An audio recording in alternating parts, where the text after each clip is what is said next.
I'm DRN and this is Mechabellum. We're about to go into our Clash tournament, the launch weekend $2,000 prize pool for the tournament. Let me pull up my launch notes. Players to get into this tournament had to go through qualification to even get in. There were 160 applicants and we've trimmed it down to the top 60. Some players have been seeded already into round 2 if they've already won different tournaments beforehand. But it's looking good. We've got a lot of players to come. Group A will be starting in 30 minutes, but they're filtering into their lobbies right now. Group B will be starting an hour later, and Group C an hour after that, is my understanding.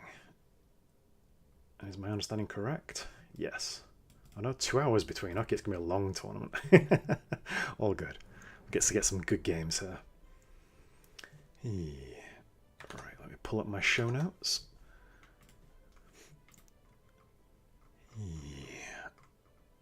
Just while we wait for players to get pulled into lobbies. Oh, it's $1,000, not $2,000. Uh-oh, I'm going to have to edit my stream tile. 2 seconds, 2 seconds. There we go. Don't do things by memory if you've got the notes to hand. So Group A has got quite some very good players in it. We'll be having B-Man from China with 2,317 MMR. Alexander Movang, 1967 MMR. Yes Win Big from the USA, 2091 MMR. Moore, 2063 MMR. Shiroha, 2162 MMR from China. Odyssey from Canada, 2013 MMR. Sunnyside, 2117 MMR from Canada. Daitong, 2025. Argonair, 2022. Wow. From Spain? I did not know Argonair was from Spain. I thought he was American. Oh, things I learned today. TJ Flat from Russia. 1974 MMR. Only started the game in June of this year, so he's only had 3 months play. We've got Choini, Math is Might, and I should probably be doing this on the other screen as well. Yep, Choini, Math is Might, Masao, Hobo Sage, Poohbeard. Oh dear. Refin and Fair New Moth. Okay. So the best player in this group is B-Man at 2317 MMR. And the worst player in the group with the lowest MMR is TJ Flat at 1974. So this should be interesting. Right, let's double check our Discord. Hopefully you don't see this on the preview. No, you don't. Good.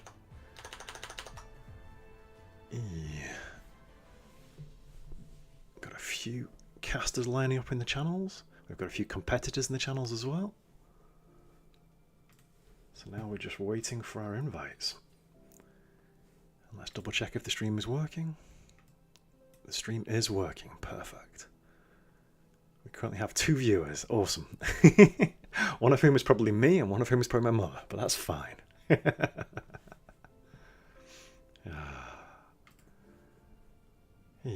I didn't announce ahead of time that we were doing this. I should probably put a little notice up on Discord. 2 seconds.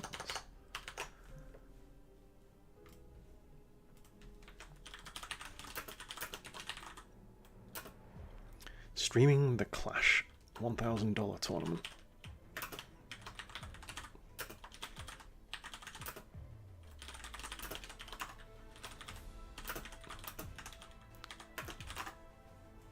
I'll make a link to the live stream.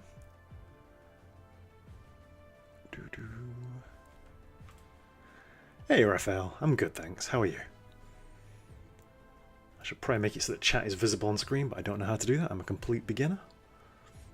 What I might do is just pop it out with a widget. Pop out chat, there we go. Let's see if I can capture that on screen as well. We're just waiting for the players to get put into lobbies at the moment. So what I can do is I can pull up the tournament into a browser window, and here we are.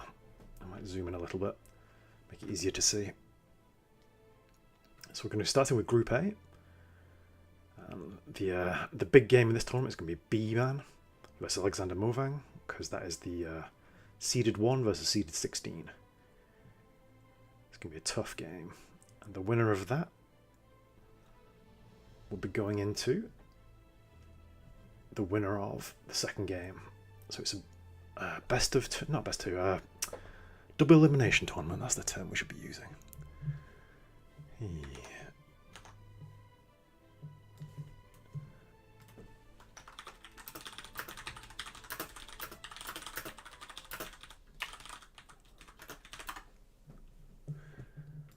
Right.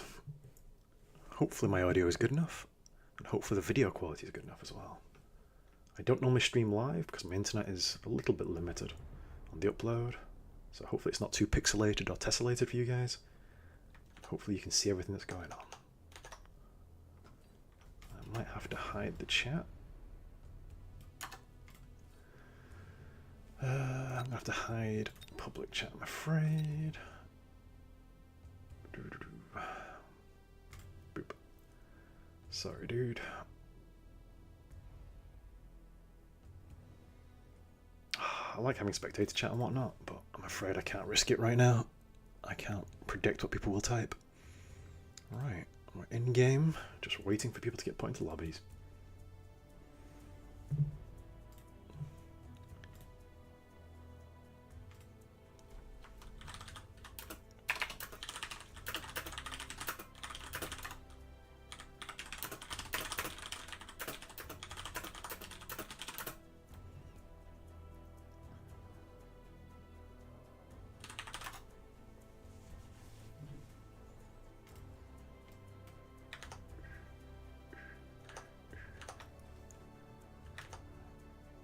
How are we doing?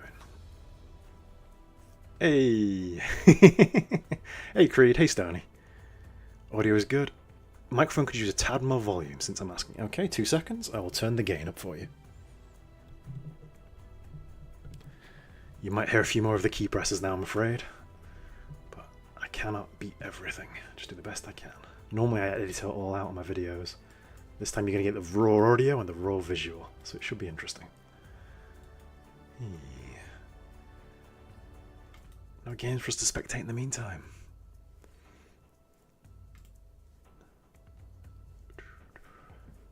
Very tempted just to dive into a random public game. But I don't want to miss out on the invite from Uncle Lazy. We shall see. Oh, Sacco's already spectating a game. I'm very jealous.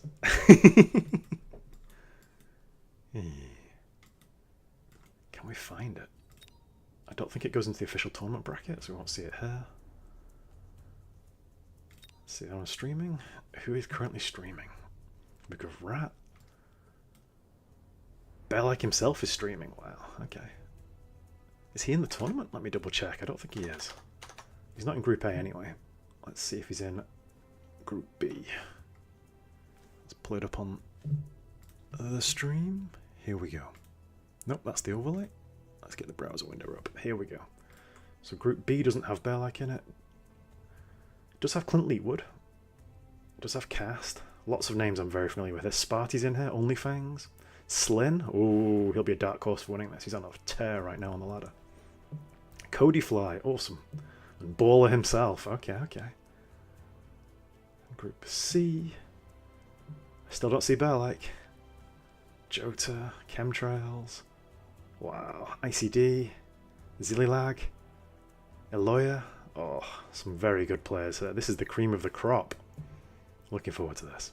We've got Woot in Group D. Super Hottie, Down Bad Potato.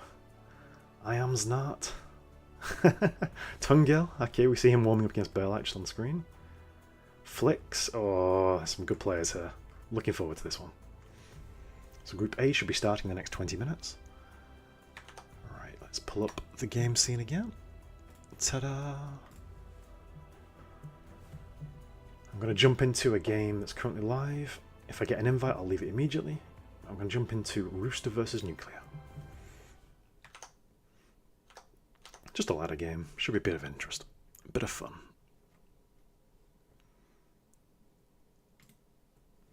Right, we have 6 of the casters online. Nice. Round 1. Oh, we're joining at a good time here. Okay, we have... Hang on, this is not round 1. This is not round 1. Actually, it is. It is. He's just Elite Specialist. We have Rooster on Elite versus Nuclear, who's a developer on Fire Badger. He's got the outside tower Stormcaller. Oh, Rooster's being very aggressive with his steel balls. Probably a bit too zoomed in there. There we go. Right, let's check how our audio levels. There we go. Hey Boris. So I'm a little bit behind with the chat. You'll have to forgive me. I'm only working on 2 screens at the moment and I've got like 12 windows open. So yeah. This is why I don't normally do video production live. I normally do editing. But here we go. So this is not a tournament game. This is just a warm-up game between Rooster and Nuclear. I think Rooster is going to be casting as well this tournament. And Nuclear is one of the developers of Mechabellum. I think from MMR, Rooster is much favoured to win this game. But Nuclear's had a good start here. And we shall see. What cards are they going to be offered? Instant pick on the Wasp for Nuclear. And Rooster has gone for... Ooh. I think as Rooster here, I'd like to go for the Tarantula. Because I think he needs a little bit more chaff clear right on the line. But we'll see. Oh, he has picked snipers. Okay, too many to turn down. 3 snipers is a good clutch of snipers to go for. Nuclear being Fire Badger Specialist, it just goes Fire Badgers out on turn 2. And he picked the Wasps, which he's putting quite defensively on the right hand side, covering a potential flank.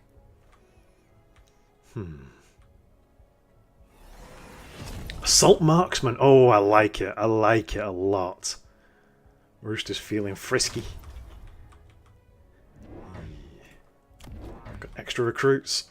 More blue crawlers and more blue marksmen. It's going to be chewing through this whole vertical column of fangs in seconds. Those assault marksmen. They've only got a 70-meter range, but the splash and the extra rate of fire and the extra damage is so nice. Rate of fire? No, they don't get a rate of fire, sorry. Just the splash makes the difference. Extra health is huge as well. 10,000 health almost for these snipers. Hey Marion, how's it going? We're just warming up, waiting for the tournament to go live. So I'm just watching Rooster versus Nuclear. A ladder game.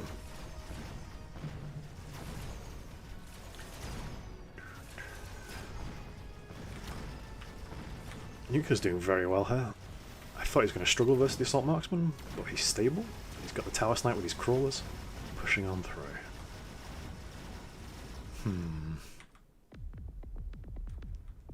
I think as Rooster, he's got a very simple game plan now. It's just get more crawls, get more Assault Marksmen. Nuclear, I'm not sure if I want to keep the Fire Badgers, but I think he needs them. He needs some chaff clear. Stormclaws are great into Assault Marksmen as long as they're hitting the Assault Marksmen. Expecting Rooster to sell these steel balls. There we go, more Fire Badgers from Nuclear. Rooster is still picking his card. He hasn't chosen yet, because Nuclear went with the additional deployment. Rooster's debating between Wasp Summoning, Extended Range Phoenixes, additional deployment, or an Amp Core. I think I'd be very tempted by the additional deployment, but as an Elite Specialist, it's very expensive. You don't always get the full benefit. So we might go with an Amp Core and put it on a Blue Marksman to get big health and big damage out from it. We'll see. Still debating it. I'm not a fan of putting the Assault Marksman right on the line like this, because you get distracted by crawlers who are put right on the line as well. And let's just double check. He is running Acidic Explosion on his crawlers, so he can do suicide crawlers and leave green goo behind everywhere. We'll see, we'll see.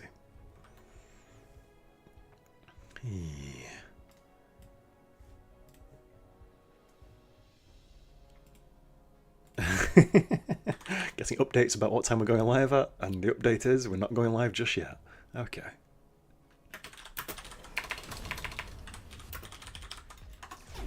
Right. Did sell the steel balls, gone with Mustangs. Fire Badgers do struggle with high HP targets. That's why you want them just getting the crawlers and not getting stuck. But they've done okay there, actually, I've got to say.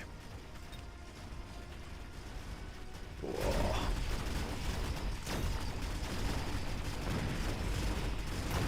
Fire Badger's trying to do the best to sweep away the blue crawls, but not able to keep up. I'm going to be losing this tower in a second. Oh. Oop. Big stutter there. That's not good. My CPU's having to work overtime. Encoding and streaming on the fly. Here we go. We've got... Is it a single lone crawler behind the tower? Nope, just inside the tower. Okay. Right. Hey! Glad to hear that, salty German. I believe we should be able to unlock. There we go, we have audio. Or unmute. Okay. And who are we hearing speak? 2 seconds while I jump through.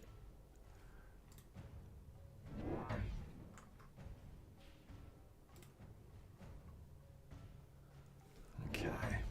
So that was Uncle Lazy's voice we just heard speaking. He's the one creating the lobbies for the players and the casters. And he's just getting set up. We have a full house. We have all competitors from the lobbies in Discord. And we currently have 8 casters. Okay. Should be interesting. Oil on the line. I'm liking it. More Mustangs. I think I'd like to see range on these Mustangs. So they don't run into the oil straight away and steer a little bit further away from the fire badges, but we'll see. I'll need to turn off the spectator chat. I'm really sorry, but I cannot risk anything right now. There we go. Solves that one. Because we are live, and I am not in my comfort zone right now, I must admit. I'm not used to being the one controlling everything. I'm used to handing that over to editing the area at a time. Oil on the line. Ignition will be the fire badges. Alright, how about now? There we go. Maybe I'll, We have Uncle Lazy. I'm going to try speaking in the Discord channel. 2 seconds. Hello, hello. There's Brewski. I'm just now sitting down. Apologies for being late. I have no idea what's happening. Oh yeah, that works. Okay, if you join and reconnect, it works. Right, I'm going to mute Discord, so you guys don't get deafened by it while we're organising this. Alright, so let's rejoin.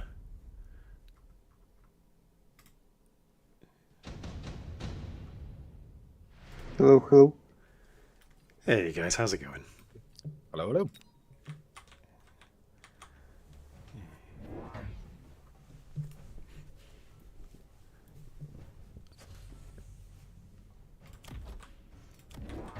I'm going to turn off your audio, I'm afraid, for a second, guys, just so you don't hear us organising the rooms. I'm really sorry.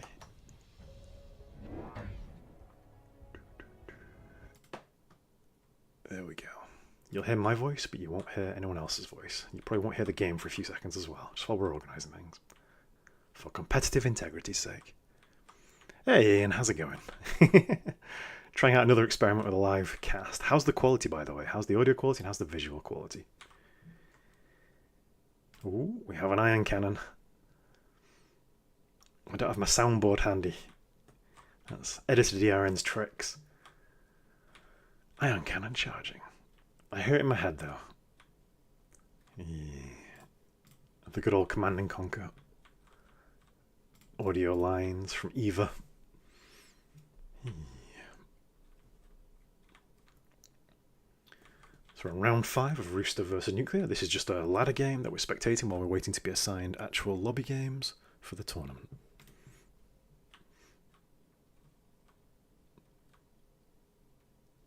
Thanks, Marion. I appreciate all the support. Yeah, we're going to have fun either way. Even if it's just watching me fumble. Will the flank survive? Blue assault marksman versus fire badges. Crawlers distracting him? Yes. Fire badges will get him. Flank is secure. But the front row, oh, Fortress struggling, tower's gone down, blue crawlers streaming through. Blue Mustangs as well. Oh, so much damage coming through. He has steel ball production on the Fortress, but I don't think it's what he needs right now. He needs an armor source. so we can survive some of this damage coming through. Nuclear is struggling. Rooster's done a turnover turn here. He's got the tempo in his favour. I think he needs to cover this tower a bit better. I think he needs a tech on his fire badges. The flank over here pulled these fire badges across, which left this open for these crawlers to burn their way through pretty fast. So either he needs another set of fire badges here, or he needs to level this tower up, or he goes heavy with the fortresses. Okay. I like it. Ooh. Okay, right in front of the tower. Because the towers he's not leveled up have only got 3,400 health, whereas the fortress with 45,000 health is a little bit more of a target. The problem is if your fortress is touching the tower and doesn't move at all, and the assault marksman shoots at it, it can splash onto the tower as well, a bit like a scorpion does. So you have to be a little bit careful with that. 2 big fortresses from Rooster as well. He's not happy letting Nuclear have the giant advantage. Coming in from the corner? Is he going to go with attack? I don't think he can afford it. No, he's only got 50 gold left over. Answering the corner flank. Interesting. So we sold this one and moved it over here. We have an iron cannon. It's going to kill off these fire badges. Or probably, yeah, probably half of these stormcallers. These fire badges will be safe because they'll move forward. I think that might be an over-response, the assault marksman, but I guess he's trying to kill it fast. These fire badges get to the front fast. Look at the damage from the fortress. And look at the gauntlet of fire. Oh, and the iron cannon blazing through. It will get the shield as well. But these fortresses, there's nothing here which can kill these fortresses. So we've got strong side and weak side. So it's asymmetrical aggro. And Nuclear is going to struggle here. Tower's gone. Pinning these guys in place. They're moving through molasses here. No speed, no strength. Level 3 Mustangs chewing through the front line. Getting stuck on the fortress though. Steel Ball's taking the tower. It is leveled up, so the debuff will only last 7 seconds. Whew. Yeah. Okay, I'm going to turn game sounds back on. Game sounds are now back on. If Discord gets noisy again, I'll have to turn desktop audio down. We're just waiting for the rum invites at the moment. Double check.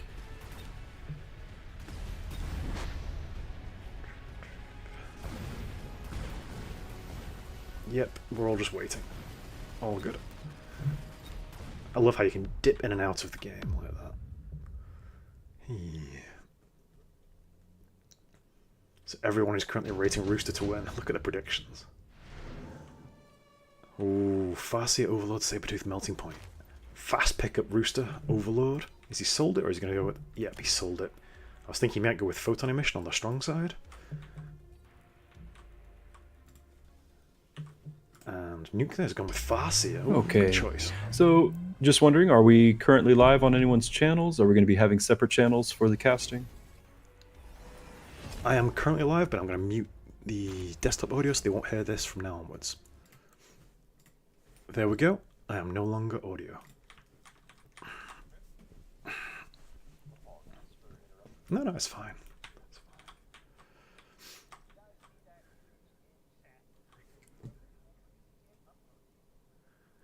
Image in chat. Is it the overlay image by any chance?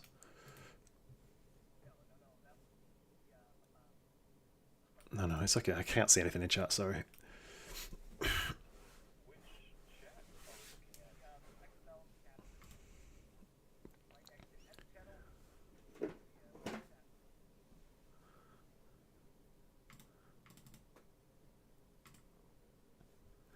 Okay, found it now, yeah. Image.png.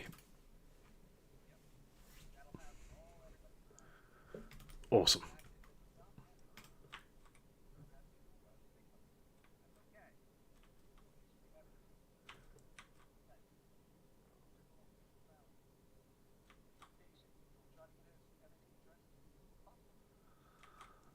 That sounds great. Thank you very much. Sounds great. Thank you very much.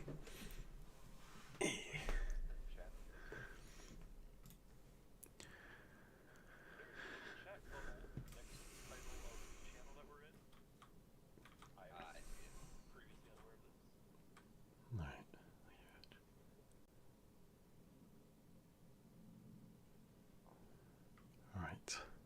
We'll have game sound in a few seconds, Michael. I'm terribly sorry. I'm just muting things while we've got multiple casters all in one Discord at the moment. Otherwise, you just hear us chatting amongst ourselves while we wait for the tournament to go live.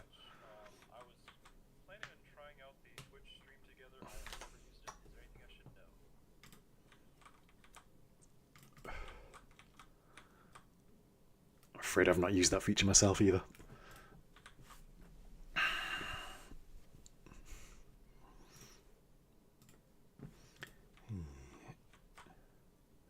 Look at the oil, so much oil. Good shield. So he's given up this right side, but he's leveled the tower up, so the debuff only lasts how many seconds? 5 seconds now on this debuff. With Task Getter, just make sure you check the audio for each other streams. Yesterday, when I tried to do the thing, we had an issue where my audio was showing up on his stream, but his audio was not showing up on my stream, despite the fact that I can hear him do elimination. So just double check on that. Yeah, these are the sort of questions that I hoping to get answers ahead of time. So my original plan was to not actually use Twitch's audio at all and just use Discord, but if we're all going to be here, not sure if that's Discord, I mean, do we have to be here? I would assume we would go in separate channels. Yeah, I'm gonna assume probably we'll go to separate channel once this begins. I'm crazy should be the game creator, or the room creators. So that's who we'll be getting our invites from. Yeah, I can't imagine Yeah. certainly. So we'll just have to find out where those channels are going to be.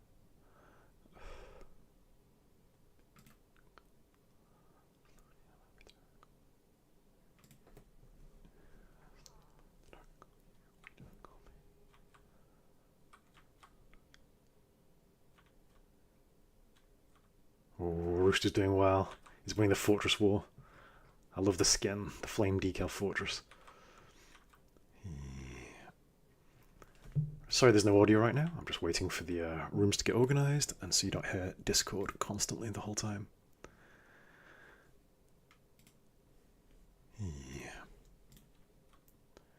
If I was super organised and super specialised, I'd have a separate streaming computer and I'd be able to separate the audios. But right now on a single computer, it's a bit too much for me to do right now. And I've said right now 3 times in a row.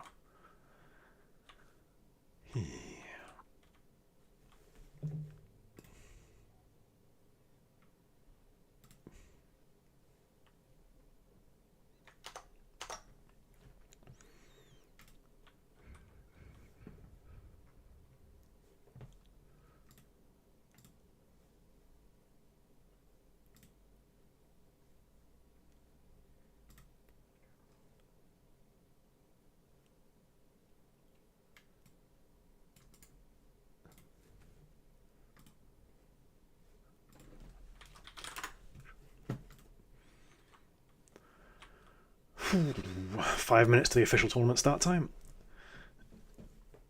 And Discord's gotten quiet again, so I'm going to turn the game audio back on so you can hear the game audio. Okay, so I'm looking at this image.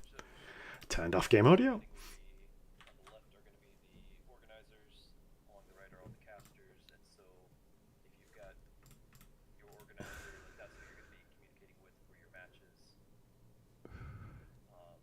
But it doesn't actually tell us which matches just yet. I'm sure they're working on that.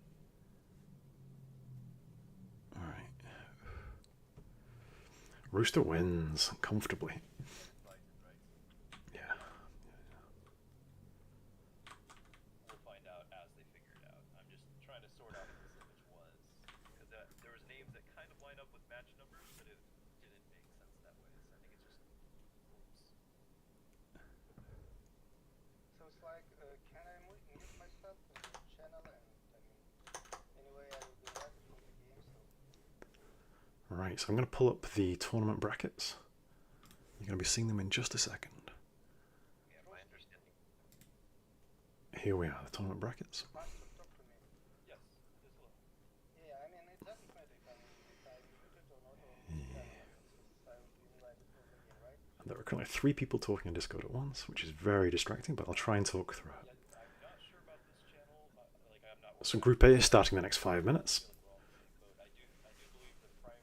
I'll be casting alongside Stoney. It's going to be good fun.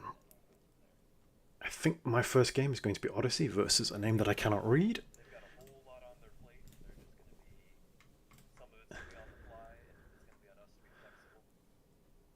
That's absolutely fine. We'll go with the dev versus pro format if we don't get more instructions. And the way we've done it was just we jump out, have our own little channel, and then we keep an eye on Discord for some problems with invites. But we'll see. Hopefully, one of the messages will pop back in instructions. Okay. So this will be my first game. It'll be Shiroha versus Odyssey,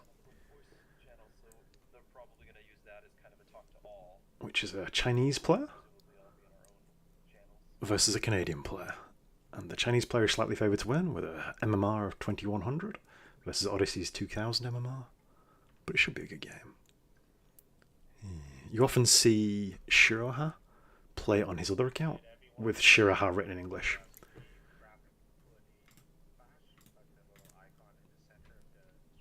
Yep, thank you.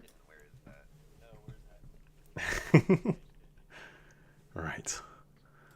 And let's double check we haven't received an invite in game, because that'd be embarrassing. No, we haven't. Okay. So we're just waiting for the lobbies to go live. I'm sorry about this, guys. And I will turn on audio once we are in a private room without 20 people in it. Here we go. I currently, by the way, don't have a way to differentiate between Discord and my own separate streams. So when I do start my stream up, I'll probably just have everything muted. So I'm hoping to have it all sorted before then. I cannot post in this chat, so I'm just gonna post in the general chat in Discord. Just go grab it. It's just an image file, and if you make it full screen to your OBS, it should line up perfectly to the center, just like we had in that pro. Okay, thank you. Those look great, by the way. Yeah, thanks for making that. Ooh. I pressed the back key to transmit. There we go. So we're just waiting on this going live. Rooms are being made as we speak. Hey! Glad to hear it, Borsum.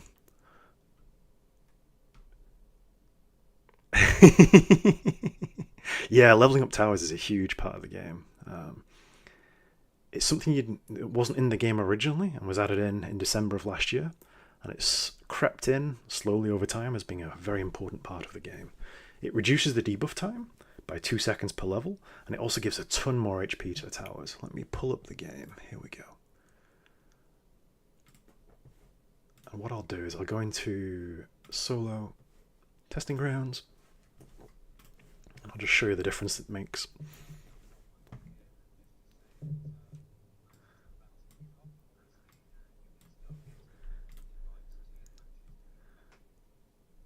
Okay, we've just heard from Salt Monkey. And I shouldn't have transmitted that in Discord.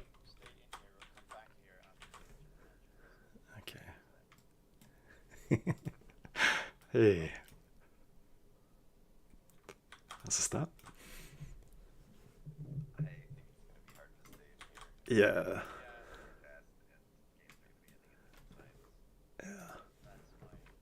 Yeah, I don't think we'll have a common room at the end. I think we'll just be our own little casting rooms. Okay, I just did a hear test. Is that thing you guys in the chat there? That way, I'm just trying to come up with a way that we can at least communicate all together.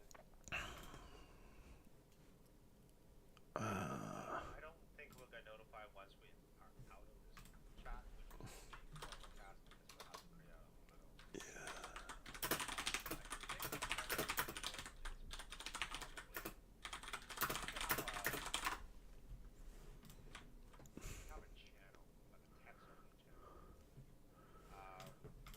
Okay, sorry. Just organizing things on Discord at the same time.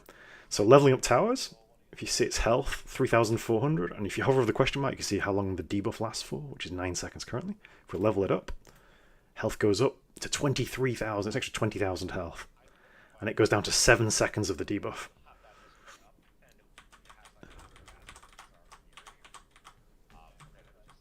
Yeah, I'm happy to do that. Plus, there's also casting units already there. Will save us a bit of time then. That I think I got that one.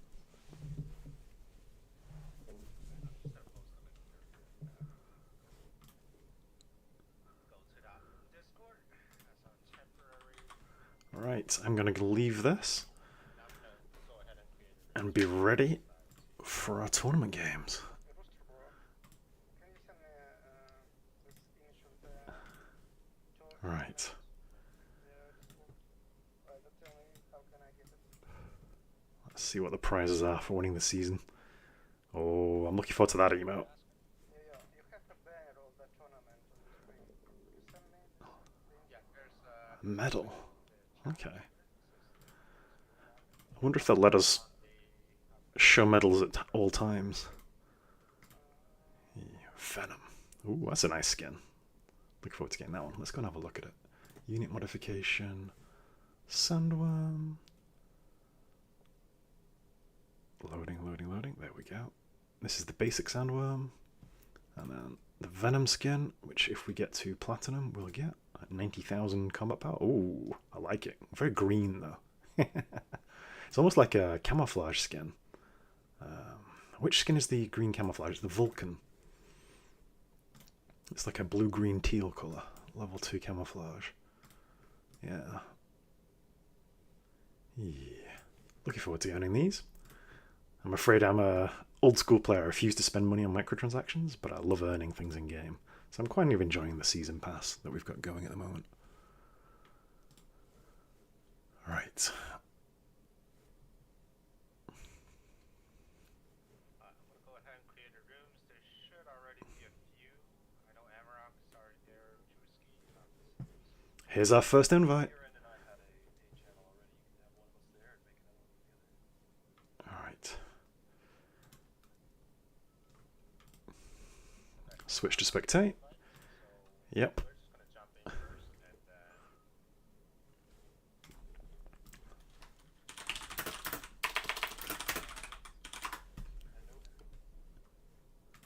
Alright.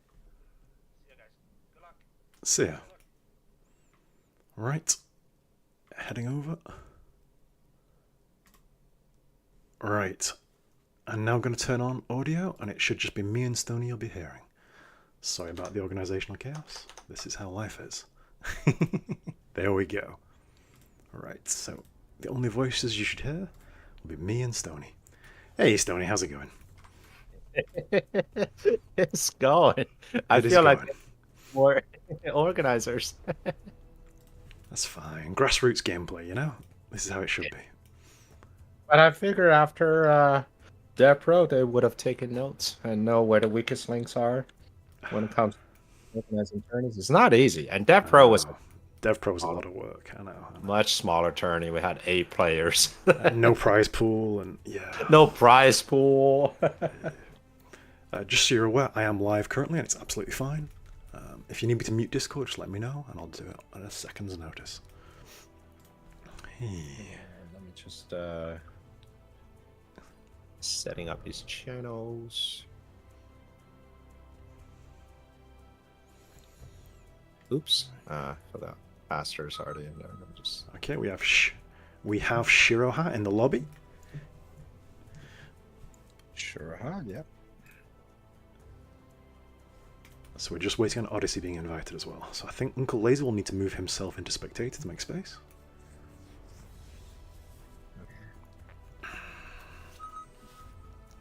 There we go, we've got Odyssey as well. Nice. Yes.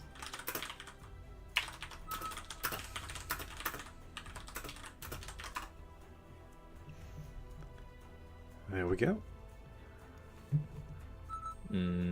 Excited for this, our first game.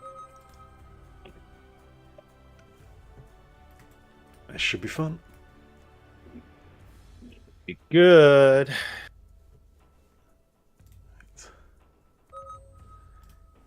Here we go. Oh yeah, everyone's MMR's been dropped down by 20%. Yeah, I'm All seeing these right. guys at 2k MMR.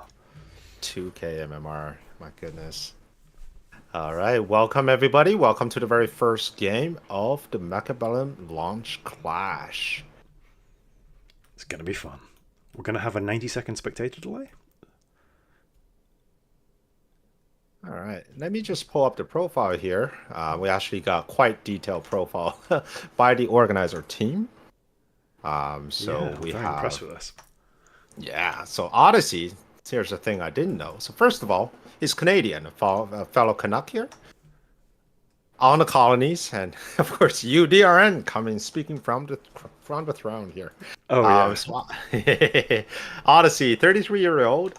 He's been playing Mechabellum only for about 4 months, and for those of you who've seen Odyssey in the games, he's really good. He has won. I don't know if he's actually won a weekend tournament. He's definitely won midweek tournaments. And I've played him myself. I've casted his games. Just a very solid all-around good player.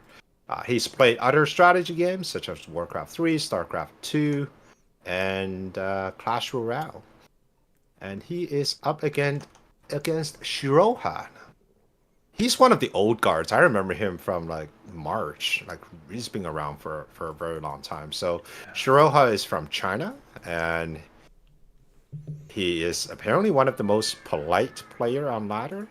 And he has a Smurf, which is the account you're going to see here under the English Shiroha. But you'll probably recognize his 201 account because he's been quite active on Mechabellum. Yeah, he's a very how shall I put it? He's a spectator-heavy player. You'll see him spectating games constantly. He's quite talkative as well in chat, so he'll give you feedback and make comments and make suggestions what the players should be doing during the game. So it should be interesting seeing what he does actually during the game while he's playing. For sure. All right. Looking at a specialist here. We go. Odyssey, I think he switched it up from time to time, so there's no real setup, but he did choose a very standard startup unit pack, whereas Shiroha is going to go with Ball Crawler. I wonder if it's going to be aggro Ball Crawler. I've seen a lot of standard Ball Crawler, and I was just smacking my head on my monitor, and it's like, I don't know how to play standard Ball Crawler at all.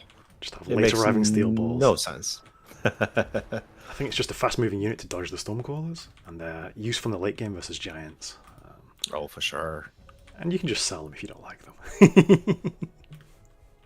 All right. So looking at the specialist, it's going to be a supply specialist for Odyssey at the bottom here, and a Fire Badger specialist, which means, and I'm actually surprised that he's not going aggro, because Fire Badger Ball, asymmetrical aggro is a very effective combination. I mean, you're going to die to Scorpion at some point, but you should be able to pivot into Wraith Ball. That's something that I personally play a lot of. So you get Fire Badger. You can either do tricky stuff on the deep flank, or you can supplement with your rest of the ball army. And if Scorpions start to pop out, then you sell the Fire Badger, get into Wraith, and you continue with this ball Wraith aggro. So that would be very strong. But it's very interesting to see right now the way that Shiroha is playing a asymmetrical standard with Ball Crawler Arclight. Strong side, weak side. Here we go. Strong side, weak side, yeah. So we've got lots of steel balls coming through. Now, as the game goes on, one thing to watch out for is the effectiveness of the Stormcallers. Normally, when Stormcallers run into like sledgehammer lines, you can almost guarantee that they're going to do damage. But with steel balls, and also with so many crawlers just always running around, the positioning is very important. And so far, it looks like most of the steel balls are dodging these Stormcaller missiles, which is really good. I mean, we still have almost 2 full pack of steel balls left over. Yeah, it's a great push to begin with. The strong side is cruising through. Arclight does take the tower though, nice. Good amount of XP there. Mm-hmm. Steel ball's leveled up already. That's so important. Let's see what cards were offered. Ooh, 3 units on turn 2. That's rough. In an aggro game, I will instant smack that Wraith. No problem at all. Yeah. I'd be tempted by the Marksman, because 3 Marksmen is a lot to turn down. Since they're both playing standard, I will also go with the Marksman. It's just such a good unit. You can scale up later in the round. Cheeky Tarantula though. Like, Level 2 Tarantula with Spider Mines. It's a great start. It's a little risky for Shiroha to go with Tarantula into Stonecrawlers, so I say probably the Marksman is going to be the best bet. Take range, and you get some very reliable long-range units and a strong core into the Stonecrawlers. Now, I wonder what would Odyssey take? He's still thinking about it. He's taking the tanks. Ooh. Vertical positioning to try and soak up that steel ball aggro on the strong side. I'm liking it. More Interesting crawls. for the sledgehammers because it signals that Odyssey is expecting these steel balls to stay on the board for a very long time. If I were to play Odyssey into a standard into steel balls like this, I'm not actually counting on the steel balls to stay that long. I expect them to be eventually sold out, but vertical sledges is also good in the later rounds against melting points. He's leveled the steel balls. He's making the most of them. Mm-hmm. Right. And I feel like in this first round, both players are playing very conservatively. Very often, not very often, you see Fire Badgers placed in such a defensive position. I mean, they're not running as fast as Steel Balls, so as you can see, they are currently lagging behind.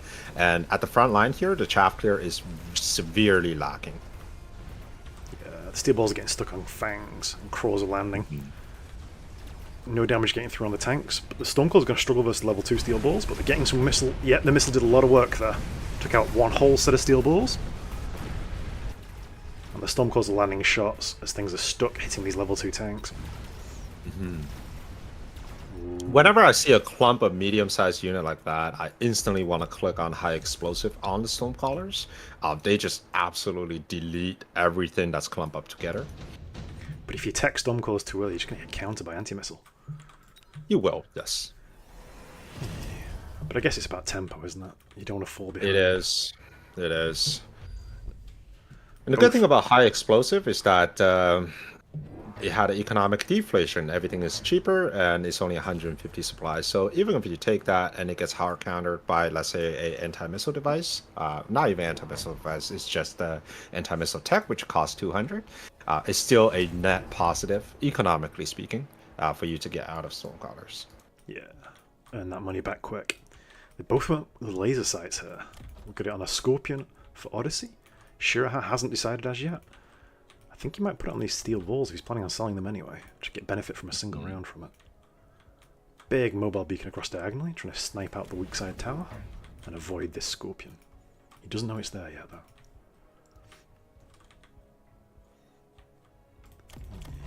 Alright, Scorpion is going to be the first, I would say, a committal unit. Right now it's either going to be Giant or Scorpions, but it looks like it's just going to be a long-range fight for both sides. Stonecrawler's coming in from the other side as well. I wonder if a Vulcan ever going to make an appearance here, as both players just kind of stuck on arc lights here. Yeah, I'd like a Vulcan into this. I'd be a little bit careful into steel balls with it, but I think he's going to be selling those anyway. You could just ignore the Vulcan and go straight Fire Badger range. But they are lagging so far behind the steel balls. Demolished by the Scorpion. Yeah. And that was a perfect timing with those crawlers kind of running in front of those steel balls, getting them delayed. I mean, he's not getting any value with this mobile beacon at all. Scorpion is going to walk up to the stone crawlers. It's going to get a tower, and all there's left are single pack of stone crawlers. This round is over, but for the Crying. It's a great round for Odyssey here. One big shot from the Scorpion decides the whole thing.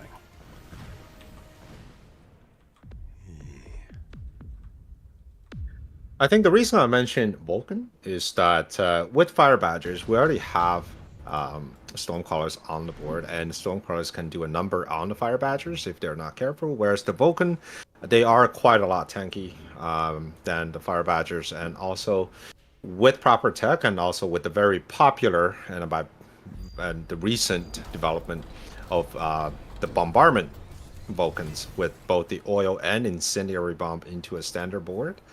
That could be something very interesting to see. I think it's also that both having laser sights. I think Vulcan uses the laser sight really well. Shiroha hasn't used the laser sight yet. He's just waiting for the right units to put it on.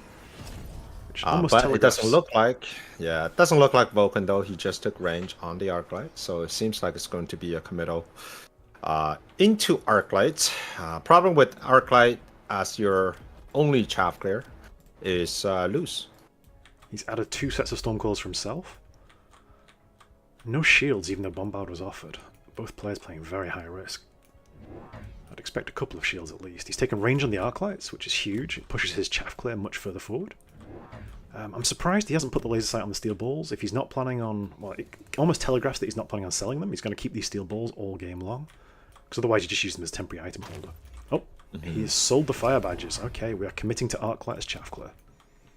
3 sets of Stormcalls. That's a lot of Stormcalls suddenly swinging onto the board. We've got an extra set of tanks from Odyssey on the left side, so he's trying to strengthen that weak side as well. And catch those steel balls and that mobile beacon. I think I'm liking Shiraha's turn here quite a lot. But we'll see how much damage these bombards make.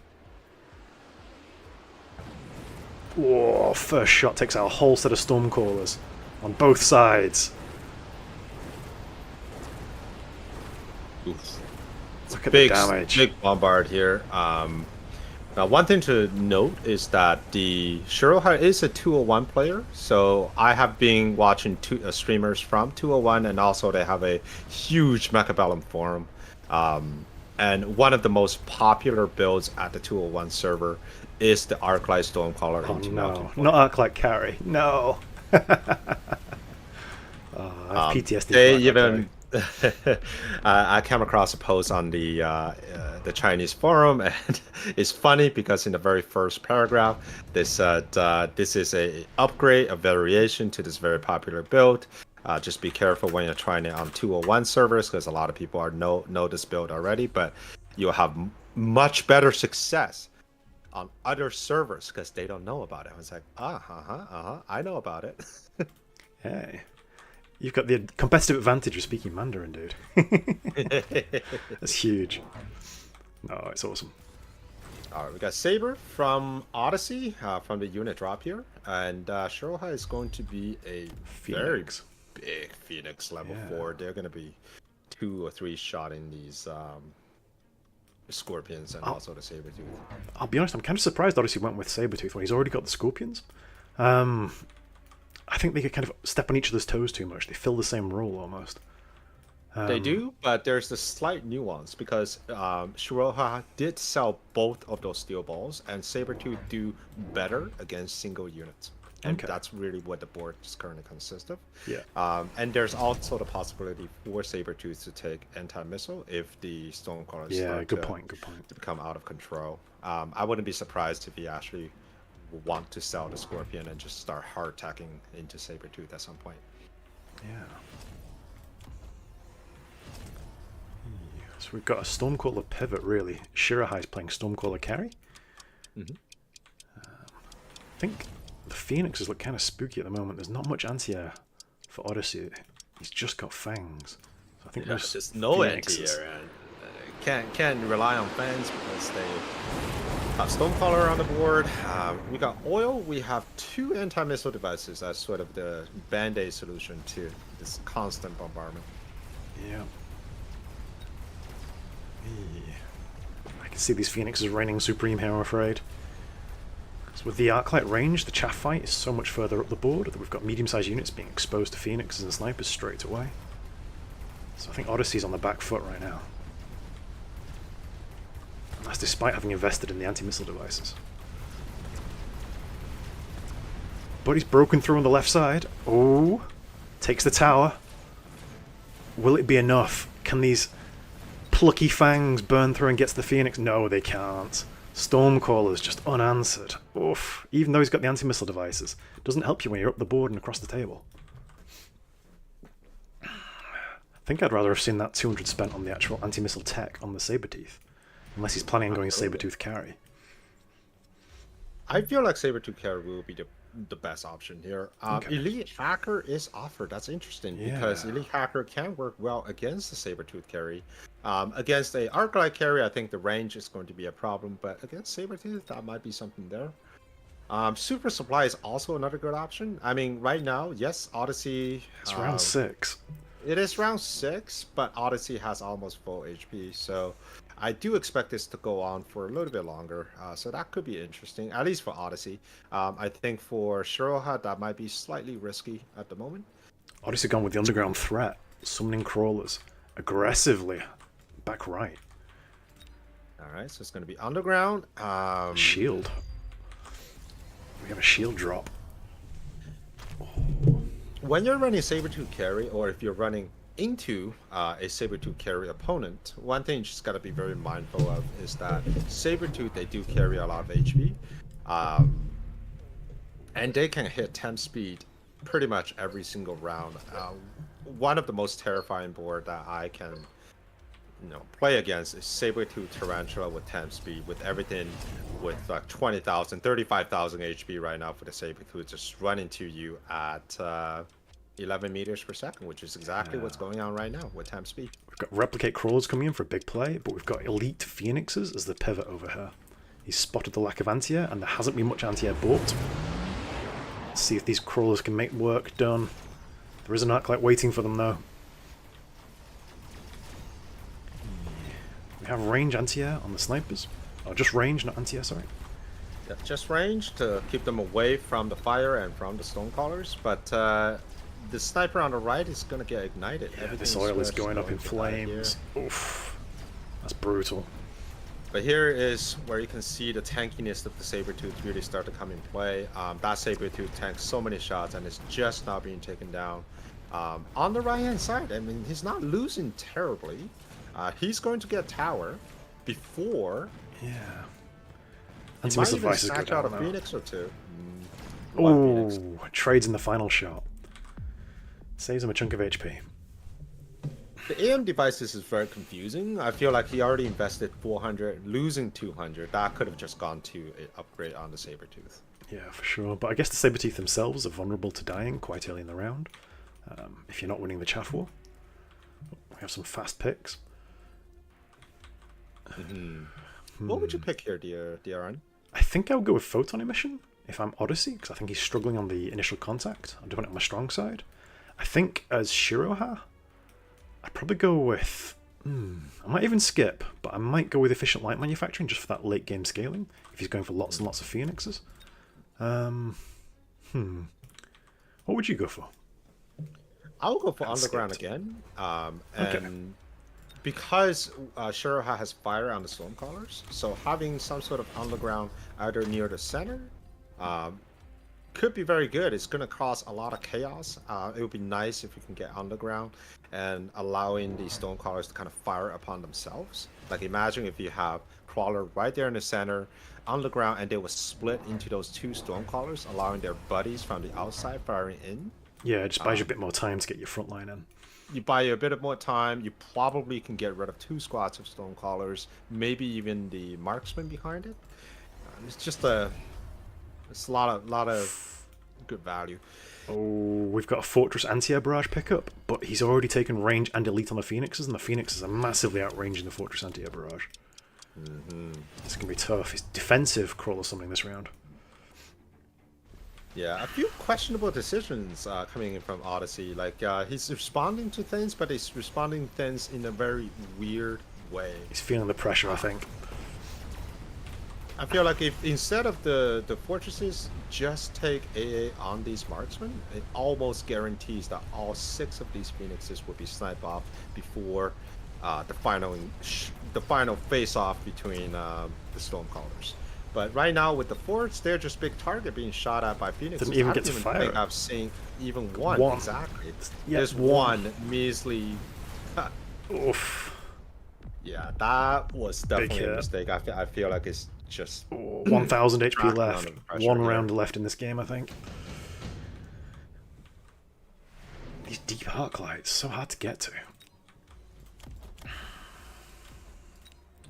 Mustang production line picked up instantly for Odyssey. He's going to drop that onto one of the fortresses. I think it's Shiroha. Tens? Are you going to get missile interceptor? Actually, no. You already have fire on the ground.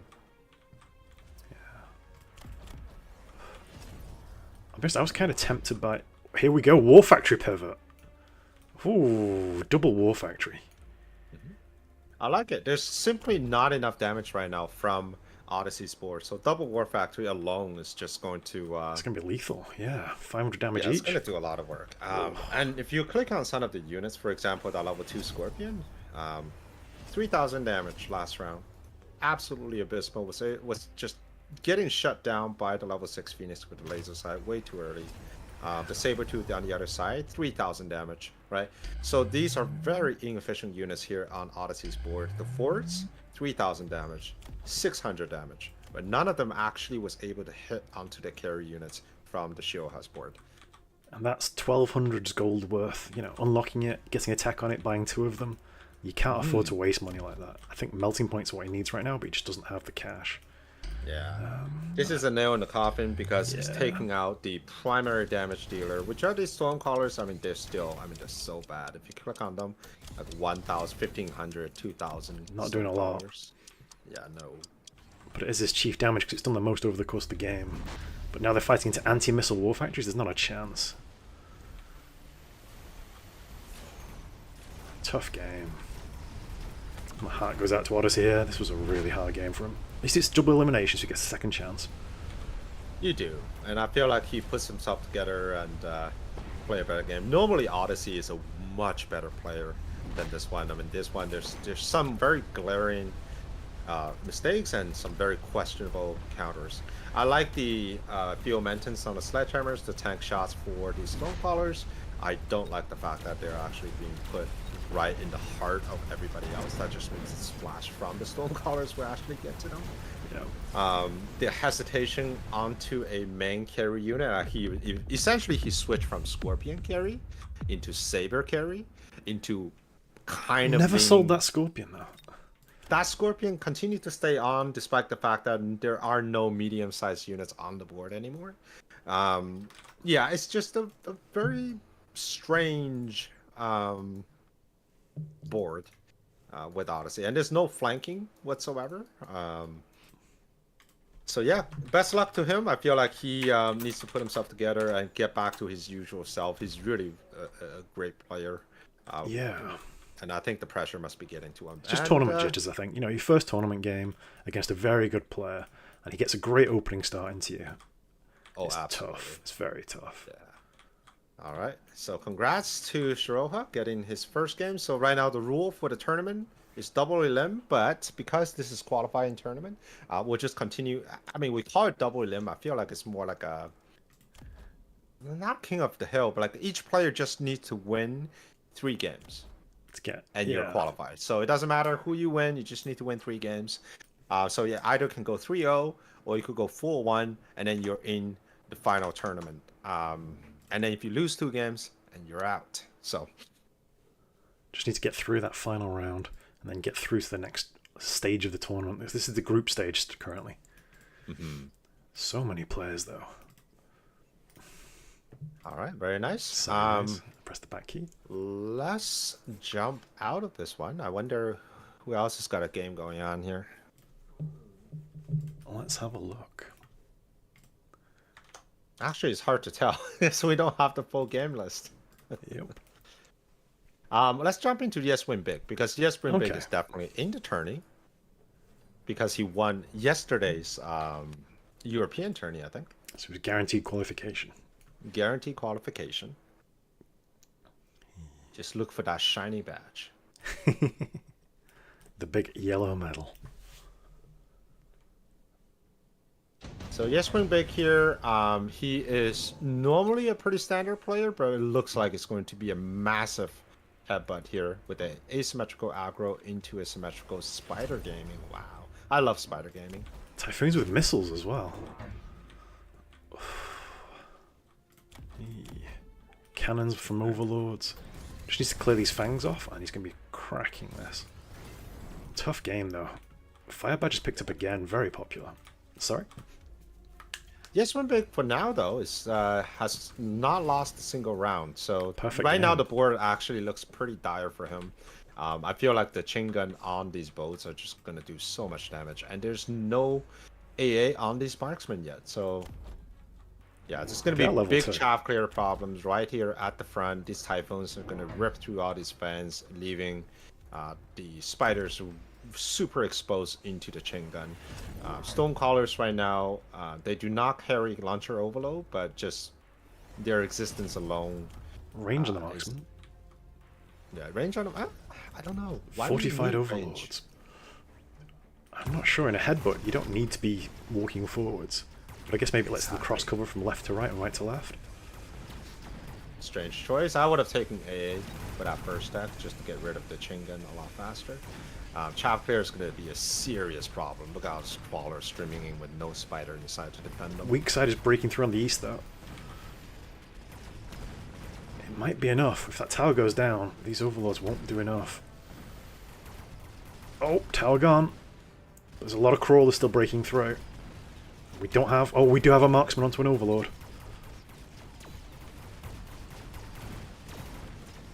Tower's going down left and right. Marksman gone. There's only one marksman left. Single marksman. Can he do it? The task of killing two No. fortified overlords. That's just too much HP for him to burn through. They've both leveled up this round as well. Marksman and a dream. I need a hero. Right. Ooh, some good choices there. Instant pickup of the damage item for the maul.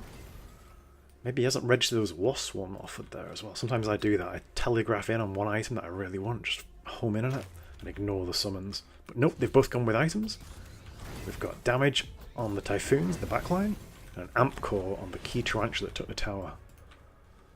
I feel like a multi-melter here would actually be really good. Split beam melting point. Where would you put it? You put it right where this blue marksman is going to be. Like, you Okay. would start actually not stick with the mark. I don't know if marksman is the best option here. These boats, I mean, they are going to get level, and they are fortified, which is 75% more HP. Yes, a lot Once of they health. leveled, 60,000 HP into marksman. I mean, yes, they can bring it with AA, but I feel like a big melting point just kind of locking them out.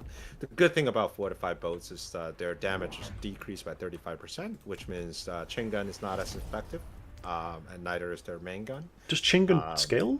I thought Chingun was ignoring it. I thought abilities weren't affected by base attack. Are they debuffs. not? I'm not sure. I'm going off memory here, so it might have changed. Question for the testing ground after this. Yeah. But a multi-melter answers more than the boats, right? So it answered steel balls, which were ripping through the chaff gear here, and it's also Oil is decent good. against typhoons. So it's just overall a well-rounded unit. Like when you're playing Mechabellum, right? Unit efficiency is key. If you have a single unit that can answer multiple problems, that's what you want to go for. Or instantly ignited by the fire badges. Yeah. Clears the Steel crawlers. balls getting way too close. I mean, melting point is also going to be good. Multi-melter, great against wasp too. So Spider-Mines will take that tower in seconds as well. I think the Spider-Mines are a good call because it does distract the Chin guns. The Overlord artillery cannot differentiate between small, weak units and key targets. big Oh, orange gets the man getting tower. shut down. And the blue man also gets shut down. And we got a level 1 marksman. Marksman in a dream. The tower going down. Yeah, and the spider mines. Excellent. Oof. Won't be much damage this turn though. There won't be much left alive. Come on, marksman can do this. Go on, get the kill. No. Oh. 1 pix now. 2 pixels of life left. Oh. And that's with oil ignited as well. He's going to struggle this turn. Javelin. Instant pick. Power train? What? Okay. Smoke. Ooh.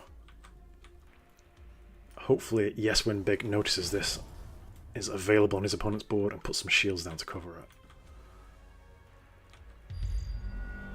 Big Javelin, but he's got a mobile beacon predicting it and pulling back. Good dodge there. Really good read. Man, I would have put that right where the Stormcrawlers are. Yeah, on the right. But that is a very far mobile beacon. I wonder if it just went too far for the dodge. You really don't need to move that far because all of a sudden They're you have no effectively chaff dead. here. He is summoning wasps though with them now. He's got Mothership. I'd be tempted to actually just javelin the weak side tower, kill off the Typhoons that are defending it, and let the Spider-Mans take it very, very quickly. But I guess you can't predict it's going to be completely clear the whole way. Cheeky missiles going for the tempo. No shield up. Yep, this is going to be painful. That smoke gets the full landing. He's still got 100 left in his pocket. He has loaned, though. 300 left in pocket, now he's sold. What will he spend the 300 on? He needs these shields. You know what's so strange? Still no AA on the marksman. I mean, yes, there are Mustangs to deal with the Wasp, but these heavy overlords, still no good answer to. No like, shield. Imagine if you have AA. Brutal. Yep. The mothership streaming in wasps. Ugh.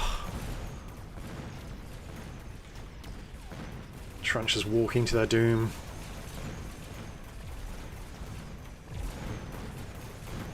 Oh, can he get the tower? Can he get the tower? He's got It's level 3, though. 59,000 health. Super tanky. Spider-Mans would not be able to take that tower, so it was the correct play to javelin the front line.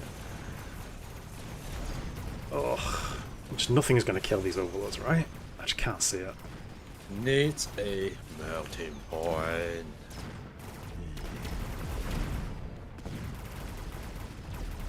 Just look at this. So much damage from the chin guns. One more round of that. Big is kind of throwing the game away by just refusing to deal with these overlords in a meaningful way. I mean, he's got 3 rounds essentially, with the ability to actually take instant pick damage item again. Whew. Yes, when Big's still thinking about his options, he's got damage item as well. Probably onto the Mustangs, which leveled up, I'm guessing. Yep, anti-air on the Mustangs. Anti-air on the Marksman. Oh, is it too little too late? I don't know. There is a Vulcan with Firebomb, and the smoke's already on the ground, so he's kind of in the bind here. You're going to need to get some shield going on. 2 Vulcans. Shields get insta-pop, though, is the problem, because the cannons... That is the problem. Maybe anti-missile devices. I mean, jeez. This is looking super rough because the Mustangs are not going to stay till the end of the game, and the second round of Wasp spawn is just going to destroy everything on this. The Moore's made a great prediction here as well. He's invested in 2 Vulcans with Incendiary Bomb. He's read that Mustangs are going to get anti-missile, or sorry, anti-air as their tech upgrade. But with the fire bombs from the Vulcans, there's no way these Mustangs survive through the round.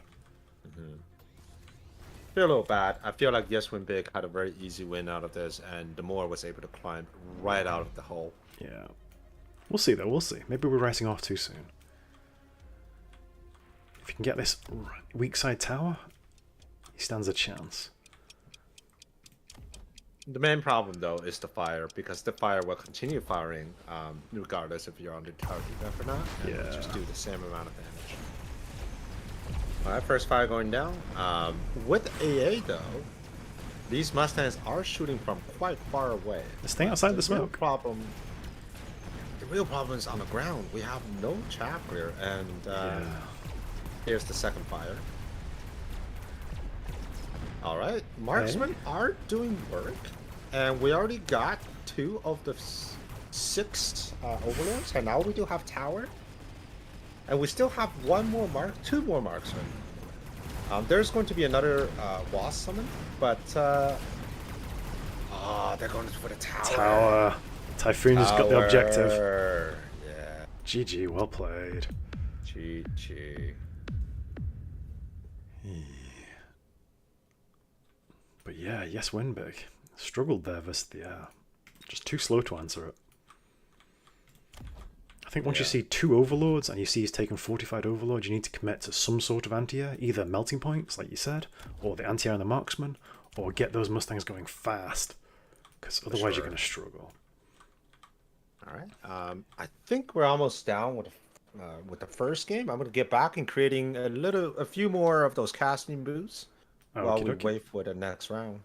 All right. Well, thank you very much for organising that. Let's go back into game. My pleasure. And for the stream right now, just a quick ad break, and then we'll be back for the next round. And for my spectators, no ad breaks for me. I do not monetize. We have an invite from Uncle Lazy.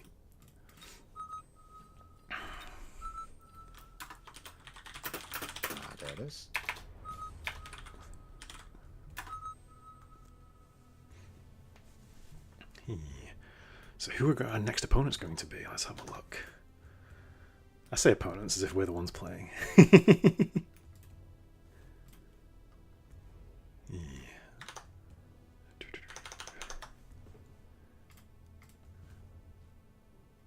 So we should be match 9, is my understanding. Which one will be match 9? Oh, we'll be in the elimination bracket. Oh, okay. So here is. Oh, we do actually have the names because we have the the tourney bracket then. Oh, we don't okay, know so who this won just- though. It's not updated for me, unfortunately. Yeah, we don't know, but I'm sure the organizers will update this one for here. sure. So we're in match 9, so we have the losers bracket. Whoever loses that round is out. Yeah, and the winner has to fight their way through 5 games in total, I think it'll be, for them. 4.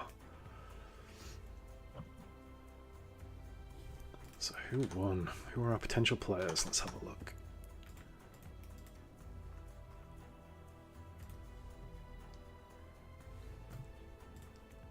B Station Shark Rookie. That is quite the name.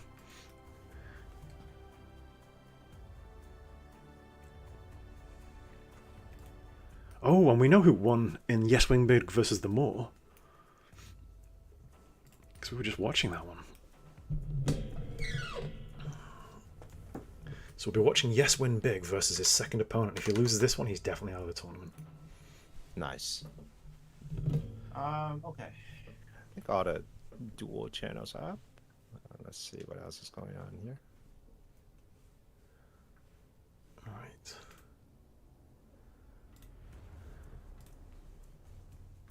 How are we doing?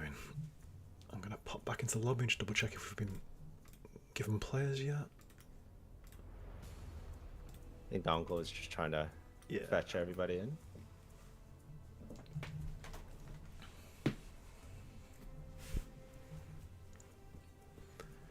Ooh.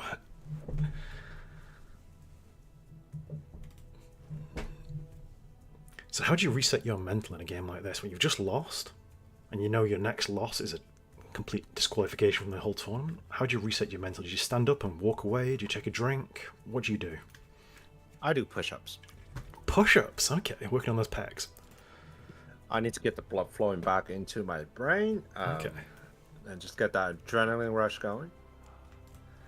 I'm an iced water drinker. I have a jug of iced water. If I need to refresh my brain, that's what I go for. Yeah. It's just a nice little mental reset. Often I do it between rounds. Yeah. When I was in high school, I actually played competitive chess. Okay. And I don't know if you ever played chess at a competitive level, but it was extremely Not since I was 11. mental. It was extremely mentally draining. I'm sure. Whole days of tournaments. Whole days of tournament. I think back when I was playing, I think it was an hour. Oh, actually, it was. I can't remember. I think it was an hour on each clock for your initial rounds, but once you get into the finals, you actually get an hour and a half on the clock. So that's a game can go up to a total of 3 hours. 3 hours, yeah. I don't know. I'm more of a speed chess player, if you know what I mean. Like, I'd rather just get games done in 10 minutes. The Blitz Yeah. player. Yeah. I like to play Blitz too, but when you're doing competitive, they don't do that. I mean, they do that. They have Blitz Championship, which is for me is the standard play, and sometimes because I do play very fast, so sometimes I will have like 40 minutes gain on my opponent, and I would just take a walk.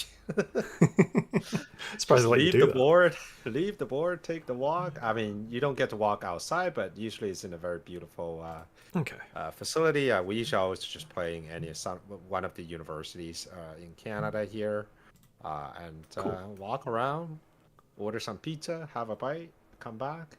Still got 20 minutes left over. How do they make sure you're not cheating by using your phone? I guess back then phone wasn't. Oh no, you're a boomer like me. You're a boomer like me. I'm a boomer like oh you. No. Oh, technology's moved on since our days.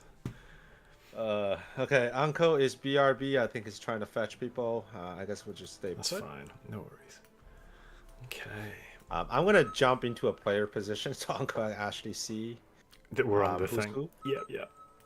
I'll stay out here though. Actually, you know what? This is an invite only game, so chances are he's not gonna be able to get back. If we disable invite only, does it not fix it, or is it permanently just invite only? It fixes it, but somebody else is gonna join one of them. Yeah. I get it.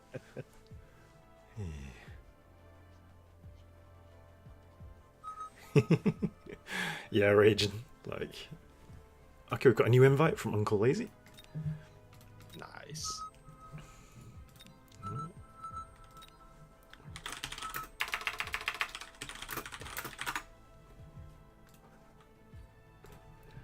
Right. Okay.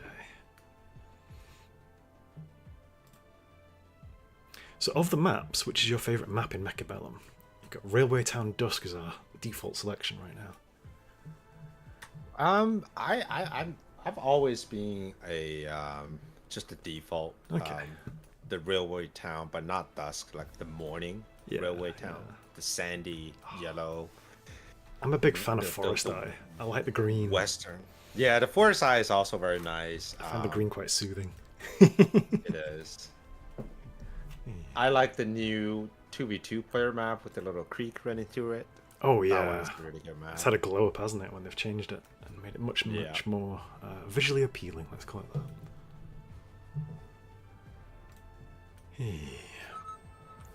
Here we go. Yes, one big. He just needs to pull himself together and use what he used yesterday in the tourney, and he'll be fine. Maybe he was sandbagging on purpose. We have to check there were no bets putting down. Let's do it. Let's put some bets in. But yeah, is he currently the world leader in combat power? He is. I think he will be if he's Wow, he's 4,000 combat power higher than everybody else right now. He's been playing a lot since the beginning of the season. Yeah, he's been keen. Oh no, sorry, I was on division, but in world there is someone very close. Kono Kada, whose name I do not know. Right. You know what? When you say like the wins under combat power, and yes, when Big has 14, I mean he's gotta have more than 14, right? You can't just have 14 and get 46,000. Must be playing 2v2s, I'm guessing. If you look at the 2v2, does that separate it out? I don't even see him. No, I don't see him on 2v2 either. Wow. Okay. Yeah, I don't know. Maybe the numbers is Not updated as yet. a little weird.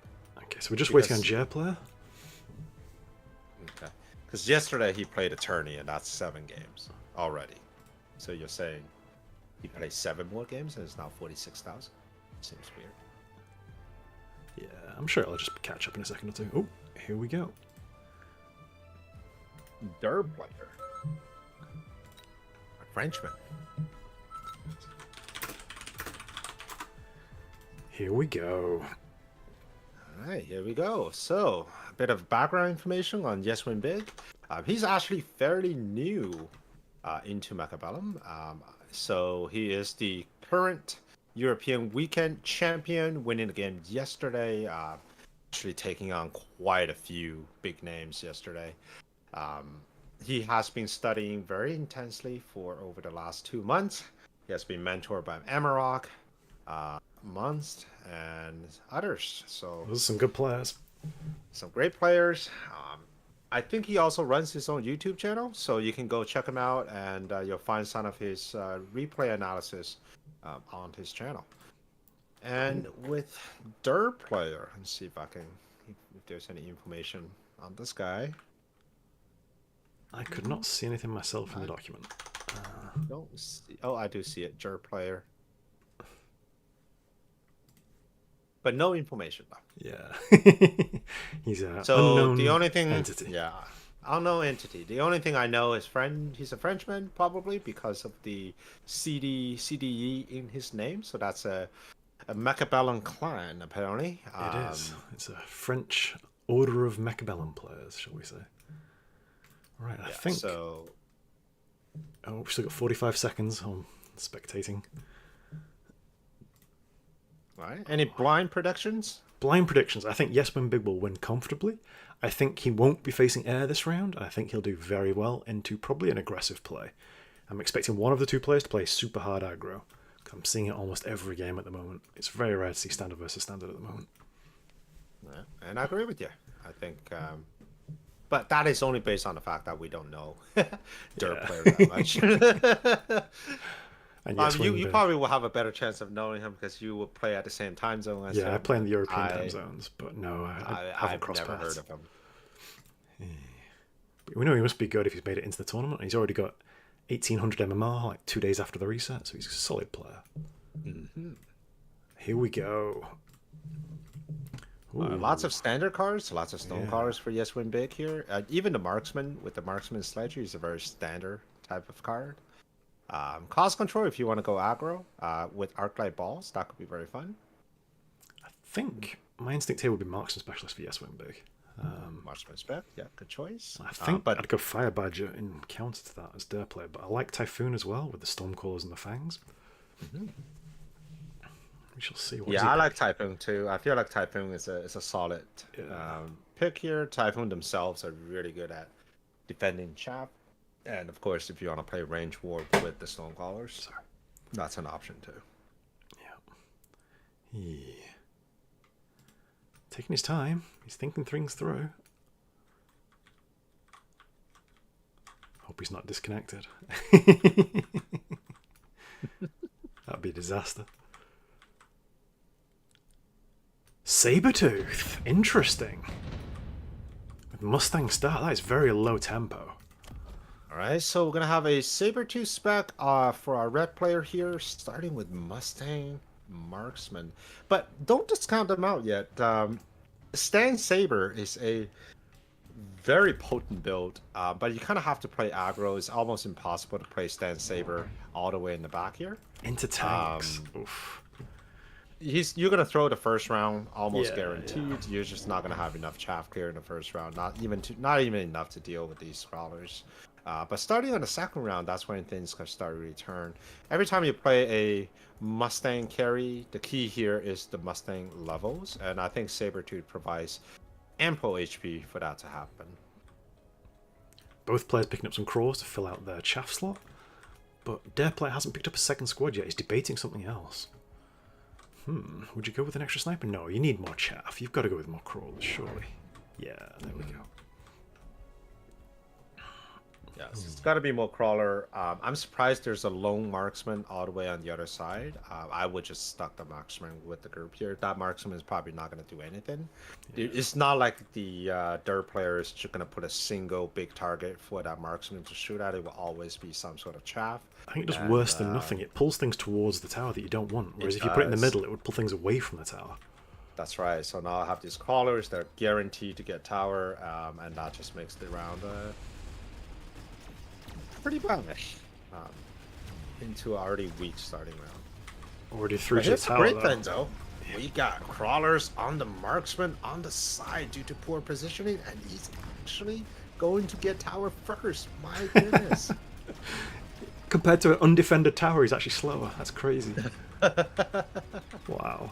Wow, and that just means there's 2 sledgehammers left and a single marksman up against Mustangs. Now, can the Mustang clear all these crawlers? 2 crawlers sneaking through to the Barely. tower. Plucky little crawlers. Whoa, whoa. He's not going to make it, though. I'm not going to make it, Aw. but this round is way closer than I expected. I thought it was going to be a slam for the Yes Win Big. The sniper that we were being less than complimentary to was actually the one who won the game. Right, here we go. I think here I'm very tempted by the Farseer. It's such a strong unit this early in the game, but 2 sets of level 2 Fangs is quite nice as well. Dare play going with the Farseer. What does Yes Win Big go for? With Phoenix Yes is Win not Big, bad. Phoenix isn't terrible. I think Isn't a right sniper, now, though. yeah, he's getting to snipers, and also the Mustangs are still in the field. I would actually go with the Tarantula and double down on the snipers and chaff, because Okay. right now, on his board, he's lacking sort of a single high HP unit. Yeah. He got has enough Farseer damage as well. output. Yeah, it's gonna get Farseer. Double Farseer. Marksman, like the Orange Man alone, should be able to deal with the Sabertooth pretty comfortably. But what is really lacking here in Yes Win Big, one is Chaff Clear, and one is just beef right there in the front Yeah, lines. he needs more bodies on the board as well.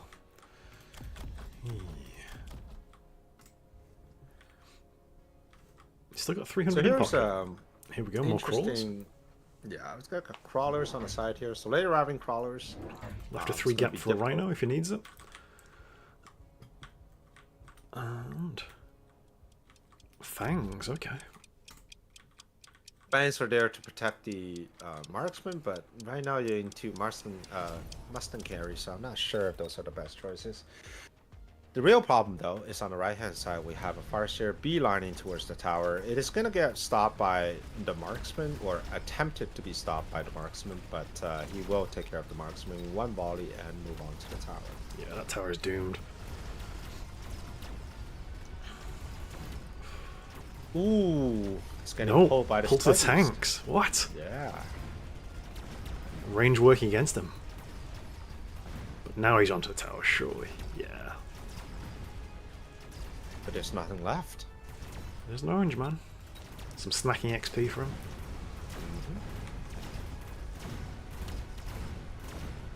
Wow. Another close round. Both players have only lost 100 HP so far.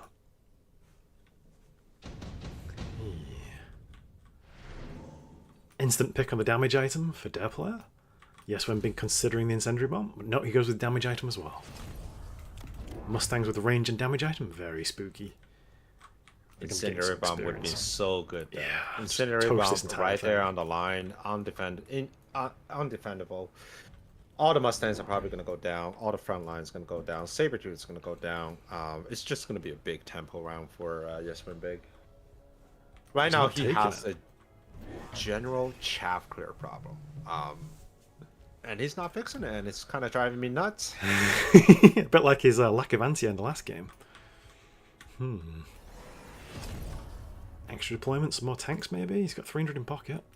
What's he going to go with? I reckon he'll put another Farseer over this side to match the one across the way, but we'll see. All right, answering the problem on the far right with the Farseer. Nope. Very good. More Fangs. Well, Okay. Fangs. Why Fangs into Mustang carry? He's floating 200. He's taking health up at the tower. If I were Yes Win Big, and if I watch a lot of Steel Sand games, my alarm bell will go off and say, hey, you know what? This is a great board into Vulcan Marksman. Yeah, I'm thinking Vulcan right now. So maybe I'm holding that 200 to unlock Vulcan next turn. Nope, he's leveled up the tanks. Unlocked Arclight and let it loose. Okay. Did float 100. Nope, took damage up at the tower as well. Didn't float any money at all. That Farseer is just going to continue to come down here. It's still going to get not right away to the tower. It's going to get drawn to the side. But as you can see here, chop clear is a real problem for Yes Win Big. And even after he got the chop clear, the only thing that's really killing the Mustang afterward is this Farseer. But I guess this Level turn, 2 the tanks are doing Sledgehammer is okay. actually Yeah. surviving. Yeah, which is really good. It's a big step up getting level 2. Oh, tower's tower's gone just with its last shot. Its final rocket. That Farseer earning its keep. Now here's a real opportunity for Yes Win Big to put a flanking crawler on the back, and it's going to hold down to that Farseer and that marksman for at least 10 seconds. Let's see what they're offered. Bombard, instant pick, dead player playing with confidence. Yes, when Big might go with the Rhino Assault. Does the same effect. I will go to the Rhino Assault. Here's Drop it a in the very middle? tricky way you can kind of play that. So you can put crawlers on the far right in the deep flank, join the marksman and the Farseer over. Rhino Assault in the center towards the right, so we'll beeline towards the tower. By the time the marksman and the Farseer finishes the crawler, the Rhino should already be at the tower, so that will actually be a very nice play. a lot of times when I play aggro, one thing I like to do is to put some units at the shallow flank, sort of a 40% weight into the flanks, just to pull units away, and I mobile beacon to the tower directly from the middle. Yes, we've been going with Stormcallers. He's planning ahead for his incendiary firebomb round. Did not go with the Rhino drop, sadly. There's a big hole right there in the middle, which means the Sabertooth in the middle is able to get quite a bit of these sledgehammers, I think. The fans are, the Mustangs are going to clear out those fans quite nice, and the Sabertooth is going to get through those sledgehammers. But there is an orange man, which means we're going to have to see. This bombard, though, it's going to kill everything. Oof. Oof. Ah, that's man. Where did Does he save the orange man? Orange man lives. Wow, it really likes hitting that tower. Tanks are gone now. Where did the Farseer go? Did he sell? I think it was sold. I heard a sell. I don't see it anymore. I don't see its so wreckage. the only unit that was doing work. doing work. Awkward. Yes, when Big being very nervous today, I think. Unless he's got a plan. His plan is probably going to be ignite this oil next round, but it's very telegraphed. There goes a quarter of his health. 2 more rounds like that, it's over. But I guess you can't rely on a bombard every turn. Vulcan instant pick by Yes Wing Big. And what does their player go for? I'd be tempted by the Phoenixes. Maybe no. Phoenix is very tempting. Steel balls here. Steel balls. Okay. Possibly a outside flank in. Because Sweep in from the sides. Yeah. Yeah. The classic Rhino play.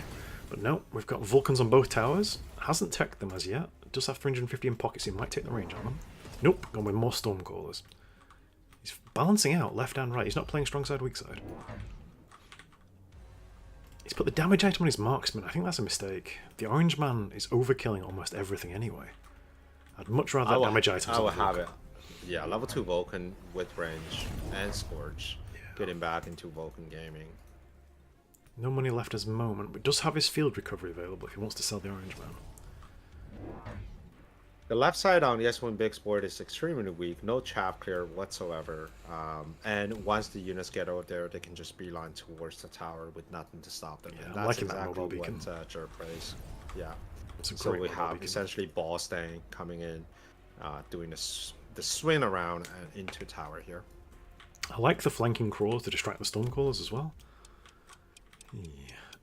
We shall see if it makes connection. Well, the crawlers, they are actually within the minimum range of the Stormcallers. Or at least some of the Stormcallers. Yeah, edge one, yeah. Oil is ignited instantly. Those Mustangs are not long for this world now. You know that flanking crawler actually, I feel like it helped Yes Win Big. Saved his chaff. His crawlers on the side. Stop them Leroying into the fire. That's right. Stormcallers doing quite a lot of work actually. The Vulcan's just unassailable. Just walking through the middle. Ooh, good round. Does the Vulcan live? Surely not. No. Yeah, it's gonna get burned to a crisp.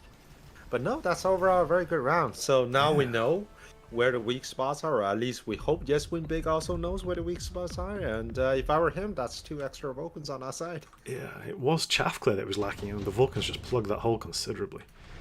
Ooh. Haste module, absorption module, instant pick and put on the level 2 Vulcan. That will not be going down anytime soon. What does their play go for? Super armor. Okay. Is that going to level 2 steel balls? On the no. left side? It's on the Sabertooth. Okay, double shot on the Sabertooth. Planning to pop some big targets with it. We have another Vulcan on the left side, like you were predicting. Leveled all the marksmen. He's planning an elite marksman endgame, I think. That's his line of play. The Vulcan on the left side is slightly exposed. I wouldn't mind putting a squad of fans in front of it. I feel like the timing of the crawler from behind that Vulcan is going to be a little bit late than the steel balls locking onto it. But we'll have to see. Right now the steel balls are being pulled to those fans though. So maybe it's not a problem at all. On the right hand side, we're going to see something similar.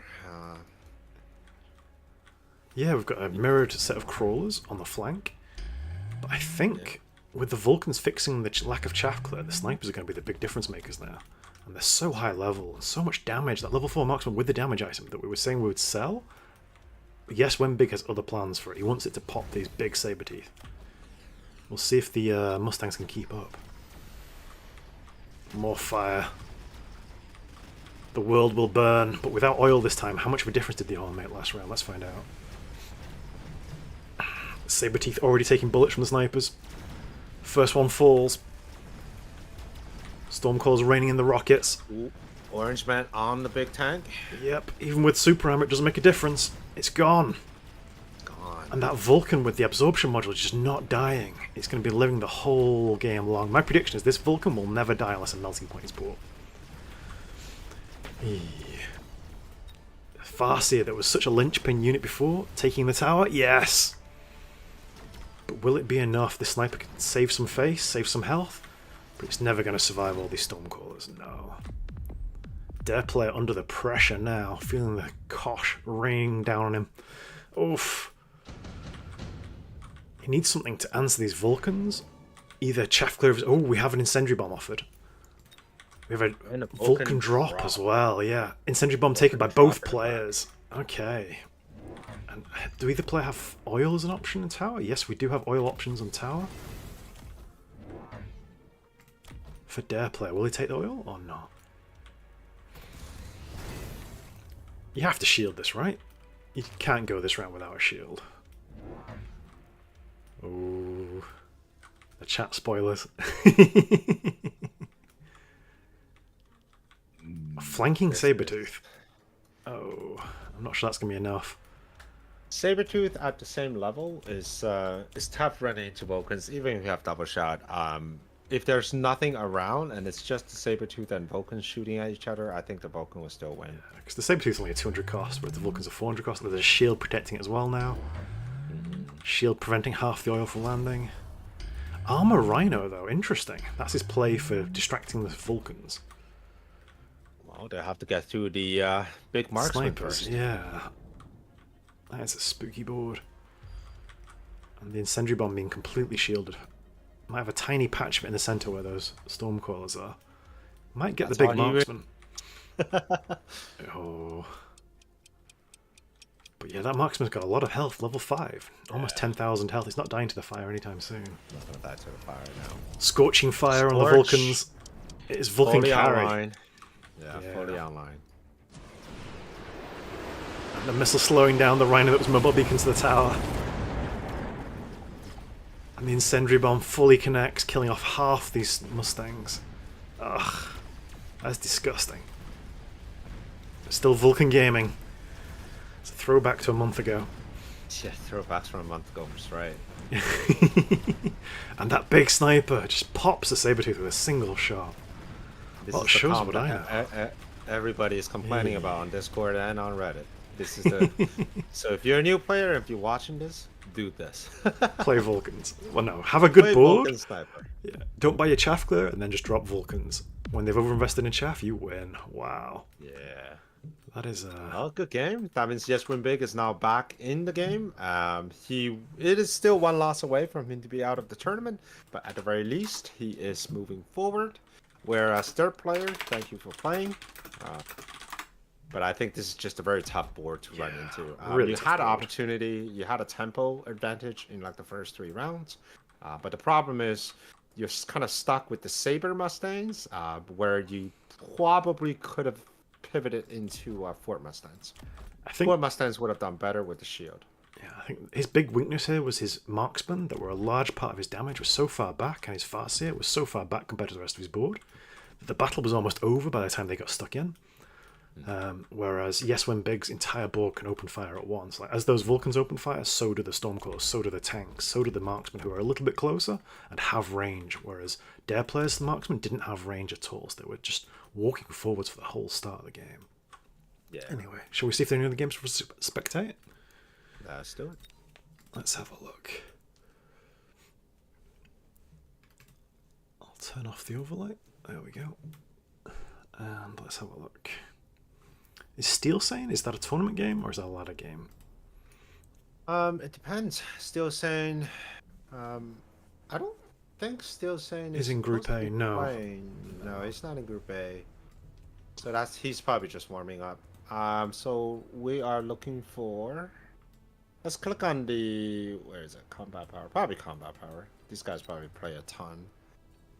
You see Agonia anywhere? I'd love to jump into this game. Having a look. I don't see Agonia. Nope.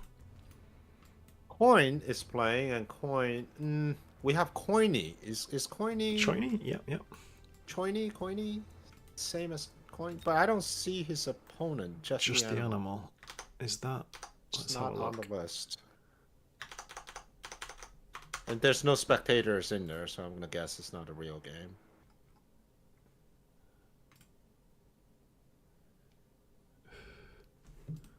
So maybe Choiny's already been knocked out. He's dove into the ladder to have a look. Oh, we've got an invite from Uncle Lazy. Alright, we're gonna get into round 3 here. And round 3 would be match 20. Another losers bracket? No, it's the losers round 2. So I think it's gonna be what, Yes Win Big and somebody else. Okay, so we get to follow Yes Win Big on his ascension to glory. Yeah. Alright.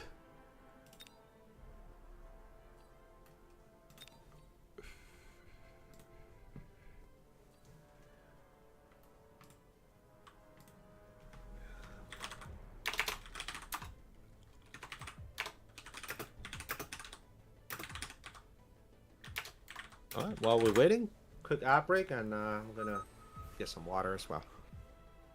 Okay. Alright, let's go back to the scene. Sorry, there we go. Right, we have one of our players in, Fair New Moth, who'll be playing as Yes Win Big. Fair New Moth is an Austrian player. I was about to say Australian, but no, Austrian player. 2000 MMR as well. He's put a good bit of time into the game since the reset. Already at 2400. I'm going to click on this to get rid of it. Oh, it's gone already. Nice. Well, I hope you're enjoying the game so far, guys. I hope my audio is at correct levels. I've been letting Stoney do his thing. Nice. Let's wish them luck.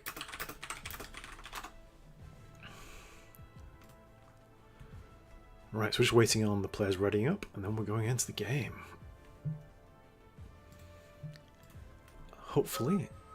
There we go, both players are here. So Yes Win Big is in the losers bracket. Yeah, both of these players are 1 round from elimination. So have they updated the tournament seedings yet? Nope. Okay. Alright, let's go into the game. Here we go. Back into the loading screen.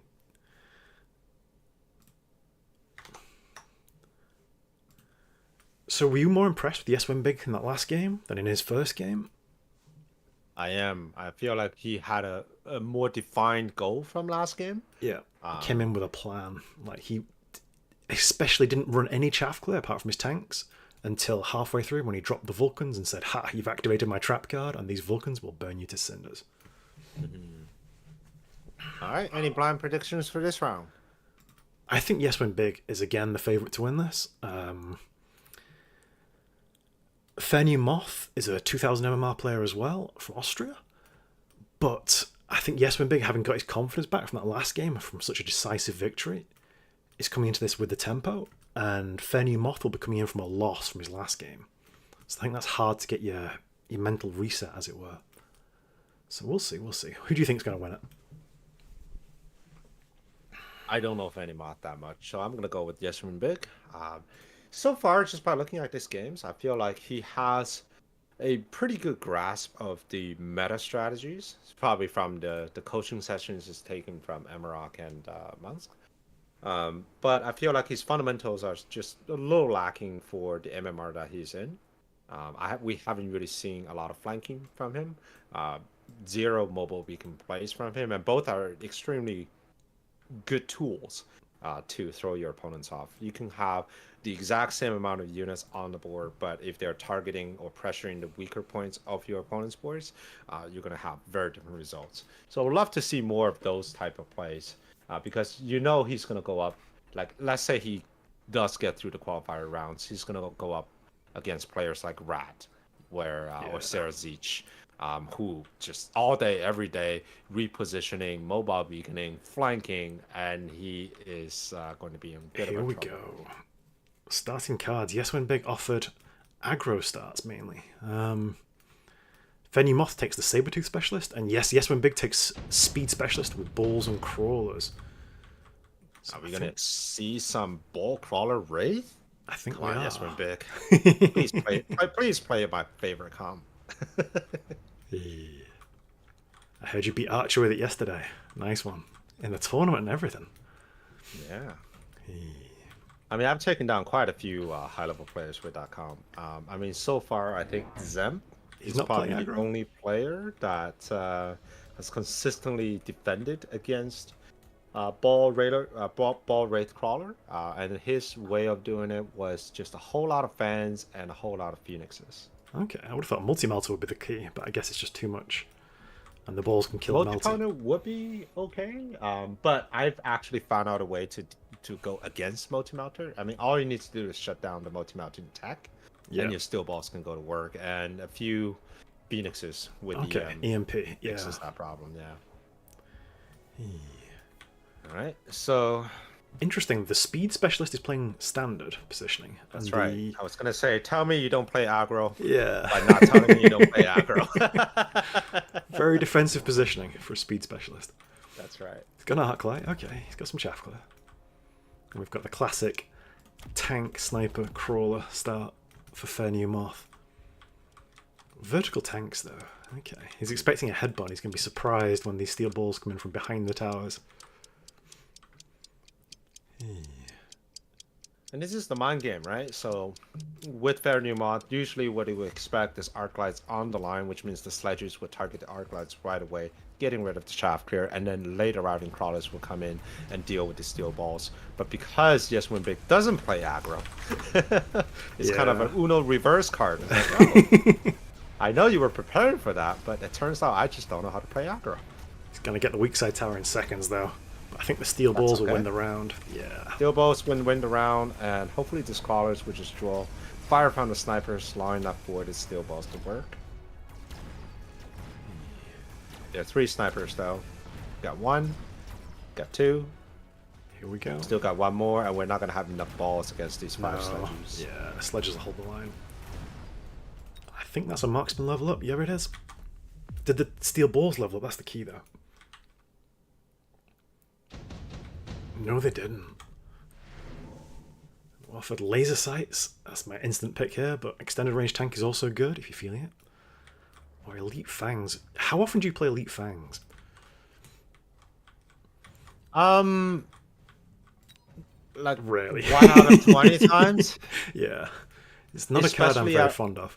Especially at round 2. I mean, if I'm offered Elite Fans at round 6, I probably want to pick it. But at round 2, no, not gonna happen, because that just takes your fans out of the role of a chaff, and yeah. Fair New Moth grabbing that laser sight without too much thought. Yes, when Big putting more thought into it, but also goes with the laser sight. And he's not holding onto it this time. Last game we saw him holding onto it, but now he's gone straight onto putting onto his steel balls with the most XP. So, and it's a Sabertooth with laser sight, waiting for that first Arclight. Right on the line though, it's a bit risky. More chaff coming through.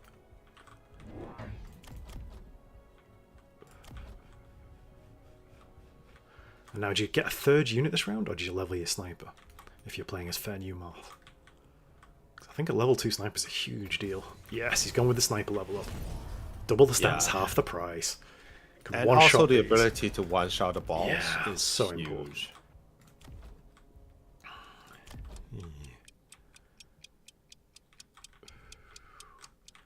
I think, I'll be honest, I'm liking Fair New Moth's position here better than I'm liking Yes When Big's, but it's still very early in the game. Sabertooth instantly picks off the Arclight. Steel balls getting stuck on tanks. But there is more chaff now. The steel balls with laser sights not doing much, just stuck on crawlers and getting picked off by that saber-tooth. So it's all in the centre here. We do have a breakthrough. They don't go to the tower though. But on the left, on the west side, the crawlers make it to the tower now. The steel ball is going to be moving through. Treacle, and he's gone.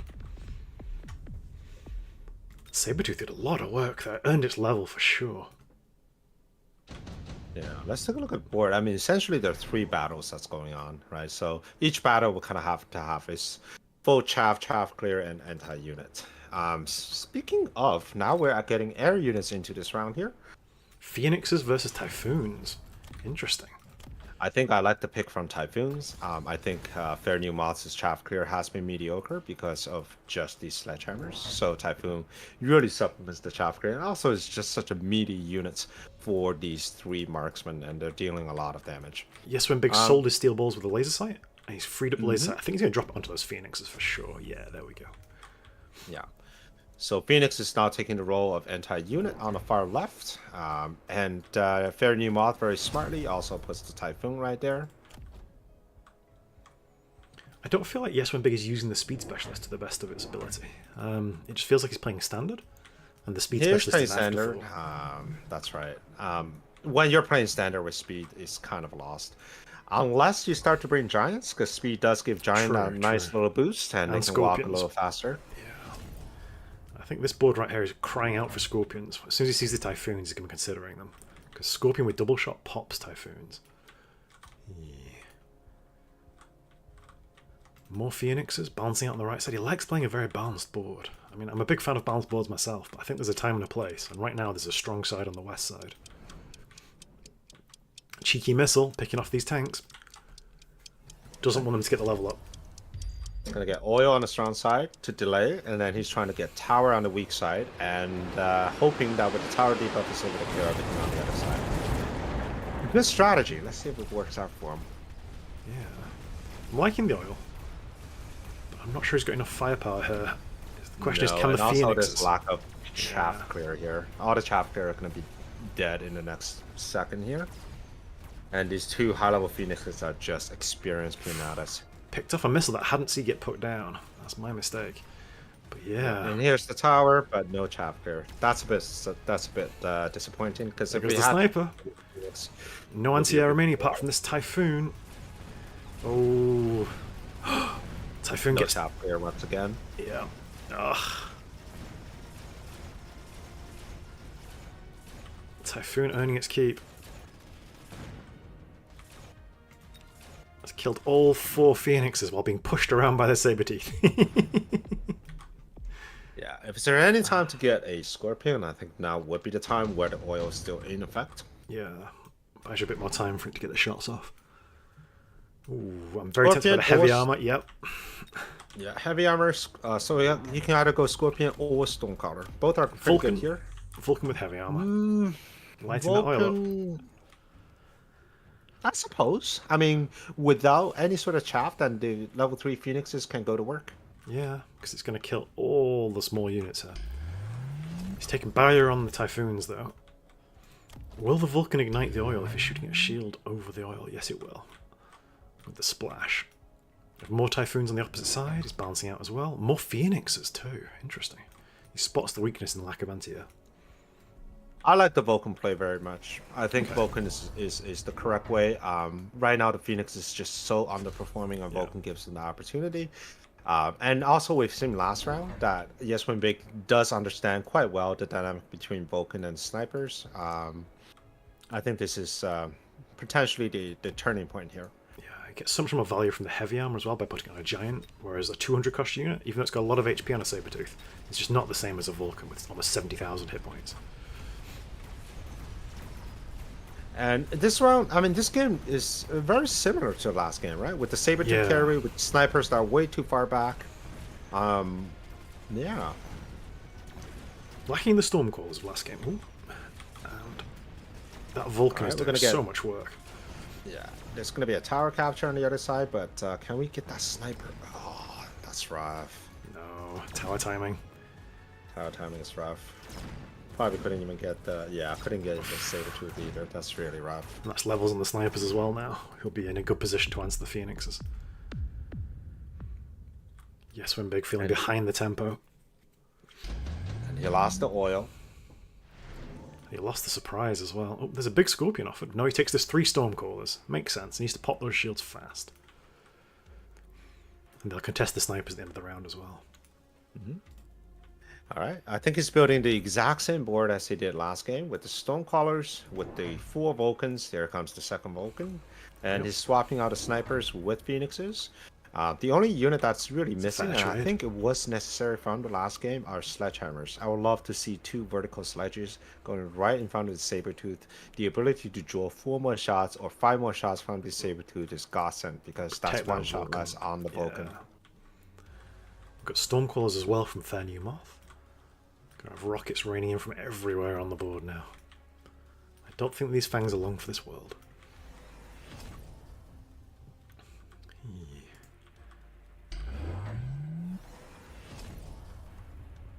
Scorching Fire on the Vulcans, more damage. Will help them burn through the shields, but I think the Stormcalls will be there to deal with the shields. I guess it just helps them with anything medium-sized on the board. Like those saber teeth. I'd like to see range on the marksman, I'll be honest. Just to keep them a little bit safe from the Phoenixes. Cheeky missile. Whose was it? It was... It does, like directly Yes, on the wins. line here. Okay. So it's just win bigs, and it's going to hit a bunch of shields. We'll do a bit of damage to the shields. But not that much, it's not an advanced missile. I guess half of the shield is gone. Okay, 4 so shields. Scorch is going to work here. Scorch is actually doing quite nice into those Typhoons. Yeah. On the right hand side, he is breaking through. On the left hand side, though, he's Struggling. holding on for dear life here. And here goes the only chaff clear, which means the high level Phoenixes are once again stuck on crawlers. We've still got elite snipers picking off this other Vulcan. It's gone. Yeah, he's struggling. He's just behind the tempo here.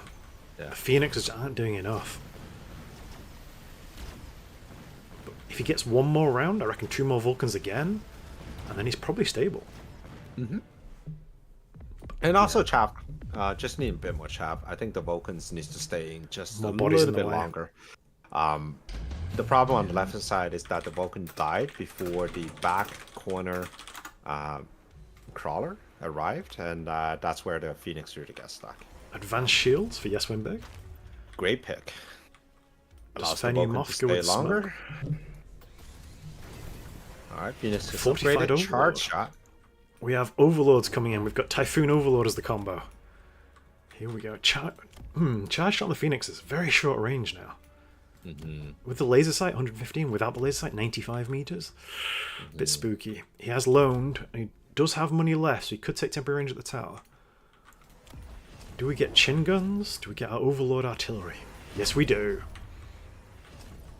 He's going to be feeling the pressure here. Yes, Win Big is going to need to have shield. He's got 600 in bank still. Whereas Fenny Moth He's has spent everything. contemplating. Yeah. I think he More wants that. files? Here's 1 chaff. He could take Mass Recruitment and get another Vulcan, but I really feel like he just needs the shield. He needs shields. He needs to get benefit from his advanced shield. Specialist. Alright, Nope. took Mass Recruitment. No Vulcan though. crawlers? It's gonna be more crawlers. he And going for let's flank? get 2 shields, 3 shields down. Here we go. Okay, looking at Fair New Moth. I think I love his chat board. I love these late arriving crawlers. These are just so devastating because we don't have late arriving chaff clear. So the Vulcans is all you got. Vulcan's going to have to do so much work here. It does have an anti-missile device down as well. But the Vulcan just burning through these Typhoons so fast. Alright, the Even chaff with those lines are shields. working a lot better. And now here we have the Vulcan getting onto the final squad of the crawlers. And once those crawlers are gone, the charge shot Phoenixes should be able to get to work. And those Maybe. Overlords. The Overlords are just getting a little bit too close. Oh man. There's so much health in those Come on, Overlords. Phoenix. 1 shot. Give me another one. No. Oh no. I think Yes Win Big's in trouble here. He really needs to kill this Overlord if he wants to survive the round. There's going to be so much damage coming in. He's only got one Phoenix remaining. It's going to be too exposed. Oh, Overlord is distracted. Wait. No. Oh, no. Is it enough to survive? Yes, he lives another round. Whew. And both players loaned last turn. So the game is going to slow down here for a little bit. Oh, dearie me. So close, though. Only 200 health remaining. Skill drop, I Single think, saber is pretty good for Yes Win Big here. Enhancement module? Smoke. Does he have it for a Vulcan, maybe? None of these Vulcans have got levels, though. Oof. He's got Barrier Shield for a Vulcan. Barrier on a Vulcan. Possibly taking range on a Phoenix. So they Oil? feel a little bit more protected. Liking the oil refresh. He needs that. Yeah. I'm not convinced the Phoenixes worked last round, I'll be honest. Maybe it was a chaff clear issue. But I didn't see them get many shots in on those Overlords. And now there's 3 Overlords, not just 4 Overlords, not just 2. Yeah, if I were Fair New Moth, I'll probably just smash that mothership button. That's going to keep all those Overlords alive for a very long time. Yeah, he's spent up though right now. He's only got 100 in pocket. Tricky. Whereas Yes When Big still got 1,000 in pocket. So he's got more time and more choices to make. I would sell the level 2 Sabertooth with the laser sight. Yeah. Oh, he's And leveled just put up. that on. Yeah, it's leveled up, but I feel like getting that on Overlord it might be pretty good. Millions more Phoenixes. Yeah, but these are charge shot and they are being outranged by the Overlords. Taking temporary range at the tower, that might fix things. Fair New Moth hasn't taken temporary range, he's taken speed though.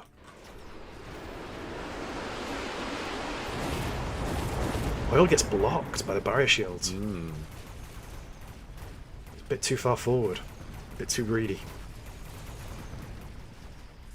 But the Phoenix is doing work. Killing off those Typhoons. But the Overlords... Oh, the Overlord artillery, disgusting amount of damage. And Burning we still through have those Scholars Vulcans. trimming through. Tower gone. Would you? Oh, Yeah, that's tower gotta gone. be game. That's gotta be game. Yeah.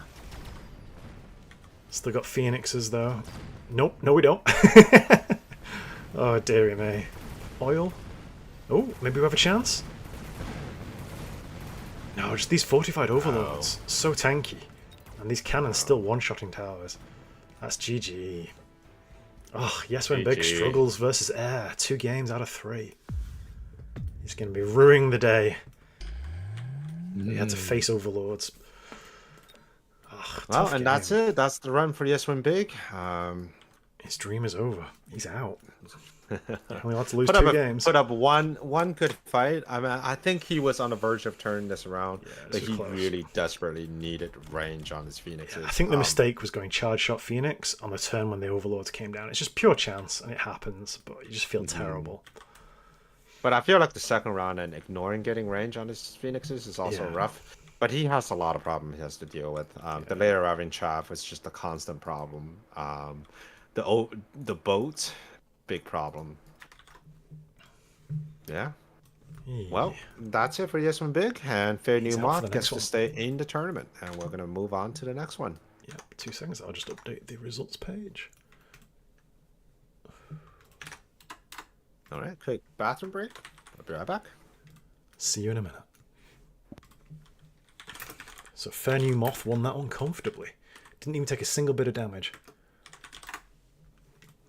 Wow. This is tricky. I think as a defending player here, this left side, this strong side, is just so hard to stop. He made a good effort with the Vulcans, bought him a bit of time, but these Phoenixes just didn't get enough damage in. I think. And the problem is, next round you're facing this with Mothership spawning Wasps out for you. You've really got to have a solid answer ready for these Overlords. As soon as you see Typhoons in the line, you know Overlords or Phoenixes will be coming out behind them. So you need to have a solid answer ready for it. I'm not even sure if Fortress with Anti-Air would work, because these Overlords with extra HP being fortified just survive everything for so long.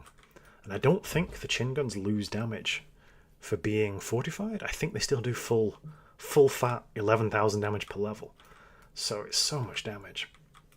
Personally, I believe that the Overlord Artillery rate of fire is a little bit too quick, every 3 seconds. I'd rather it was more like every 4.5, maybe every 5 seconds. because it's so much damage. But yeah, tough game. I feel bad for Yes Went Big because he's played really well this weekend. He's won the tournament, yes, last night. But then comes into this tournament probably having stayed up a bit too late last night and celebrating his victory. And feels the worst for ended up with Speed Specialist playing Standard, which is tough. No matter what you do, it's always hard to win as Speed Specialist when you're not making advantage of it and taking towers. So it's just dead stats otherwise. And your opponent here has got Sabretooth for free, which got level 3, did his most damage of any unit in the entire game, got almost 80 kills. The turn it came down, it one-shot an Arclight straight away, set the whole tone for the game. Really tough. Yeah, like Yes Win Big needs to find a new mentor that plays aggro. He needs to talk up to Abuchi, talk up to Sako and Rat, impart him with some valuable Start aggro playing knowledge. aggro, yeah. I struggle with that. He's got a perfect uniset for aggro. Yeah, he should have played Steel Ball, ball crawler with the speed spec. That's as good of an aggro start you can ask for. Yeah, he just didn't want to play it. Just didn't know how to play it. All right, let's see where we're at in that next. Okay, I'll turn the overlay off. All right, so here is the tourney bracket right now.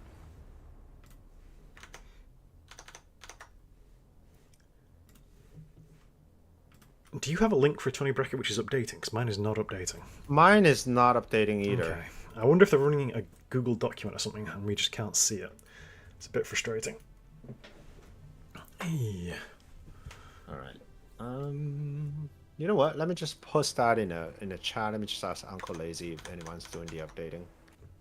So I'd love to see the updating. So our next match should be match number 26. Which is going to be, let's have a look.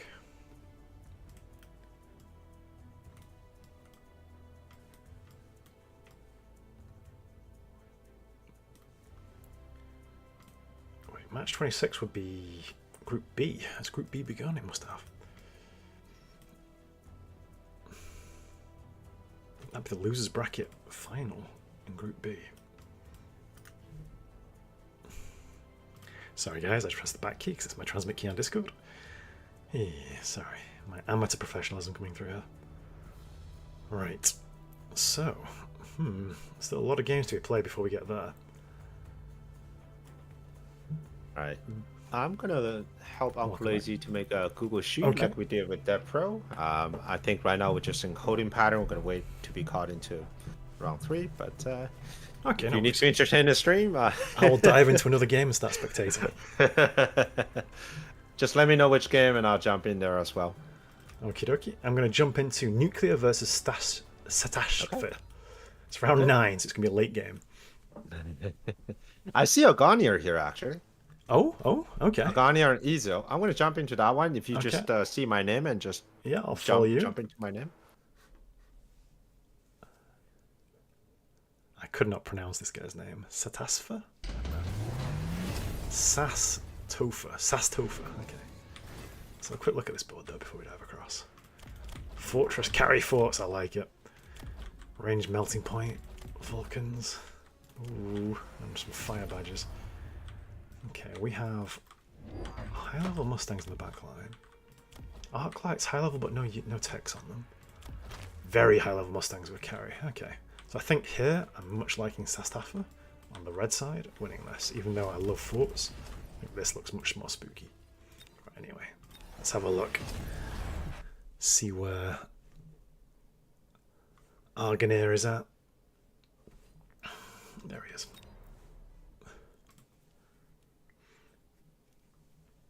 So the downside of joining a game in progress is that I might be a slightly offset time to you guys. Because it tends to favour showing you combat when you join. Let's see. Alright, I'm just gonna have an automatic display here. Okay. I'm And seeing the start you'll of have combat to on round just- 5.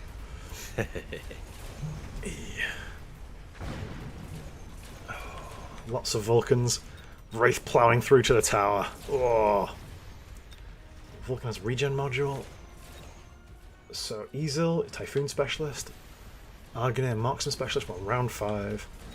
We've got Phoenix carrying the midline with Vulcan supporting.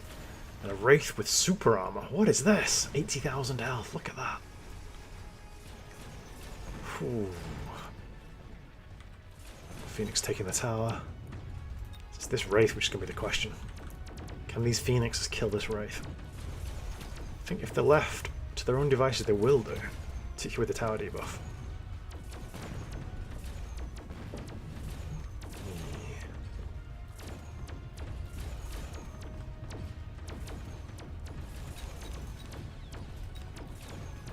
And yeah, the Wraith is gone for sure. Right, and hopefully now it'll catch me up to Stoney's position in the game by playing super fast for the first few choices here. Yeah, there we go. Now I should be caught up. Yeah. Yeah, I'm caught up. Both players summoning crawlers in the back line of their opponent. But both players having replicate. I know we replicate on blue crawlers, but red crawlers are impact drill. So I think Easel has the advantage here for sure. Has the melting point now to answer the super high level Wraith with super armor. 120,000 health. And degen beam on it now as well, he's committed. But he's using reposition to put it more central, which I think will be good for just stopping these Vulcans from getting too much value. And now he's got these fortresses, which will stop these Vulcans dead in their tracks. Let's see if the summon works. This is as far as I can zoom out. Crawlers in the backline here will replicate. Stop dead. At the front, this Wraith with degen beam doing so much work. We need the melting point onto the high health target, but he's not. He's busy distracted by crawlers. But he does have the crawler backline. Stopped by wasps. The melting point is saved by typhoons from behind. It needs to get onto a high HP target. Come on. Still distracted. Stormcaw's raining in rockets. It's level 2. It's going to go down in a second. Oh no. Oh. Disaster. The melting point never kills anything but crawlers. It gets 24 crawlers. But those are all crawlers. Now, fortresses on the line doing work. I'm liking Argonaire's positioning here on his Wraith. And with the reposition, it's so strong. When you've got such a high HP unit, that has to be answered by a melting point, but it can dance around with this reposition redeployment.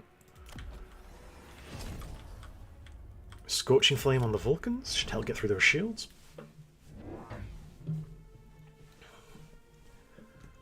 More melting points. He's desperate to catch this Vulcan. This Wraith, sorry. Oh, dearie me. Impact Drill. Level 3 crawlers. Oof. That's a great redeploy. What did he redeploy this turn? I can't see. Oh, we have a flank with some wasps. Straight into a missile though. Easel predicts it.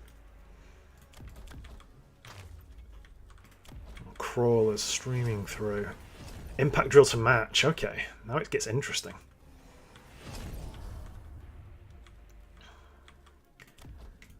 The key question here is, can one of these melting points, one of these 3 melting points, get a binding onto that Wraith before the Vulcans get stuck on these fortresses? Because if the Vulcans get stuck and the melting points don't get onto the Wraith, then it's just over. Because the degen beam is going to reduce the damage from all these units by 30%? Or 40%? The speed loss as well is so huge for crawlers who want to replicate if they can't get into there. I think I'm much preferring Argonaire's positioning here. I'm not sure what senior Spectator Parasitic is seeing.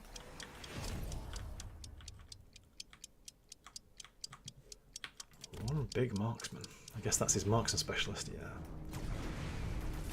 We have a drive-by Vulcan ring away from the fortresses, hoping to break the bindings, so he gets to kill some chaff instead.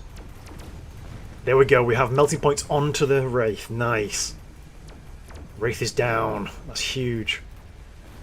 And melting points onto the fort. There's still one more level 2 fort standing. Melting point is killed though. The fortress defends itself successfully. Steel balls trying to stop a rhino, and they do. So it's all about these 2 big fortresses, but this one's gone down already. We've got 1 melting point, 2 melting points versus a fortress. This regenning Vulcan has got so much HP. And the tower goes down, saving it. Melting points will mop up here. Okay. Mr. Parasitic, he made a very good prediction then. But the problem is, we need a melting point to catch that Wraith every turn. And that Wraith is going to be dancing. Wherever it wants to go, it's going to go with that redeployment. Absorption module, instantly picked. And redeployment of his own to move this Vulcan back over to here instead. What is Argonair going to go for? Ooh, choices. I'd be very tempted by the EMP hit. You could turn off the range on those Vulcans. Well, I don't know. You kind of want the Vulcans to have range to get stuck on your fortresses. Difficult. Maybe you go with the second mobile beacon, so you can control two different things, like the Wraith movement and the Wasps on the flank. He's gone with shields and put them on the Wasps, which he's moved from the flank to the front. He's brought the Wraith over as well. He's going to have a Wraith-Wasp combo, trying to battering around their way through to this tower straight away at the start of the round. If Easel doesn't build a melting point, this tower is doomed. He's bought more chaff, more crawlers with replicating impact drill. He sold these ones in the corner because they were running straight into a level 3 set. And he's used that money to buy more. Got 50 in pocket. He needs a cheeky missile here, I reckon. This side, so much power. Look at this. 2 extra forts. And the level 3 Wraith with super armor, so 120,000 health. It's got more health than 2 forts combined. That is a big Wraith. Ooh, these melting points have got lifesteal now. If they get onto a big target, they're going to drain that life back and save themselves. And getting 60% more health on a melting point is massive. This level 2 melting point's got 100,000 health. Yeah. Oh, cheeky missiles. But they're going to run straight into shields. Across the board. Here comes the Wraith. Getting stuck on steel balls. Mobile beacon's pushing it forwards. Can they stop the Wasps and the Wraith? That's the key. Typhoons. Needs these Typhoons to survive. No, the Typhoons are gone. Melting point on Wasps. Can I get a binding on the Wraith though before it gets to the tower? Must stop this Wraith. Oh, it looks like the tower is falling. Tower is gone. Melting point is gone. It still has a strong side though with 2 Vulcans and 2 melting points. Pair of Typhoons plodding through, but while the tower debuff runs, everything is just so slow. The regen Vulcan is gone, but he takes a tower of his own. Now he's got a few seconds to try and kill as much as he can, but it's not going to be enough. The level 2 melting point does survive. Lifesteal's back from the fortress. Can it lifesteal here? No, it can't. So we have a fortress playing sweeper with a shield still standing right at the end of the round. That was with a successful tower push though. If Easel can defend this tower now, he's going to win. Because the only way Argonair is still in this is with these tower snipes. We have an instant pick on the Overlord and a Farseer pickup.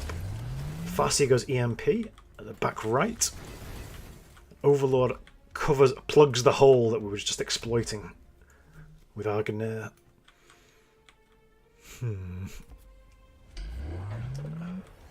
Pulls across with a redeploy, a melting point to support this side as well.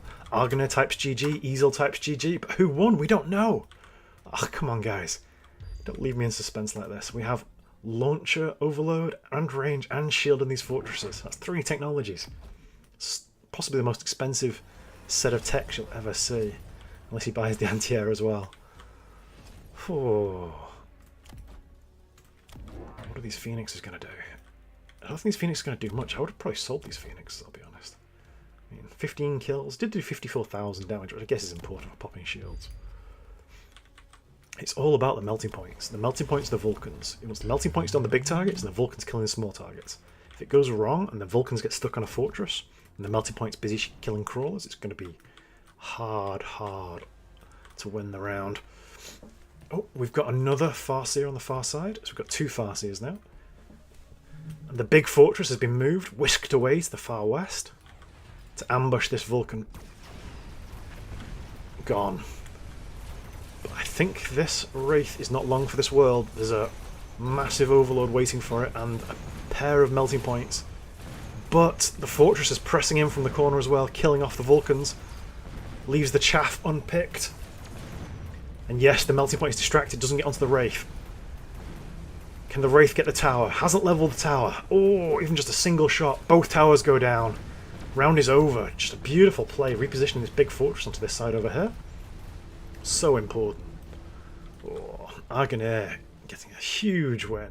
Just with that dancing Wraith and then following up with carry fortresses. Even though the melting points were getting onto targets, they weren't able to clear the chaff, or weren't able to pop the shields fast enough for the Vulcans to clear the chaff for them. Whew. Very close game. So much chaff coming through as well. Just with impact drill. I've taken impact drill off my crawls. Maybe I need to put it back on. Tricky. Tricky.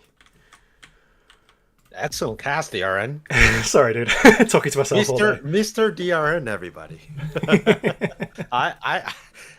I wasn't even paying attention to the game because I'm helping Uncle Lazy with the spreadsheet, and I'm just listening to it. I was like, damn, he's got the the sportcaster enthusiasm. I love it. I just love watching the robots bash into each other and blow each other up. That's what I'm here for.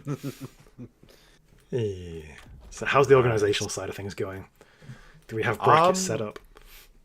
The bracket should be up on a Google Sheet soon. I just need to set up a template for them.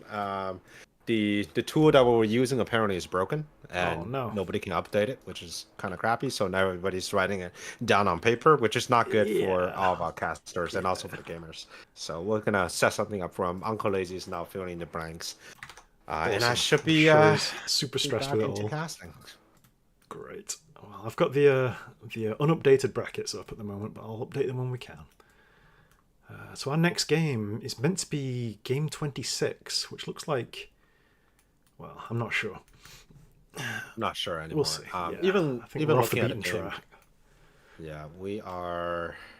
Even like the initial set, I don't think they are correct. Did we do Yes Win Big in our very first game? No, we didn't. We did Sure. Odyssey versus Shurikai, who aren't matched. Yeah, even on then the basic that ones. wasn't. Yeah. Yeah, even then that wasn't the right place in the bracket, because in the bracket it says it was Shurikai versus Teddy. Yeah, which is. I think the bracket broke because it was correct when I first did the introduction, but then it changed just before our match began, and I wasn't sure where we were quite set up for. But hopefully we'll get things fixed up. I'll just leave that with Danko. Yeah.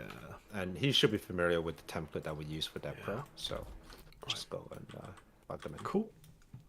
But yeah, we got to see Argonair do a masterful play there against Ezel. Used a redeploy on a Wraith with super armor and just completely smashed towers left and right. And then when Ezel was panicking and going back to Melting Point as the answer to this huge Wraith, he just pivoted to carry fort. And I wouldn't have thought carry fort would work into Melting Point, but it did. Did an awful lot of work. Right, let's have a look. Any more games happening right now? No, I think we're just waiting. Oh, there it is. An invitation from Salt Monkey. Cool. Okay.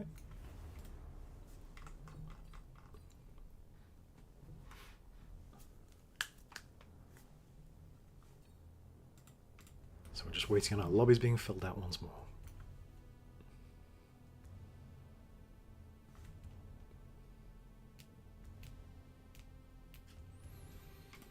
But yeah, that last game, Fair New Moth won it as a perfect game. Didn't lose a single bit of HP. It's crazy. In the tournament.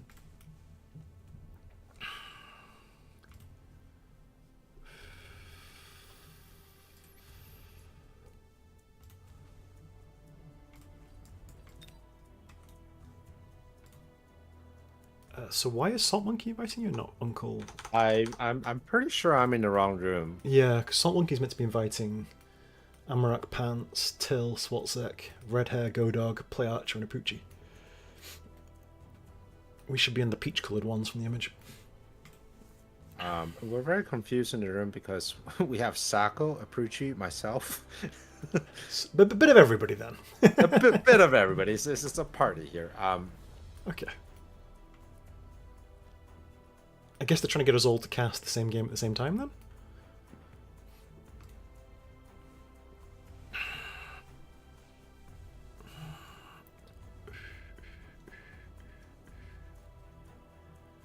Sorry, I shouldn't whistle into the microphone. 22. Okay, so that's my game. Okay. Okay, so this is match 22. Match 92 was that? Or match 22? 22. That's 22. our game. That's our next game. Yeah. Okay, let's have a look. Oh, actually, Sako. Oh, never mind. Sako and Apucci are also in this game. Cool, cool. So it's a dual cast. Yeah, yeah.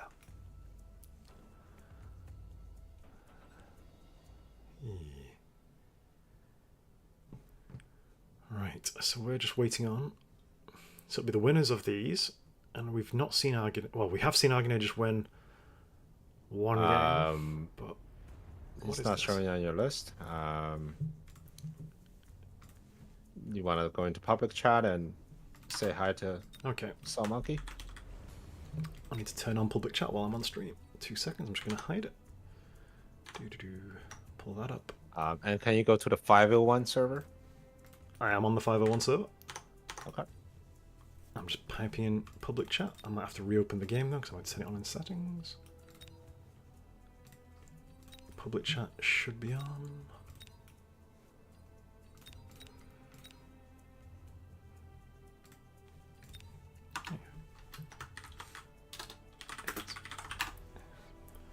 So right now we're getting into match 22. Now this chart here is a little outdated because the tool that we're using for brackets actually broke. But just looking at the match numbers here, match 22 should actually be in the winner's bracket. So there's Yeah. right here in the winner's bracket between. I would have thought this would have already been played though, because Argonne's played 2 games already, and this would be Argonne's 3rd game now. I'm not sure. We'll see. We'll see. Yeah, so this is the winner's bracket. This is actually the Winners bracket. the winner's final? semi-final, Semifinal. right? Semi-final. Yeah. So the winner of this goes through to the next stage of the tournament. Yeah. So we got Gunnier, and what did he say the other player was? He said this is the Agonir versus Fair New Moth. Okay, so we got everybody here. We just need you, DNN. Did you say something? I didn't see it. I've typed in chat 3 times. Oh, there it is.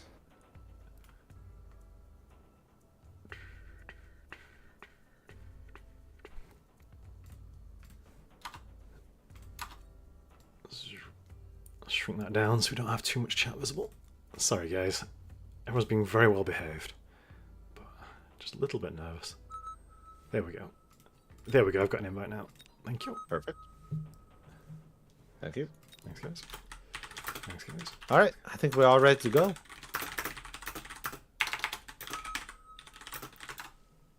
Agonir. Here we go. Argonne versus Fenrir Moth. Okay, so this is us watching the losers bracket meet up with the winners bracket now.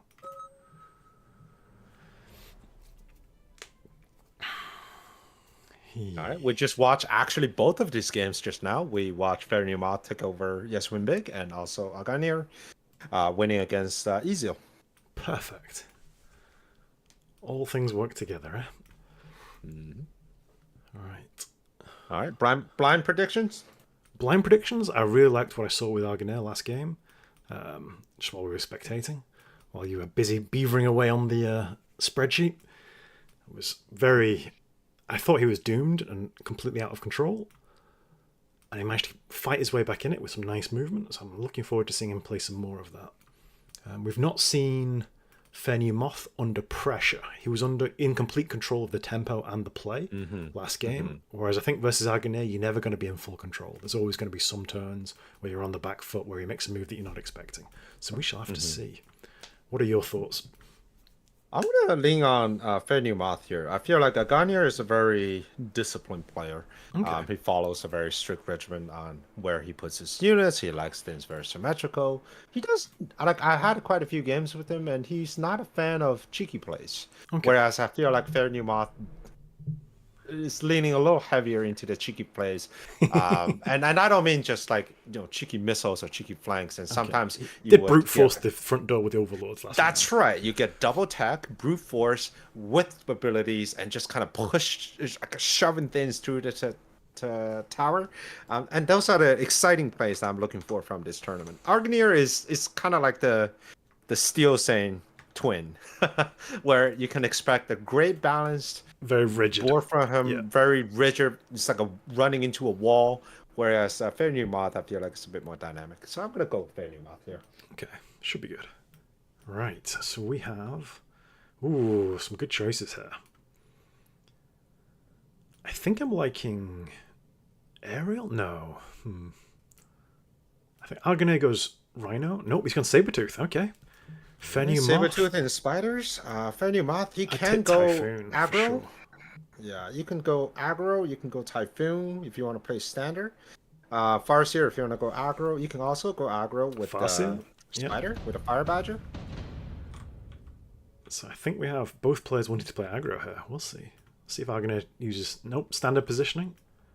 Standard position for Aghanim with the... Oh no, nope. forward. He's Aggro, committing. aggro There we Spider. go. Okay. And Fenny Moth, aggro steel balls. Ooh. We haven't seen a single aggro game so far. I'm very excited for this. Proper aggro. Oh, Aghanim, the box moving everything back to the center line. Yeah.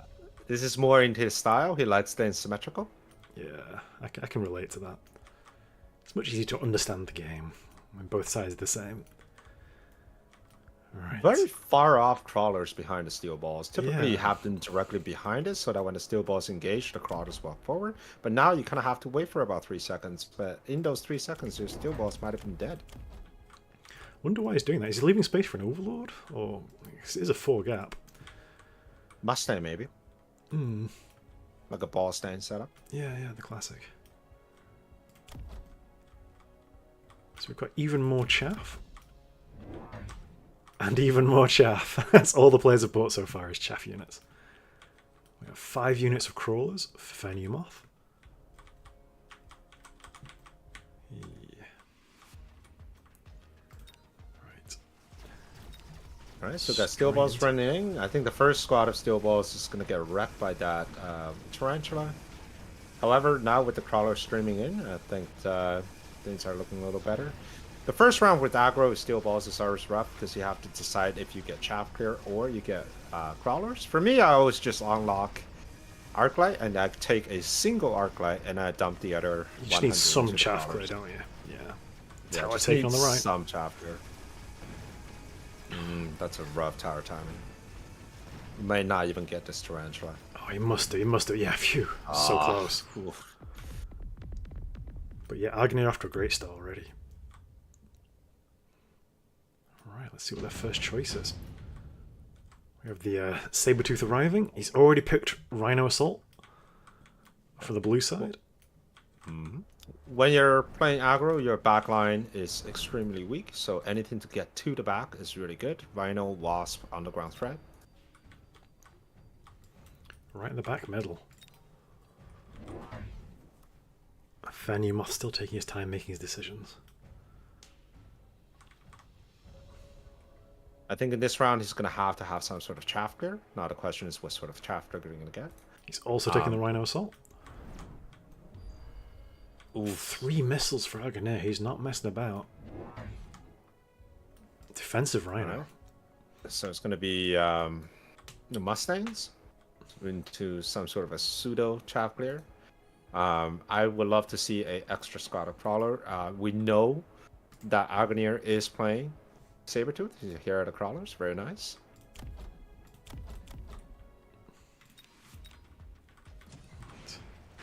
Oh, big kills from that first missile. Huge Yeah. tempo swing.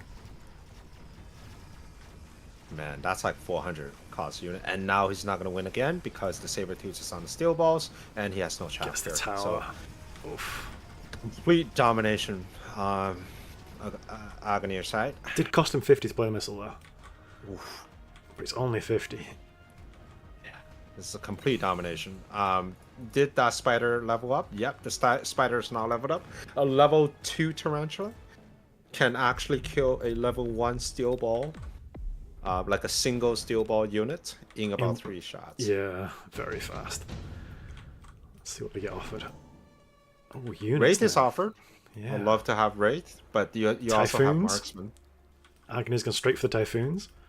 We saw Fenny Moth use Typhoons as his front line for aggro last game, but will he do the same this game? I think I'd really like to see the Wraith though. I think the Wraith would be Yeah, a I'd great love to see choice. the Wraith. Typhoon is you're running to Sabretooth and you just don't have enough. But yeah, Wraith is probably the best choice here. It offers chaff clear, it offers damage, and it's also in the air away from the Sabretooth. Still choosing. Fenny Moth taking his time. Oil on the thinking. ground. I would love to see some sort of push on the opposite side. Has taken the Wraith. This is also the round with Farseer, so he could do something cheeky in the back line too. But instead, it's just going to go everything on the one side into the oil. A little painful. Yeah, I'd like to see the opposite tower leveled up on the weak side. Just Yes. something. But do 2 level 1 Typhoons beat a single level 2 Wraith? I don't think they do. Right. So far, it's not terrible. I think the oil is going to hurt. Yeah. But next round, he can always mobile beacon away, so a little backward with the ball stand into the other tower.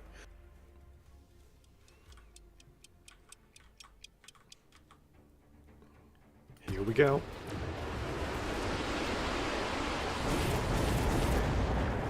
Wraith opens up the kills. He's already got the most kills of any unit on his army. Yeah, the real MVP here will actually be the Farseer in the back. I think if he times it right, he can actually get both of his Typhoon without the Raid taking too much damage. And all that's left is just the Sabertooth and Tarantula. Bad tower timing. Yeah, I did take the level up on the tower, but it's just not enough on Yeah, the the weak Raid side. is still standing strong though, but we're missing. Ooh, gets Sabertooth. That's huge. Farseer is distracted though. No. Didn't get onto the Typhoon. It's too bad. Yeah, Typhoon's doing a lot Gets of another work there. Typhoon. Very nice. Saves a chunk This of is as HP. good of a round as he can get for Eternian Wealth. Yeah, I thought into it was the going to oil. go a lot worse. Yeah. Down to just 1,900 health remaining though. It's going to be tough. EMP for Agonair. Just a small 50 cost one though. I think he's mostly using it for the speed decrease. Buy himself a bit of space and time, and you can't shield the Wraith, so any tech on the Wraith will be instantly turned off. But I Here comes wouldn't the expect Phoenixes it to to take take care of the Wraith. Has taken field maintenance on the Wraith. Unlucky. Oh boy. I guess you still get the HP's worth from it, you know, the extra 30% health. But you're not going to get the regen while it's EMP'd.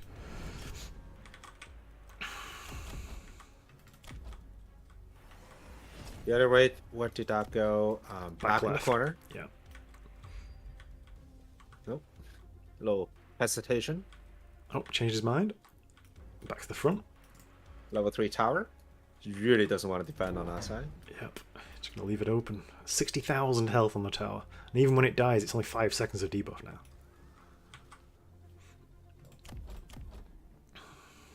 More missiles. Agonair is not messing around. He wants the tempo. The Wraith in the middle is actually might head it towards one of the towers. If it gets pulled by the fence on the far right. Nope. It's just coming back. Or he needs the degen. He needs the EMP to wear off on the front Wraith before it dies. No, it's already gone. Oh. 25 seconds is a long time. Yep. And the weak side tower is about to go now as well. Oof. Still kills. Yep. Still goes the Saber. No chance in the rest of the army. Yeah, Phoenix is doing too much work. He's down to just 600 health left. Oh. This is not where you want to be if you're the aggro player. Typically, it's the other way around. You're the aggro player. You're going to get your opponent's health down, and then in the in the very end, either your opponent stabilizes and bounce back, or you win the game. But Agonair this is grabs the that. opposite of where you Yeah. want to be. He's just feeling the pain from those missiles just every turn. Completely stopping his tempo. It's the downside of playing aggro. It's the reason I don't do a lot of ball stains, precisely because I don't want to be hurt by the missiles. Yeah. And besides, I feel like Wraith Ball is just so much more versatile. Both players going with the amp core. I think he has to put it on the level 2 Wraith, right? More missiles coming down. At this point, I might just want to click on freaking Anti-missile. anti-missile on the Yeah. blast stance. Or He on the doesn't even run Farseer it. behind it as well, you know. It's only 200. Oh, he doesn't run it. Wow. It's mad lad territory, I'm afraid. You have to run some anti-missile, don't you? What do you do versus Stormcallers otherwise? We have a Wasp snipe as well. Though I think Farseer on the front will turn for it. Nope. No. Okay. They're going to go too far in. Yeah, this is way beyond his range. So. Oof, that's painful. His Wraith flank is Running straight into a set of It's Phoenixes. fine. Gets rid of all the chaff, but the problem is there's no more steel balls left, and he needs the steel balls to do the damage. Tower gone. And that's game. It's brutal. just Yeah. it's been out-tempoed ever since that missile. Yep. The round 2 missile set the tone for the whole game. Yeah. Perfect game for Argonair as well. Oof. That's tough for Fair New the- Moth. Got one game wall. away from the final. Or from the final set of the tournament and then didn't make it. But Argonair, playing with confidence, looked very, very comfortable there. I think at this point, Agonier should have won 3 games already, which means he's already qualified. Like, he Yep. doesn't actually need to play the next game. So, let's see, what do we have here? We have match 26. Let's just look at the map here. Match 26 looks like... I don't even see match 26 here. It's in Group B. It's the losers bracket final of Group B. Okay, so maybe it's just something gets pushed down, because we actually have 7 groups. 7 groups. Wow. These double elim matches is always very confusing to plan. Even when we were planning Death Pro with just 8 people, which I thought, hey, it's a nice even number. Yeah. And then you put it onto a spreadsheet. It was like, why are some of these brackets missing tails? Oh, it's because of the double elim mechanic. So it's a little confusing. I had to ask ChatGPT to kind of spell it out for me, and I was like, okay, I get it. Okay. Double elimination works in that a player doesn't get knocked out if he runs into the best player in the tournament in the first round. He gets a second chance coming back into it. So to be knocked out of the tournament, a player has to lose 2 games. So you've always got 2 lives. But the grand winner can win by never losing if he wants to, or someone can lose once and then win the grand final and be the overall tournament champion. Sure. Yeah. All right. So, I think we're getting close to Group 1 here. We're going to get one more game. And then Group 2, if I remember correctly, should either already be started or is starting soon. And we just need to... I think Group B will definitely be underway by now for sure. It's Yeah. started 45 minutes ago in theory, though there were some delays, I'm sure. Alright, let's have a look at the game again. While we wait, I'm going to put on a quick ad break, and then we'll be right back. Yeah, and you fellas here with me on YouTube, no ad breaks for us, unless Google decides to. We're just going to enjoy what we've got. I think the Typhoons here were really strong. They did so much work. They killed both the Crawlers and the Wraiths. He went field maintenance on the Wraith. Unfortunately, it was the same turn as the EMP hit up, which completely stopped it from being effective. And then Argonair was ready with the charge shot Phoenixes for all the rest. Oh, we've already invited to our next game. Let's go. Argonair looks very comfortable there. Right. And here we are going into the next game already. It's Argonair versus Mr. B. The B-Man. Yeah.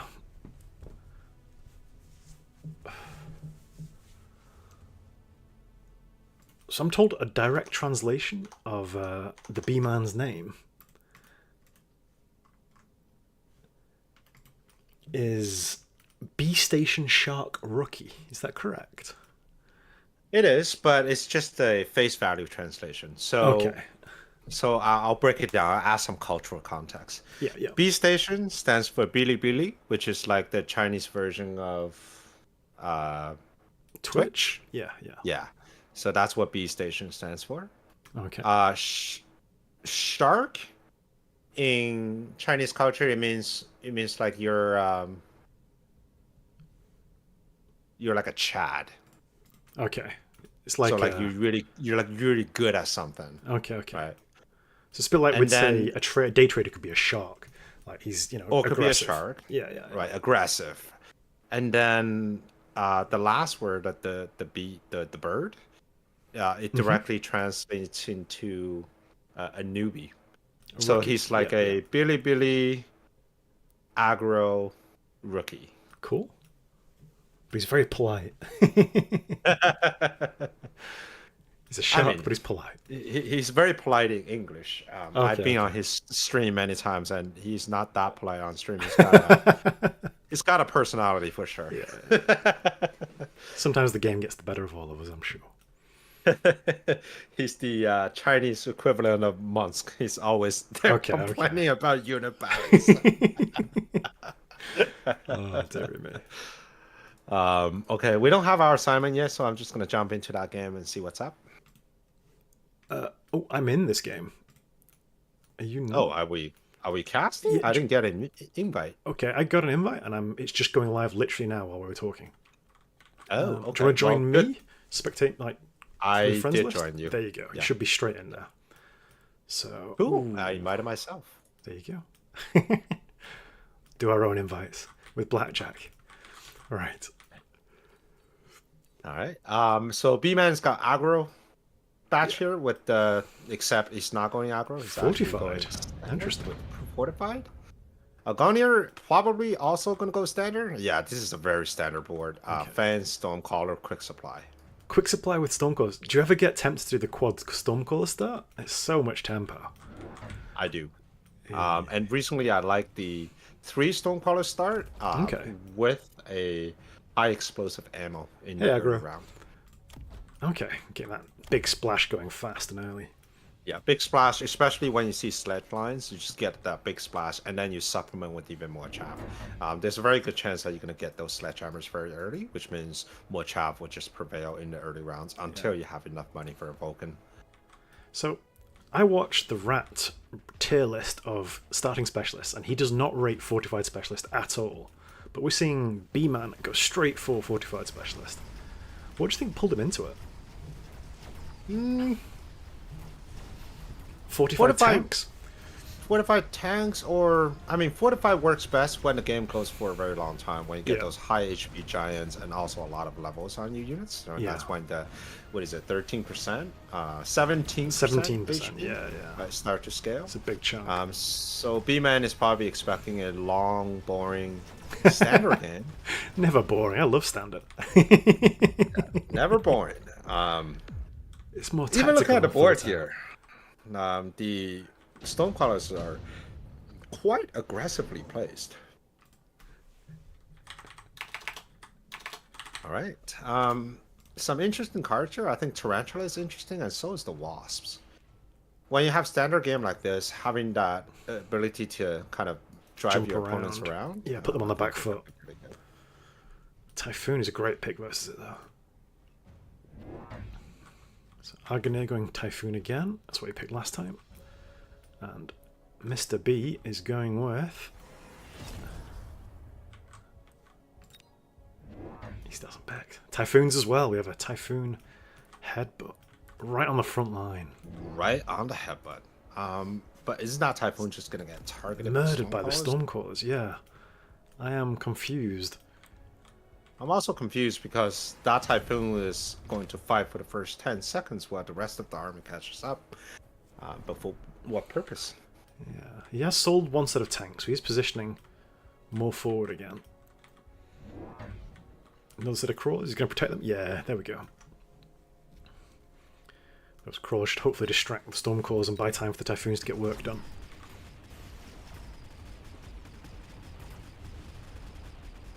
Maybe even buy enough time for the second wave of crawlers to arrive? No, not quite. Typhoon's going to get rained rockets in on. Oof. So much damage coming in. Both Typhoons gone already. I'm not liking... Yeah. Positioning. There's no chap here from these sledges. They disappear, which means marksmen will be stuck shooting at crawlers.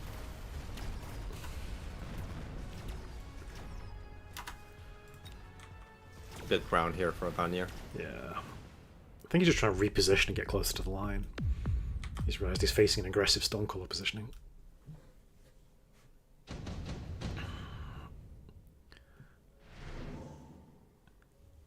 Amcor is a great item on Typhoon. Yep. Already taken by Argonair. I would be tempted by Efficient Tech myself if I'm being greedy, but I think the odds of you getting value out of it, getting 3 technologies off before you've already lost tempo, is quite hard. So I think you have to go with... Oh, he's gone with a skip. Okay. Yep. I think that might be a mistake. I feel like the either efficient technology or just the item is really good. He's going with the Scorpion. Scorpion Positioned. is there to deal with the Typhoon, but I feel like the Stonecrawler needs an answer. Yeah, it's going to get distracted by these crawls that have been matched on the front row as well. Yeah, I think these Stormclaws are going to be the deciding unit this game. Because there's nothing here to answer them at all. No I think flanks. B-Man's board is just a little disjointed. The marksmen are taking way too long to get into the action, and when they do, they're not shooting at the unit that they're supposed to.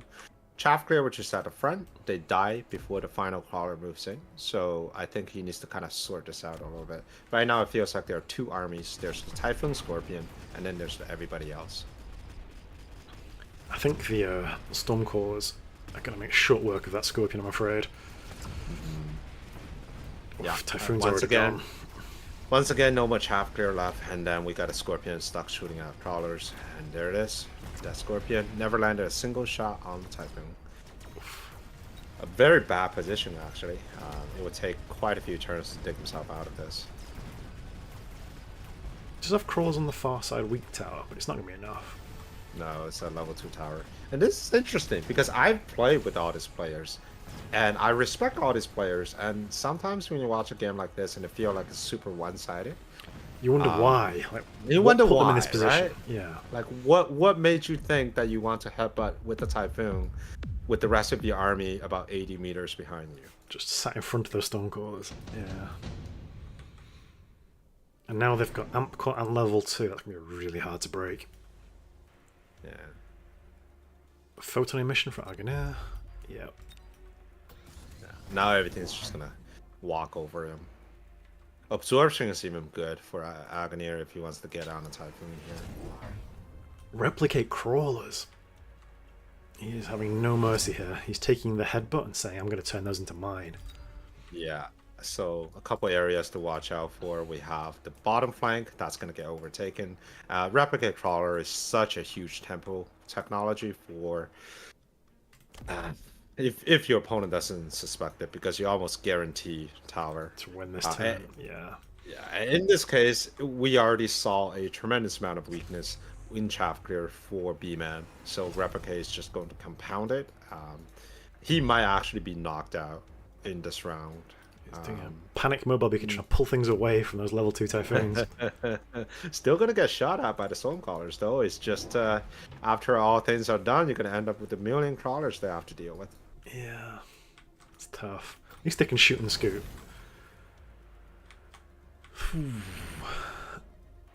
Defensive missile might save him from those crawls. Mobile beacon in his tower. Yeah. Yeah, but it's not gonna save him from the flank. Still gonna get tower from the flank.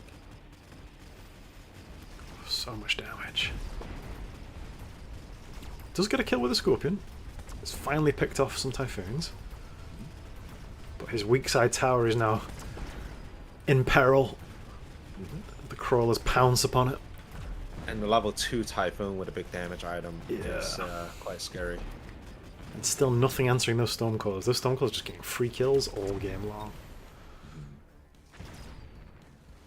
Oh, this looks rough. As the dog said to the cow, rough, rough, rough. 1,000 health remaining, and it's only round 5. What is this? He picked Fortified Specialist, thinking for a long game, and now he's on the back foot, Yeah. frantically defending his towers.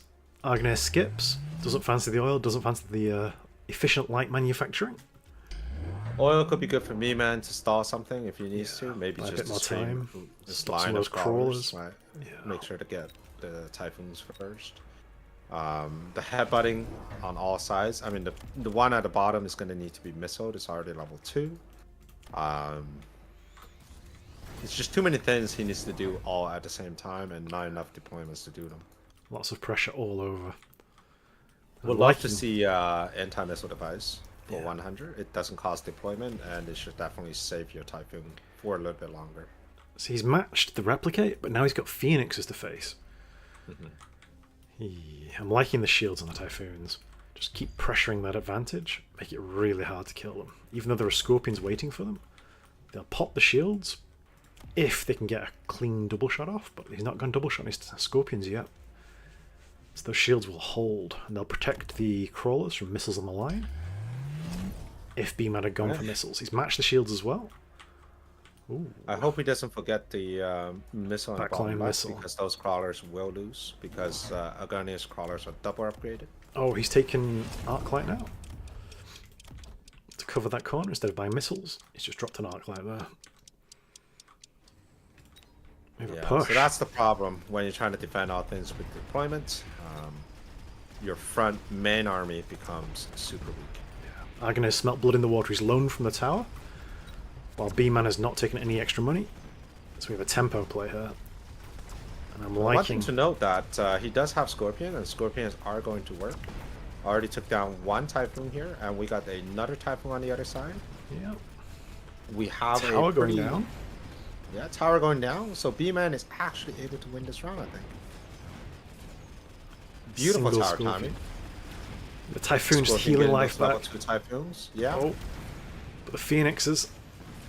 that's fine. We got a million crawlers. Should be able to get another tower and then turn around to get to the Storm Crawler with the Typhoons mopping up. Beautifully played. So even though Argonair loaned, he still lost this round. And that arc light that was in the back corner is now walked all the way to the front. A very Around the complex world. round and a great defense by B-Man. Good round. I think there's lots of good stuff happening. What I liked the most about that round was just that mobile beacon scoop down. It does two things. One, it forces the Stormcrawlers to miss most of its volley when your units are moving. With the Typhoons and also the Scorpions, they can shoot while they're moving. So that movement alone probably saved them in a combination of tens of thousands of damage that could potentially land onto these. Saved him a lot of health. We have a Wraith pickup, an instant degen being taken on it, while B-Man has gone Melting Point himself. So there's a bit of a difference here. I like the degen on the front row. It's just so hard to answer. It gives you so much value.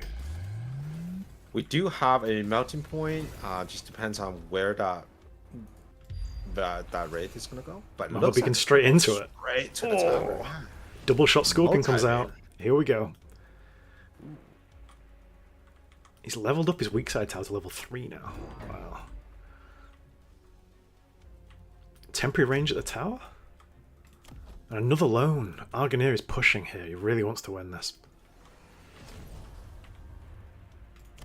But B-Man is confident, quietly confident, is not loaning. He feels he can hold. I guess the problem is if you're so far behind, if you start loaning, you just never get a chance to catch back up. Because you're behind economically. We've got a big melter coming in. Not a question is chaff there. Wraith With the degen is addition hitting. of Wraith. Ooh, Scorpion nice gone. missile. Big missile. Big missile, but we got Squadron 4 of Phoenixes. Oh. Yeah. And then the tower goes. Tower goes. Ouch. That is Painful. I think that's going to be GG here, because I can't see... I mean, there are a lot of crawlers left, but there's a big Wraith with half its health remaining. Tower goes, timing. Stormcrawlers don't care, they'll still kill everything if they can. Yeah, it's gotta be GG. Crawler's desperate to get one last objective. Oh, that was tough. I think it was decided on round 2 again with just poor positioning of that Typhoon. So Garnier, we've seen him won 3 games, so he must have lost one of these games. Otherwise, he shouldn't be playing anymore. Yeah, it's crazy. Phew. So, as the defending player, your opponent's played up on the line, has Stormcrawlers positioned. How would you position those Typhoons better? Because no matter where you put them, Stormcrawlers are going to start raining rockets in on them. I think on the line is okay, as long as you've got a way of bringing your other units in faster, or as long as you've got some more cover as well. But with the Crawlers literally just in touching distance of your own Typhoons, there's no way of protecting it. Because those Crawlers are going to die in seconds. And then your Typhoons are just left exposed on the line, even with the absorption module. So I'm bringing up the game that we just watched in the replay, actually. Okay, So okay. let me just see. Yeah, the final round was really rough. I think mostly it's just the tower capture that kind of snowballed into everything else. Yeah, towers are so important. B-Man had a few big problems. Chaff clear is always just a bit problem in the background here because Agunir has 1, 2, 3, 4, 5, 6, 7, 8 units of chaff just on the strong side, not to mention 3 more on the weak side. But he's completely abandoned the weak side, so getting into the strong side, chaff clear is an issue, and the issue is not so much to kill the chaff, it's to keep your unit that kills the chaff alive long enough for that final round. So that was the big challenge because of the Stormcrawlers. Air was another problem. I think the high HP unit problem was mostly solved by these 2 Scorpions. So Oganier was very astute with the decision on the Wraith. Realizing the Wraith serves a dual purpose. One is that there is lack of anti-air tanking, and then 2, it helps with chaff clear and it helps contributing damage because the level 3 Wraith can actually deal a lot of damage into whatever Agoniers have. In terms of a proper response, I mean, looking at the cards here, I mean, I like the melting point pickup, I'll be honest. I thought it was a reasonable yeah, pickup. melting point is a good card. Not sure about multi-melter. Yeah, it does shorten the range too much. Not sure about multi-melter. I mean, I want to see if we just take a regular melting point. Like, even melting point with EM is not bad because it instant destroys all the shield in front of it. He never used oil as well when he's facing such a concentrated aggression on this one east side. I would have thought just a single set of oil in front of it would buy you time. But I guess he's worried about oiling his own units. Yeah, so we're gonna get EM, we're gonna get oil down, and then we're gonna put a mobile beacon just like he did back down so that we can draw fire from the Stonecrawlers.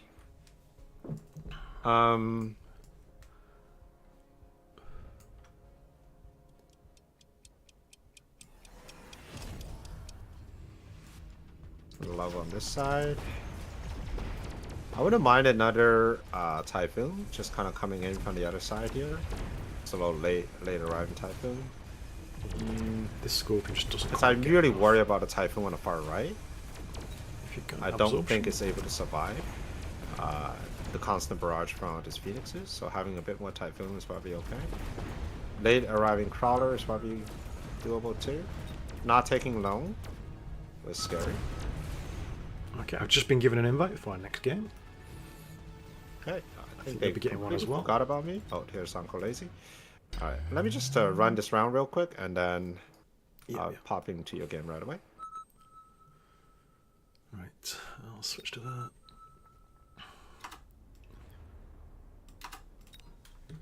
Alright.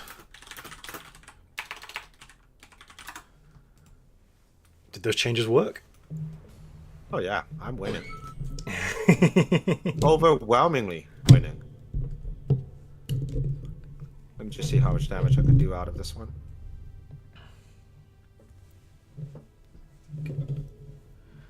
So our next game is going to have Sarah Check versus... Oh, no, Sarah Check's been removed. Sorry, Uncle. I'm coming. I just want to see the result of this. I'm winning by 1,800 damage. Wow, that's a big health swing. Yeah, multi-melter was a mistake. He didn't need multi-melter. I mean, all the units on Argonio sides are super tanky, so multi-melter is not going to be great against things like Typhoon. And besides, the Scorpion's already taken care of that. You don't need tickle damage into into Typhoons when you got big guns from the Scorpions. Just rely on those Scorpions. You've invested in them. They've already got double shot. So did you sell the melting point? No, I kept the melting point. Okay. Just a single melting point. I took EM on it just to deal with the shield. Just a shield breaker on the front line. Yeah, shield break on the front lines. I probably didn't even need to take that because the Scorpion was more than enough to pop those shields. But I did take the oil. And I think the oil helped a lot.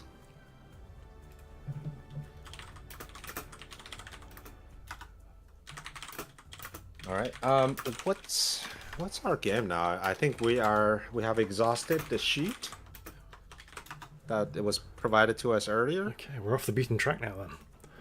Yeah.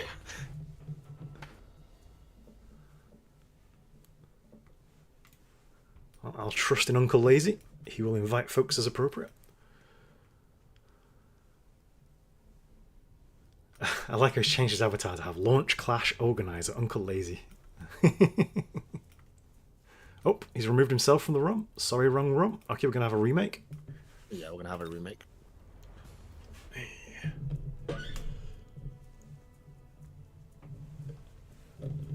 Oh no, there's an orphaned ROM left on the lobby now. With nobody in it.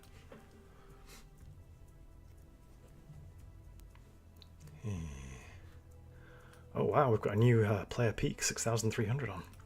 Nice.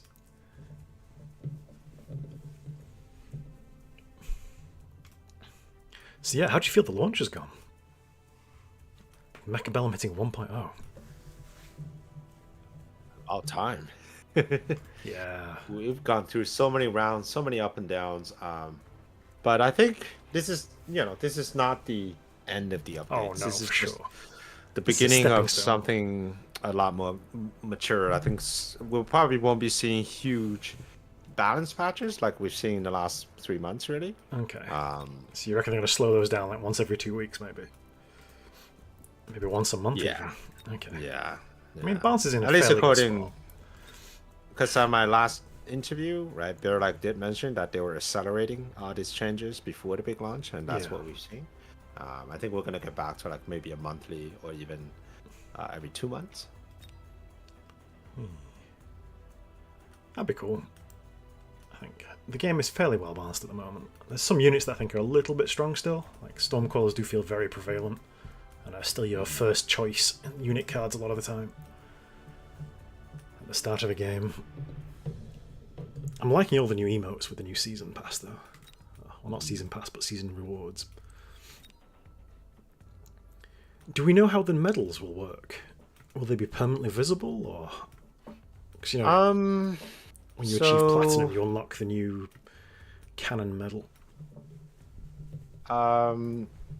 You can show them off, right, in chat. Yeah. In the thing. So like right now, I have my weekend medal, and these ones have a timer. Yeah. But if I want to, I can. Can I show this off? Can you equip? Can you choose to equip? Because I couldn't see a way of moving the floret, which is the symbol that's equipped. No, I don't think so. Okay. So I just wonder how that's going to work with the season rewards. There's a button where if you click into the medal that says worn, so I'm going to assume that button will work at some point. Maybe it's just not flushed out yet. Okay. Let's see, what can I do? Okay. No. Yeah, I don't have any control over which medal do I display. Well, while we wait, I'm gonna go check out the seasons store. I think I have enough money to buy some stuff. I just unlocked the level 1 Scorpion skin. It's rather flashy. Get the fancy avatar. Yeah.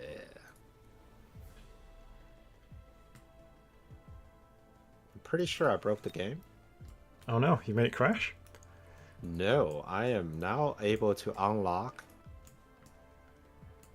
So my Are you sure you'll do this on stream? No, my combat power is at 3100 or something, Hey. and I'm able to click on things that are 3800. And is it rewarding you? But maybe that's not what it is. Maybe at some point I was at 38 and I just lost my combat power because I lost brought it back again. down. Yeah. Yes, but you still should be able to unlock those things once you reach that point. So maybe not a bug. It's a feature, not a bug. Yeah,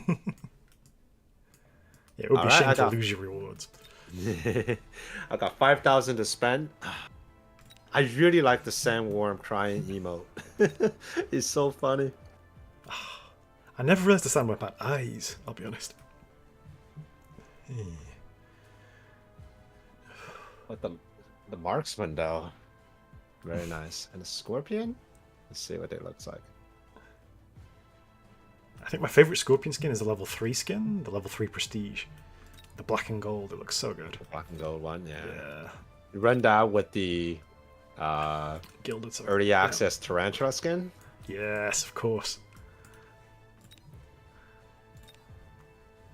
Not bad. Pull it up. Let's pull it up.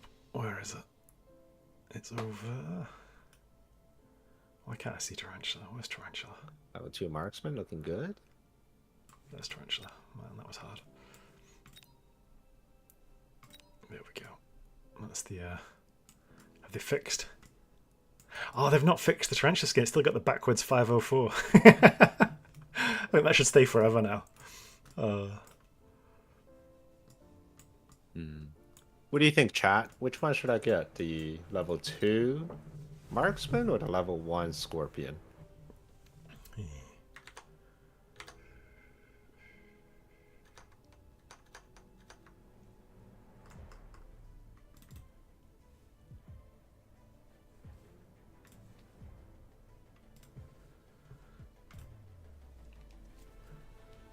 I think I'm gonna go with the marksman. I mean, I love the scorpion, but I see marksman way more often. Alright, there it is. Spending my money. While we're waiting for things to happen.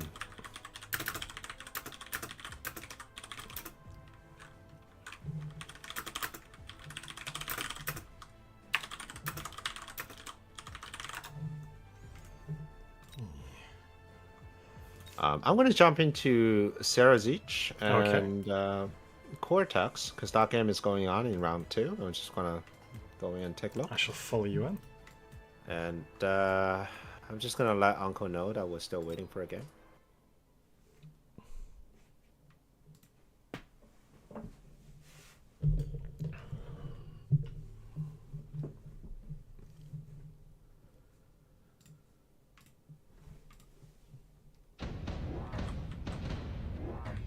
Perfect timing, just the start of round 1. Yeah. So Sergich, not going full aggro, but definitely have the units a little bit forward. Yeah. Oh, we've now got an invite from Uncle Lazy. Nice. Alright, let's jump in here. While keeping the game open. I love this feature. Right? Oh, we've got Slyn as our challenger. Let's just watch this round for now. Steel balls into vertical tanks. Yep, that's why you put tanks vertical. And Alpha is in okay. that game. So it's Alpha versus Slyn in that game here. Alright, gonna jump out. Yep, same.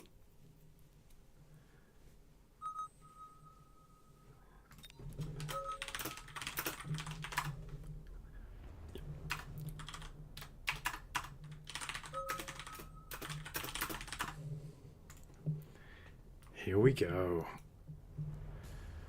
Alpha versus Slyn. Some good players here.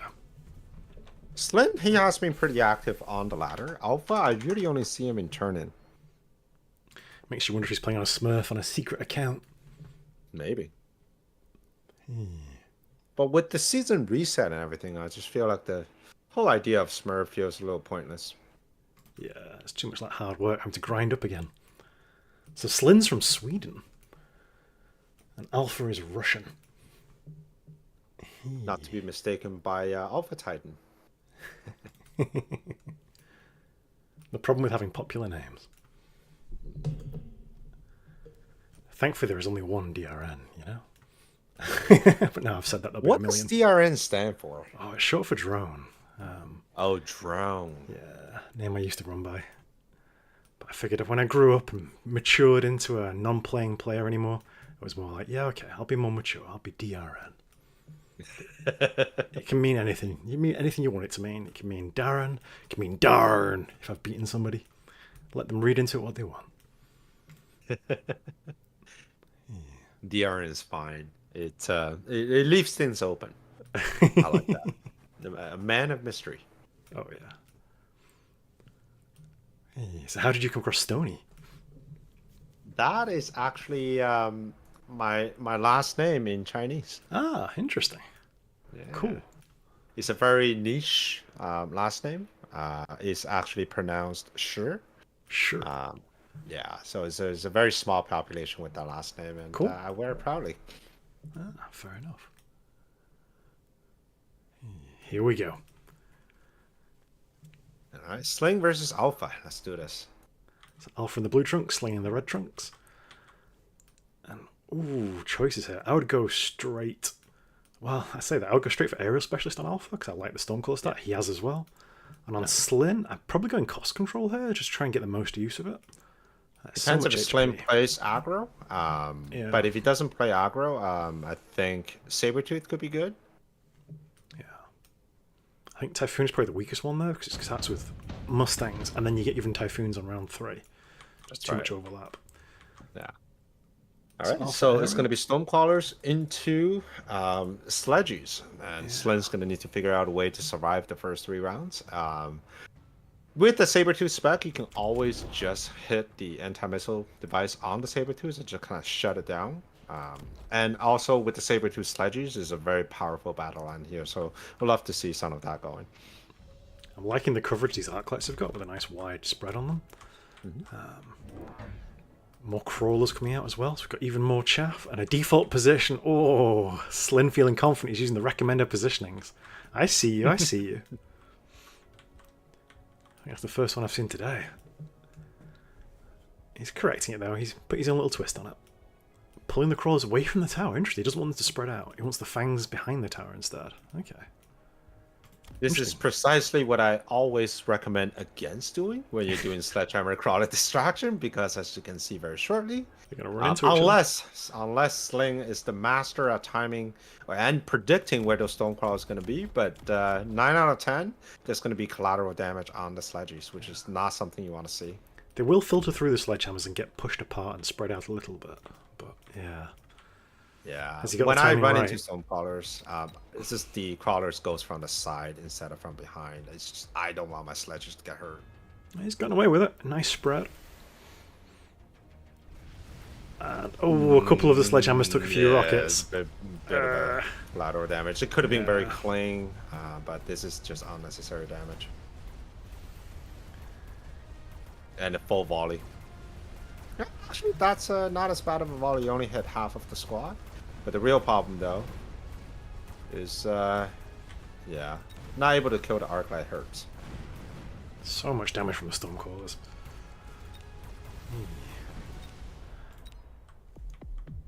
Alright, we're still early game. Just getting the basics down. Getting our first bits of chaff and chaff clear. There's the Sabretooth. And we are offered, ooh, mass-produced Scorpion, Wasp Summoning, Rhino Assault, or Assault Stormcaller. Would you ever take Assault Stormcaller here? I would. I was looking for this card yesterday when I was going in ladder. I was like, so I don't know if you ever played Erdnot Shrex. I think you played Erdnot. You had a video against Erdnot. And he was telling me how Assault Stormcrawlers with the recent buff. Really?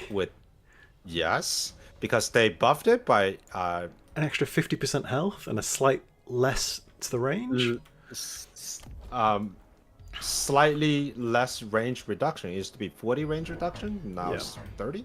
Got a bigger window. But that 10 meters, like he said, just take Launcher Overload now. So before, if you take Launcher Overload with Stormcrawlers, with the range reduction, you have like maybe a 20-meter gap where you can actually fire between your minimum to your maximum.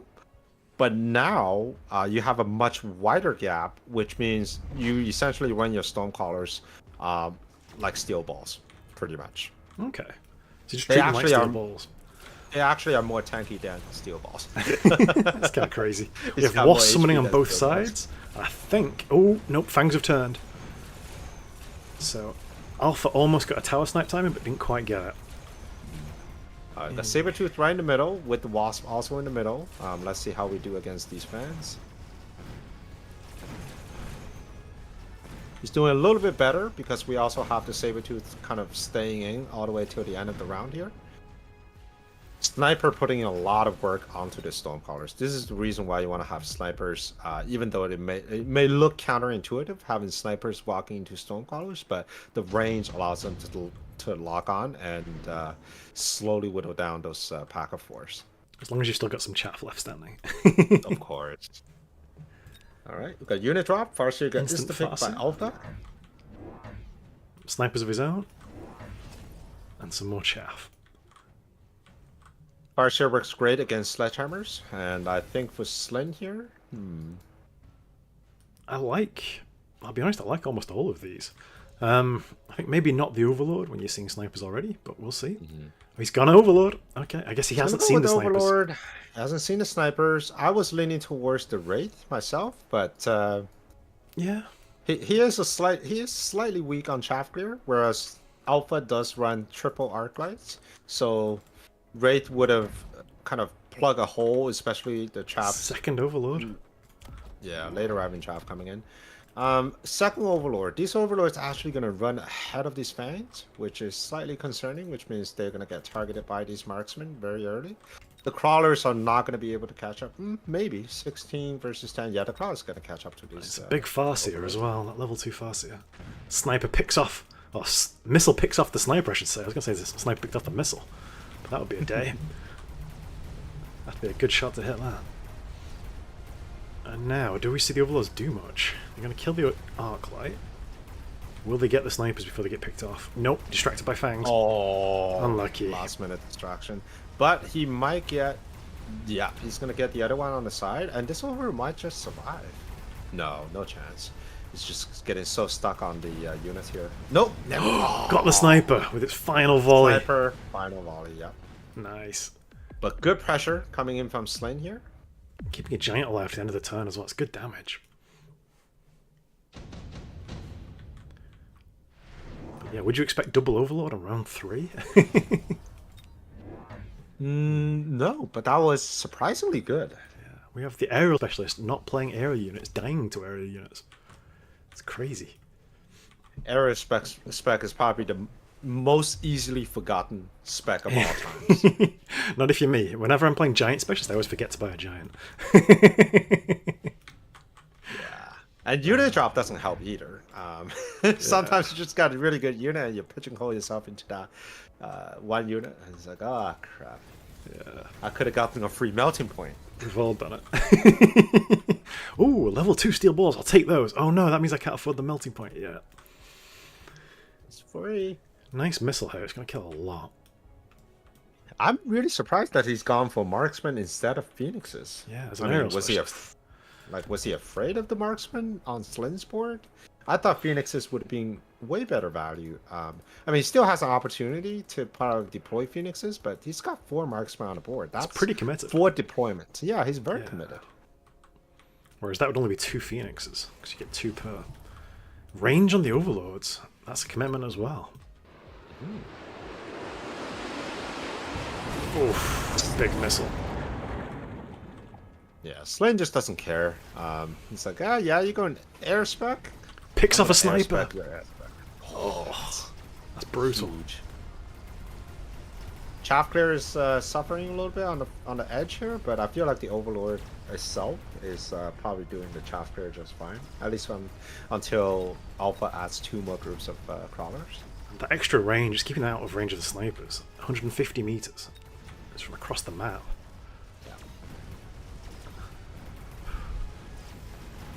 Yeah, this is artillery overlords, and right now it's difficult to defend against artillery overlords, even with melting points, because he also have a chaff clear problem. Everything like the sledge, the whole ground army at the front is just not dying. Fire Badgers would have been a great pickup for Sling. Nice in that oil. Bolster, and also, well, just don't run into that oil. Put it on the side, bolster that frontline defense. And it's going back into the classic Sledgehammer Overlord. Range on the snipers to match the Overlords doesn't get picked off at the start. He's picked up the steel balls. I'm not a fan of steel balls here. Getting the Wraith, probably putting them on the edge here to help with the chapter. And also Vulcan. This is a very interesting set of units. We have so many units, so many roles being filled by multiple units. Got the Overlords acting like snipers with 150 meter range. Got Vulcans acting as a solid front line and as a chaff clear. I'm surprised he hasn't sold his tanks though. He's keeping them if he's going to the Vulcan pivot. Because I would love to turn those tanks into range on those Vulcans. I think he's a little apprehensive about melting point at some point, and the tanks will be a good answer for the melting points. Keep them on the board. As a middle-line In terms of scaling, I feel like Alpha is now lagging behind. None of his units are scaling as nicely as Slane's board. The Vulcan is going to scale way ahead. The Overlord already at level 2. And of course, there's the big saber in the middle. This was a tech round for Alpha, because he sold a set of steel balls and took range on the snipers and the arc lights this turn.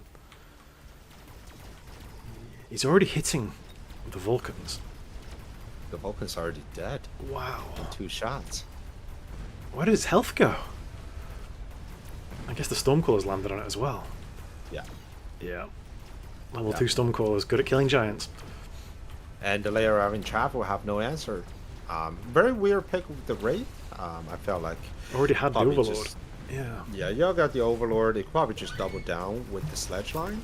Against a board like this, you can actually get double attack on the Sledgehammers with range and mech range, and they become excellent at chaff clear, and also tanking for the Overlord.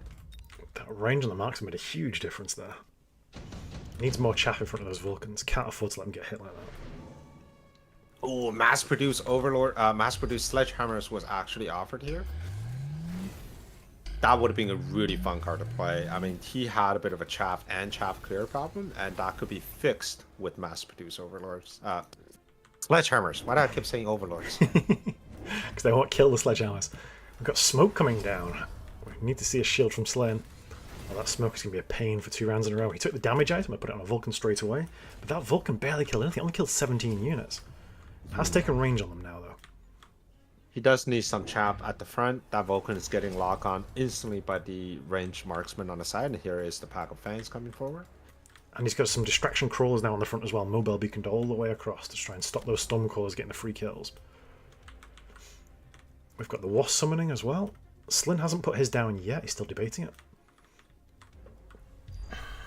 Defensive on both. I think I would have sold one of these Wraiths, I'll be honest. I didn't see them do an awful lot. 10 kills, 15 kills. 3,000 damage, it's not much. Unless he just wants a one body to distract this marksman.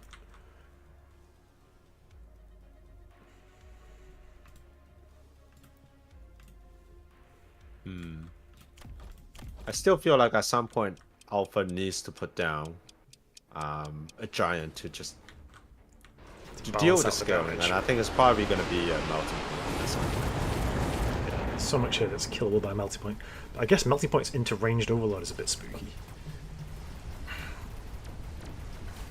Get melting point with range and energy absorption if you can do it. I mean, just all the big units die to something like that. Surprisingly, the steel balls are getting value. Yeah, they're getting a lock on. I'm surprised. Took out the Sabertooth.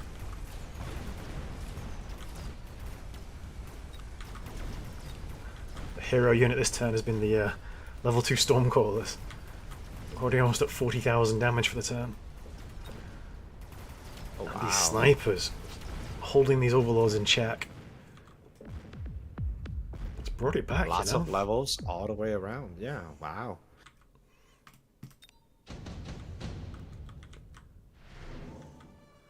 EMP Farsi is getting work done as well. Instant portable shield for Alpha. I guess that's going to go on to Probably steel going to be a balls. barrier item for Sling. Let's see. Yeah. What's the one that's walking into the smoke? The Wraith without range, yeah, I was going to say they're Sold. really not useful. So Yeah. sold. When do you go elite on your marksman? Because he's got multiple high-level marksmen now.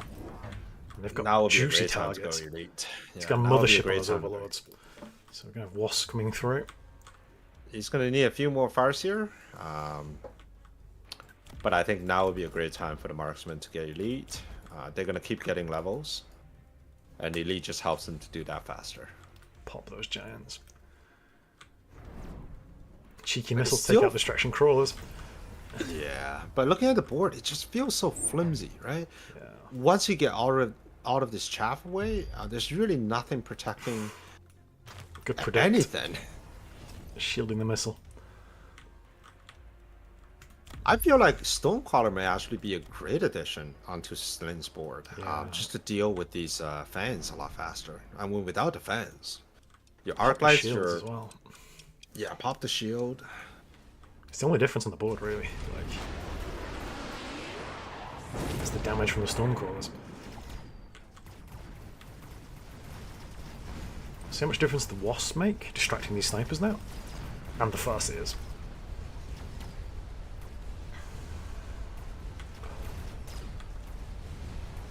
Shield going down. Making progress on this east side. More Wasps coming out. Overlord's creeping in. It's running out of bodies.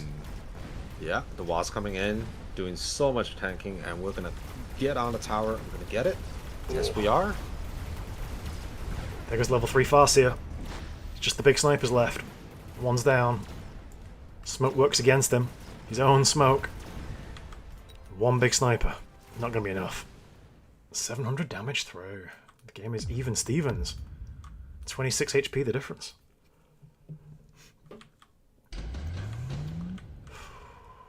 What a difference that was summoning made. Just what the doctor ordered versus the only anti-air being slow-firing Farseers and snipers. I think the speed card is pretty good for Sling with that board with so many giants, and everything just moves really slow. And the slower you move, the more shots you're gonna take from the Stonecrawlers. Alpha's taking double oil. He's going to be huge. He's trying to use the kinda- Vulcans against himself. Yeah, for sure. Level 3 Overlords, though. They're starting to get very beefy. Now remember though, right now these marksmen have no AA, and at some point they can take AA. Right now it's just they're might be better off taking elite marksmen first because they also need to deal with the Vulcans. Hasn't sold the second Wraith. Speaking of elite, it actually went on the Arclight. Really? What? Yeah. Interesting. He wants the chaff clear further back, keep it safe. Stops it walking into the Overlords. But he's only got 3 arc lights. That's a huge About investment. 2 more, but they're like level Okay. 1. So Right at the that's, back. very Okay. strange, yeah. I guess he And figured this is the round for loose. Ooh. Yeah, but the problem is the oil pool are gonna get lit up, and that just means no more chaff. No chaff at all. No more chaff at all. Though, I don't see them igniting. They're just walking over it. They're shooting over it with the range. Well, yeah. Ooh.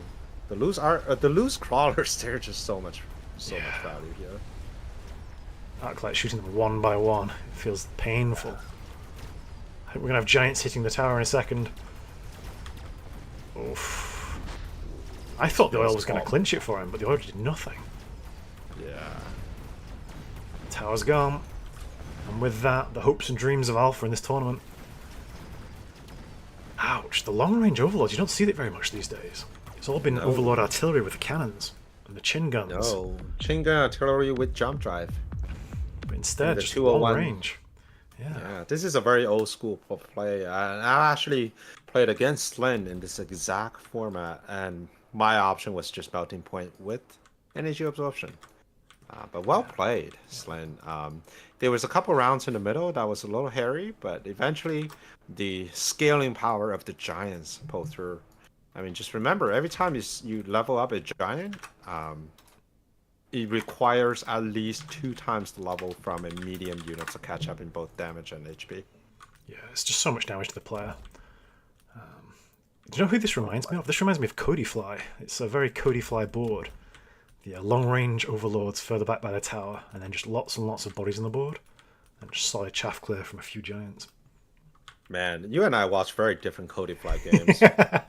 My impression of the Cody Fly is the trickster, and it happens that he also is the organizer of the Triple Trickster tournament. Ah, okay. Like, my game of him on my channel consists of 20 Stonecrawlers. What was the other thing? Mass-produced sledgehammers, so we get like 20 of those. And I was just, I associate him with the meme builds. Anything that's standard is probably not codified. Well, that's interesting because against me in tournaments 3 times, we've played standard versus standard against each other, and he's gone overload carry with either tanks or some other Chakra unit in the middle line. It's been interesting. So I've always seen him as the overload master, but maybe it's just versus me he goes for it. Yeah. Right, Cool. how All are we right, doing? we're gonna jump out here. Gonna have a quick break. Need to stretch a little. I've been sitting on this chair for the last 3 hours. Yeah, it's been a long session. I thought you nipped to the toilet a second ago. Well, needs a bit more stretch, maybe some push-ups, get the blood flowing, and I'll be right back. Get that brain in gear. Alright guys, it's just me and you now. Right, what are we doing? Let's have a look. Are there any good games? Mesim's playing. Let's spectate this one. Whew.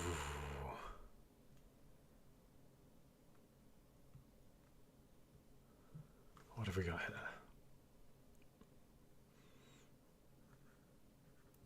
Come on, loading complete. Why am I waiting for the players? I'm a spectator. Okay, here we go. Got Mesim, one of the developers, playing Marksman Specialist in blue. Playing against the Speed Specialist. Is that Baller? I could check, but I'm not going to alt tab right now.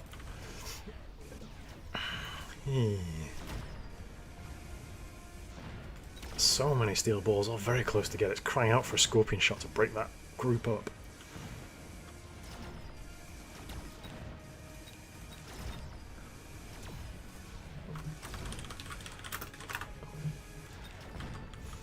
Right.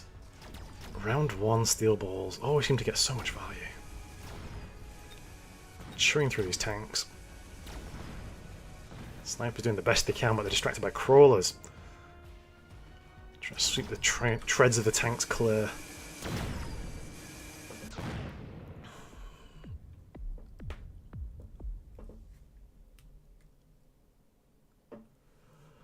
Right, what do we get off it? Oh, laser sight already picked. Didn't even see it. Instant pick for both of them. Okay. I guess we were catching up for joining in late as a spectator. Wasps. Oh, I like it. Wasps with laser sight is huge, because 20 meters isn't much for a unit which is already shooting at 140 meters. But 20 meters for a unit which is only shooting at 50 meters by base is a huge improvement. It's 40% extra. Do we have much anti-air? We do have quite a lot of snipers. We've got a good number of arc lights for dealing with the chaff. Though I do like this positioning here for our player in the red shorts. I won't assume it's Baller, because I don't know for sure.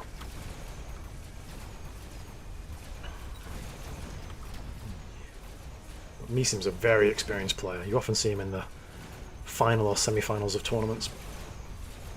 He's got just enough snipers now to pick off these wasps comfortably.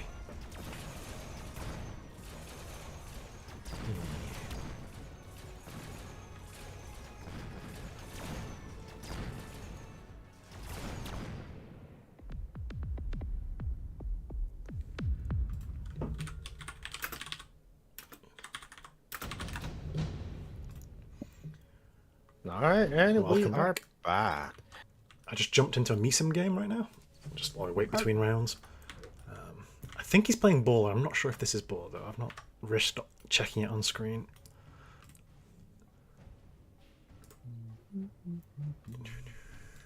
Hopefully it's not popped up.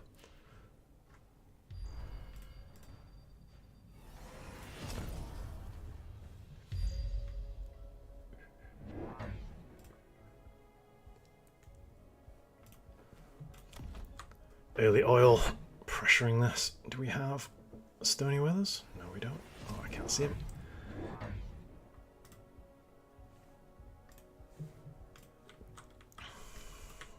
Right. So many arc lights. So the big thing here this turn was the oil. It's got to slow down the steel balls. I don't know if this is a tourney game. I think it's just in it for the fun of it. Okay, just a ladder game. Fair enough. Because I'm looking at the spectators, I don't recognize any. Yeah, do you know what causes the spectator to get ordered? Like, who's at the top and who's at the bottom? Is it just first come, first served? Because when you hover over, you only see a couple of them. It'd be nice for it to go wider so you can see everybody. Oh, invites have arrived.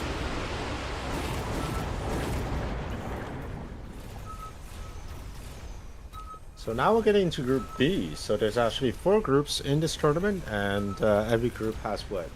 And here is 14? Baller. Here we go. So I'm going to jump into this game from this game. That's kind of weird. It pulls us out and pushes us back in. Oops. There we go. All right, here's Cody Fly versus Baller. Yeah. Some very familiar names here. We're just talking about Cody Fly, so let's see. Which Cody Fly are we having today? I reckon we'll have a few tricks up his sleeve. Right. To be honest, I would love for Cody Fly to try the Mass Stonecaller in a tourney game. I just don't see it working. Like, I don't know. It's just asking for War Factory. Asking for War Factory. Well, he won him that weekend tourney. Really? Okay. Yeah. And yes, there was definitely a couple War Factories involved. They were. But I guess you've got enough of them. Baller. And get enough EMP sources as well. You can turn off that anti-missile. You know, with War Factory, believe it or not, 2 packs of Stonecrawlers at the second volley will get missiles through. There's a single War Factory. So I think, according to my sources, Baller is our youngest player in the tournament today. He's a Finnish lad of just 16 years of age. So he's playing with a lot of confidence and swagger, though, so far as we've made it this far into the tournament. Looking forward to seeing what he's doing. And I'm really looking forward to seeing what Cody has up his sleeve for us as well. I'm betting Overlords. I'm betting Overlords for Cody, but we'll see. Maybe my information's a few months out of date. Yeah, Stonecallers are a safe bet. I think both players will have Stonecallers, unless one of them is super aggressive. Did you know that Gunnier used to be a top 200 EO Dota player? I did not know that. Ah, interesting. Ran into him when he was fresh back from his break back in February, and it was a shock to the system in a tournament, I'll tell you that.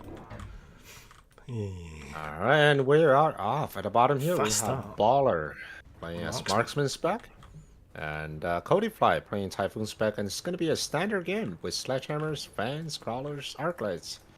Liking it. Standard versus standard, is that? I don't know, we've had a few standard games this tournament. Yeah, we only, like, so far we only really seen one proper aggro, yeah. Proper aggro, yeah. We've seen like a half-hearted aggro and a failed aggro as well. And an aborted aggro. Oh, that was a disaster. A Typhoon on the line. That's still giving me nightmares. But no, this is a fresh game, fresh start, new eyes. Got crawlers filtering through. I'm liking the arc light positioning. It's straight into where these fangs are. Those fangs are just going to suffer all game long.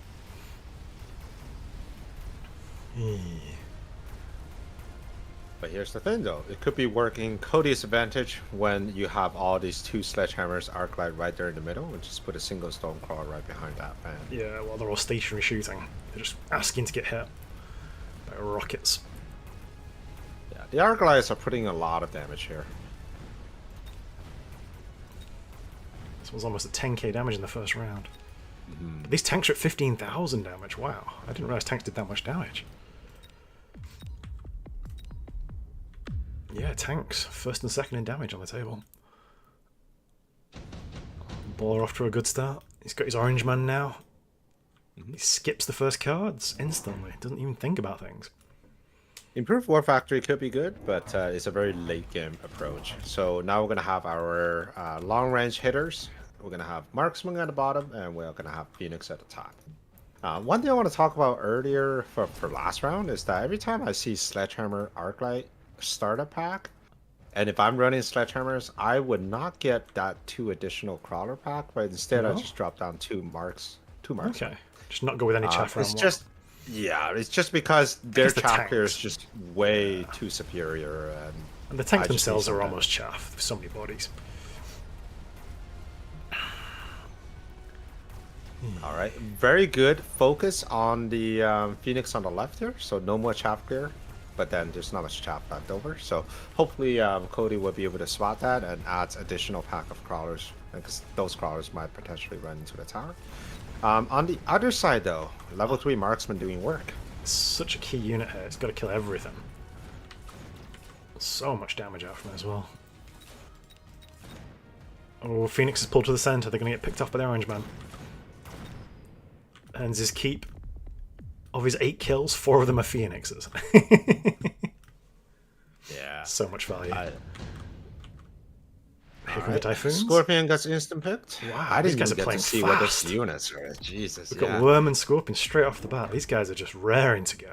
They are not wasting time. Stormcallers Worm's got from skulls, Baller. Stormcallers, Baller. Where does the Worm go? Is it flanking? Yeah, it's flanking in the corner. With Typhoons behind it. Ooh. That's a spooky flank.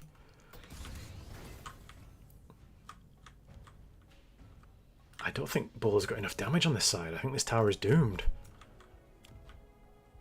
It does have the Scorpion, but it's in the midline. It's not going to turn. Oof. Pulls away all the chaff. This Phoenix is going to have a happy time hunting over her. But I feel like the midline board is super strong for Baller. The combination of Stormcallers and the Scorpion, that just means no more sledges at all. Yeah, but this Worm is Now going to let's take see this the tower tower. timing.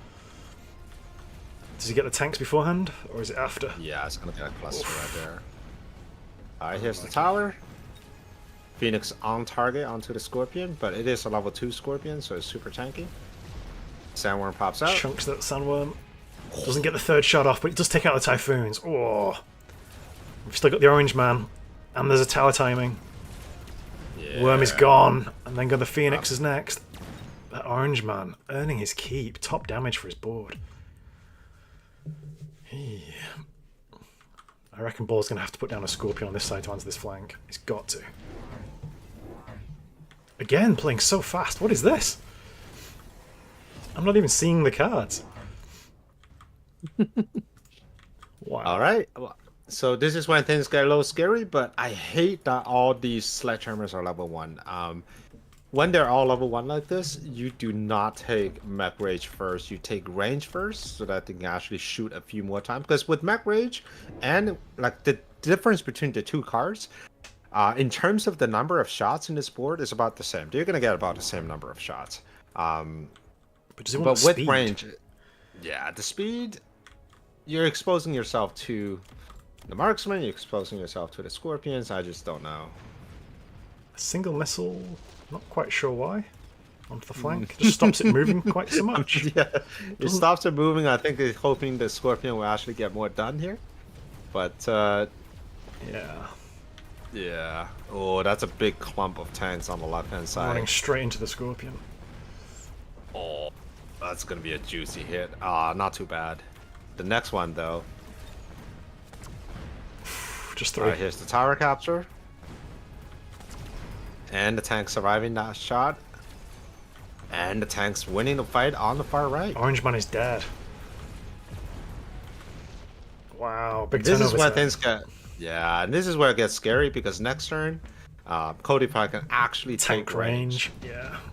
Two more sets With of them. levels. And Baller's busy trying to answer this flank on the side at the same time. And it's a level 2 Worm now. Oof. So multiple sides kind of coming onto attack here. We have a big level Wraith. 3 Wraith. For, Okay. for what purpose? Clear the flank, I guess, but it's not great versus Sandworm. No, Not it's seeing terrible versus Sandworm. He needs a pair of Phoenixes at least to stand behind that taking Wraith, oil. but Ooh. He's picked off the oil to defend his Orange Man. I haven't seen levels in these tanks yet. I'm kind of surprised. I would have thought Cody would level these tanks. oh yeah. I guess leveling the Worm was the priority, but still. Let's watch what this Wraith does. Yeah, I have no idea what the point of that Wraith is. It's never gonna kill this. It killed but I think Typhoons. you'll kill the Typhoons, Which and will it's save gonna the draw chaff. fire from the Typhoons, which will keep the Worm fighting forever. Yeah. It's just buying time for the crawlers to buy time. But on the front, more crawlers. Distracting the Scorpion. It's not getting much value this time. Scorpion's going to go down without killing a single tank. Oh, the Wraith is actually gonna get the Worm because it just kept stucking on the cap there. But at what price? His tower's falling. Yeah, tower's He gone. loaned. Oh no. Baller, what's gone wrong? Oh. And there's Phoenix is waiting for a big Wraith. They're going to have a fun time killing it. Whoop. This is not even the biggest power spike on Cody's side. All the tanks are unleveled. He can level all of the tanks at the same time and take range. Wraith range, interesting. Laser sight. Onto the Both big. getting laser sight. He's having this What Wraith sit e- back now. I'm not seeing it. What is this? Is he praying for a redeploy and then dropping it at the front or something? I'm not sure. Sold the not sure. Typhoons, so the worm is going to be busy for days now. I mean, at the very least, put some steel balls, right? Like the freaking worm is just stuck there forever. I'd like more Scorpions, I'll be honest. He's bought range on a single Scorpion. There we go, 2 more Scorpions. Okay, now we're talking. Now we need to have range on the sledgehammers. And also some levels on the sledgehammers. I mean, Jesus. He's got 6 sets of Sledgehammers crying out to be leveled up, and he's not doing it. They're not mass-produced, are they? No, they're not. Okay. They're not. Even if it's mass-produced, it's still worth it on the first upgrade. Is it? Okay. I would Yeah. have thought, because it costs 100 to buy them, but they've only got It like half the does. stats. Yeah, but eventually you're going to run out of the space for sledgehammers, so the first line is actually worth it. Okay, cool. Worm is dying pretty quick now. There's a Scorpion there. I think there should have been a Scorpion last turn, I'll be honest. Oil buying time as well, and Scorpion's raining in shots now. I Yeah, think he the doesn't have problem, quite enough though, chaff clear compared to how much We Cody's have presenting. level 3 Phoenix on the left-hand side, and that's just destroying every single thing, including the level 3 Wraith. It's here. got laser sight as well. Oof. And that's still... I mean, Bull's got a lot of Not- HP to play with, so he's Oh, got a yeah, few for more sure. rounds in him, but still. I mean, do you go what? Fortress, anti-air barrage? I mean, the Fortress deals with the tanks, the anti-air barrage deals with the Phoenixes. But it's a lot of money for round 7. Let's see what they're going with. They're both playing so fast, they can hardly keep up. More Scorpions with full commit Scorpion here. Kind of liking it. I'd like to see a Yeah, loose comes range. formation. Okay. Elite Phoenixes. Elite. 2 sets of laser sights as well. Ouch. Tanks on the flank. Yeah. Sneaky tanks. What is this? Just so many tanks. This is tank monoculture. Hey. This is not how you farm. That's the Cody flyer now. See, I'm just waiting for the Overlords to get dropped in behind them as well, but he doesn't need it now. He's got the Phoenix hitting so hard. No. His carry sledges alone is going to be great. I like shields on the Fangs, so it's a good pickup. Should help mitigate some of the damage from the tanks and buy you a bit more time. The problem right now is that these fans behind the tower, they're actually not going to be able to walk in front before the sledges hit. So you can see here, especially right there in the middle, that Arclight gets instant targeted by these sledgehammers, which means they're going to have a bit of a chat problem later on, I think. This doesn't level up any of the tanks though. He's just waiting for a turn where he just presses level up on all of them at once. Yeah. And suddenly his board gets twice as lethal and twice as tanky all at the same time. Tower falls. Surrender! Surrender. Wow. Baller does not have the mental fortitude for it. He's out. I guess he knows it's going to be a tough uphill battle into all these high level tanks. It's a tough game. I think the Wraith was the wrong choice. Yeah. Tough. Really tough. The Scorpion alone with double shot probably could have handled that with enough chaff clear. Yeah. Yeah, the Wraith, you really, I mean, if you click on the Wraith here, I mean, the one on the side is only getting a lot of damage because it kept killing the Sandworm, but Yeah. just not good value for I a don't board see like this. what the range on the Wraith did either. Like, it's just even more investment in a unit that didn't need it at the time. I could see maybe a degen beam to slow it down and buy you a bit more time to move units across. But even sure. then, I'd much rather just have the Scorpions dealing with it. You know, Scorpion with double shot or acid. Just eats a worm up alive. Cody, you're in my stream right now. Question for you. Why didn't you level those tanks? Yeah. Why didn't you level up those tanks? What's the thought behind not leveling those tanks? I mean, we have our own theories, but what's your theory? Let's see if I can pull it They're up. still getting one-shotted by Scorpions, sure, and you don't need the extra damage because you have these big Phoenixes. So I guess that's kind of what I concluded. Okay, cost efficiency. Yeah, cost efficiency. Fair enough. Looked very comfortable there. Well played, Cody.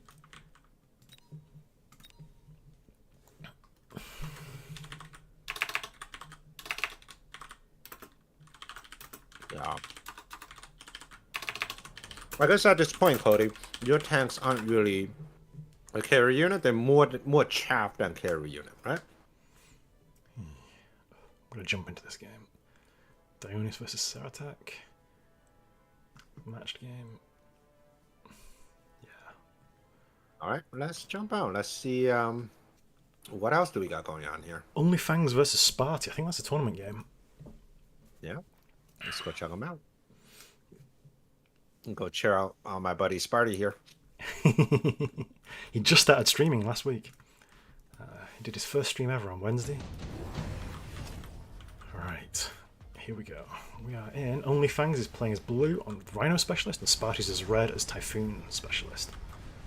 Sparty's got some early Phoenixes here on round 2. But Only Fangs has got the Stormcaller advantage. Tanks are just standing there taking the rockets to the face. Ooh, Sparty playing a aggro setup. Very rarely does he play aggro, because usually I'm the one playing aggro. Interesting. I've seen him play Trench aggro a few times. He has admitted that he hates playing into Tarantula. And Doesn't that just ensure it happens? To do with that. Yeah. Should never admit Recently, what you he's been cooking with the Vulcan artillery. So Vulcan with the oil and firebomb. Oh, okay. The 201 special. 201 special, the blue hair special. A bit of lag there, sorry guys. These slow-moving rockets. Right. So I think of these two players, Only Fangs would be the favourite to win this. He's about 200 MMR higher. But Sparty's no slouch. So we'll see. He's got early range on the arc lights. We're going arc carry is the offered out here for Fangs. Sparty pressuring the flank as well with some Fangs. Man, those Typhoons are fast moving. Yeah, they've got a haste module on them. Okay. Subsidized marks. Stormcloud is going to get a lot of value into that clump right there.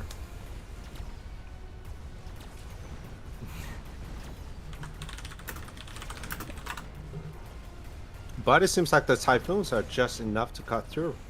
Yeah, the haste module getting an extra bit of damage. Yeah. And now it's just for the Phoenixes to mop up. Nice. Right. Good turn. And Spidey, I think, has the advantage here with quick teleport for the rest of the game. You can pressure everywhere. Whereas Only Fangs went with the subsidized marksman. Our first unit choice of the game. Farseer would be a pretty good option for Sparty here. You can get the option to missile device, but they also do a respectable amount of damage from the safety of those Typhoons. 2 level 2 tarantulas though, if you want some spider mines coming out fast and loose. Yeah, tarantulas are also interesting. Tarantulas just got to be careful. I think level 2s are fine. Level 2 tarantulas into level 1 storms are more than enough to handle. Both went Sabretooth. Yeah. Yeah. I think it might be Salvate here though. Nope, he's kept it. Okay, pressuring the weak side. It's not no Chaplain on the other side though, but there's only one squad of crawlers, so. Right now, the big difference is that Sparty's got that level 2 Phoenix that can more adequately handle these larger units, whereas Only Fangs can only deal with big units with the marksmen and also Stonecallers. He's only got 2 marksmen to answer the Phoenixes. Lots of Sabretooth though coming out, wow. Guess we're going to see a Sabretooth carry game from Only Fangs. As a last-ditch defense, he puts the big level 5 Sabretooth in front of the tower. Try and soak a bit of damage there. Yeah, but the big saber is going to get stuck on the fence, and then later on there's crawlers, which is a bit of a pain because there's nothing in front of him. So that big saber on the left-hand side is just going to start picking off these sledges. Get some serious value. Those arc lights with range just eating up the crawlers. Slight misposition on the left-hand side, and then in the right-hand side, the Phoenixes will have to deal with the big Rhino, and then after that, the big Saber. But it looks like there's going to be a chaff problem because once the Typhoon is gone, you're not going to have any chaff there. Yeah. So overall, I think This is a good round Phoenix for are doomed. Great round for... Only Fangs. Yeah, exactly. Even gets a missile. He's answering all the problems correctly. Let's see if Sparty can adjust.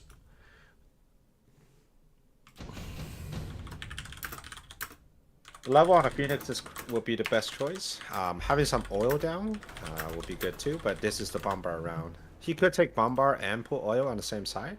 Just kind of force the units to stay in the Bombard for longer. Yeah, get so much value from it. Yeah, because on the left-hand side, all he needs is Chaff Gear. That's the only problem. Because that big saber is able to kill everything there.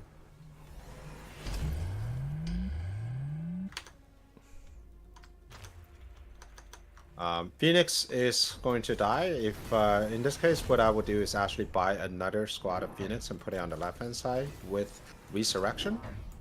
Okay, so you can save the other Phoenixes. You can save the other Phoenix, and there's also no upshoot on the left-hand It's side. fairly cheap at 150 now as well, Quantum Reassembly. Yeah. Spread loose formation crawlers, interesting. Another missile waiting for the Rhino, interesting. That is a defensive Rhino from Sparty. Yeah. I wonder if it's better off just to have a Rhino dropping off in the far left, taking that missile, but still able to do some damage. And pull those crawlers away as well. Trying to lock that Sabertooth. Loose Crawler is probably not the right move here. It's pretty good versus Arclight, is it not? It is, but his problem is not chaff. His problem is chaff clear. Okay. And loose crawler does not solve that. I mean, yes, you can, keep your crawlers around for a little bit longer, but on the left-hand side, that Sabertooth is still not on good target. I mean, The first rocket from the Bombard took out an entire crawler set right on the line. That's brutal. the level 3 Phoenix might Survive. Oh, only with a slither of health, though. Whoa. Wow, that's how it matters. The only HP that matters is your last one. That's right. Big Yeah, Sabertooth like- tanking for days. Can it break the shield? It does break the shield. That Sabertooth on the left, 1,900 damage this round. For level 5. Yeah, for level 5 is very sad. Oh. Wow, it's almost over already. Yeah. 2 turns. That's all it took. Huge Because turn. Sparty never answer chapter. Take the Vulcan, Sparty. Take the Vulcan. Take the Vulcan. Get the bombs on the Vulcan. Do what you did to me yesterday. Come on. Make a game of it. Is he panicking though? Come on, Sparty. He's got Fortress. What? Dude, come on. Into Sabertooth? Come on. They've already got range. I'm What are scared. you doing, Sparty? Is he selling it? What Yeah. are you doing, Sparty? No, he sold the Sabertooth. War Factory. There we go. It's not the time for War Factory. He kept the Fortress. He's got flanking Fortress. Oh my goodness. Launcher Overload is going to shoot twice as fast. Hey, if you get 2 War Factories Launcher Overload, they'll clear everything, right? Apart from melting points.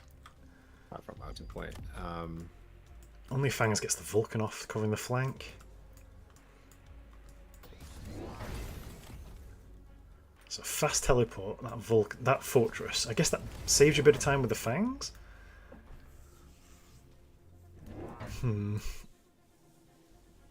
Full commit on the send as well, going straight into the tower itself, not hovering around the outside of it. He wants it definitely to go in there. Yeah. Missile to blow up the Fangs in front. This is a desperation War Factory right now. And Yeah. there are some big Saberteeth with range that outrange the War Factory Yeah. by 55 meters. Ouch. Sparty loaning. Only Fangs doesn't feel the pressure, just takes the range, doesn't hit alone.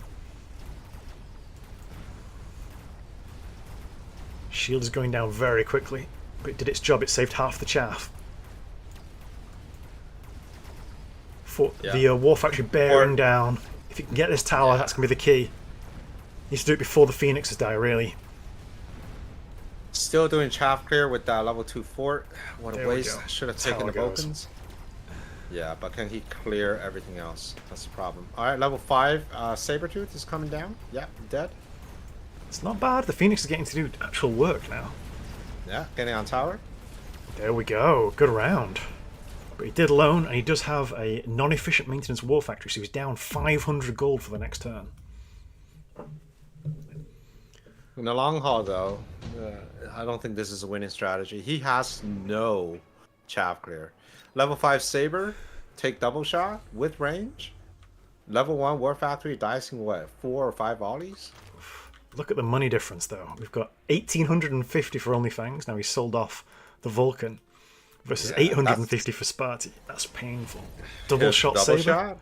Take level 2. Put 3 more Sabers down. That's it. I mean, Sparty could sell War Factory, try to put it on the other side. I mean, there's no point because there's already a level 5 Saber with the absorption module. Ready and waiting. Yeah. This is a Sold Hail it. Mary. Here it is. Here's the reposition. But there's nowhere else for him to go. Where's He moved it like 6 feet. What? Little shuffle. Little nowhere to shuffle. go. In case there's a perfect melting point timing or something. Yeah. Oof. There's nowhere to go. At all. The level 2 fort's gonna die in a few shots. Could buy a second factory. And then we have all Sabertooth aiming at the War Factory, level 1. The frontline missiles trying to pick off the chaff. Yeah. I would have sold the fortress. It's just completely useless dead weight right there. Hey, don't say that. It's going to kill some fangs.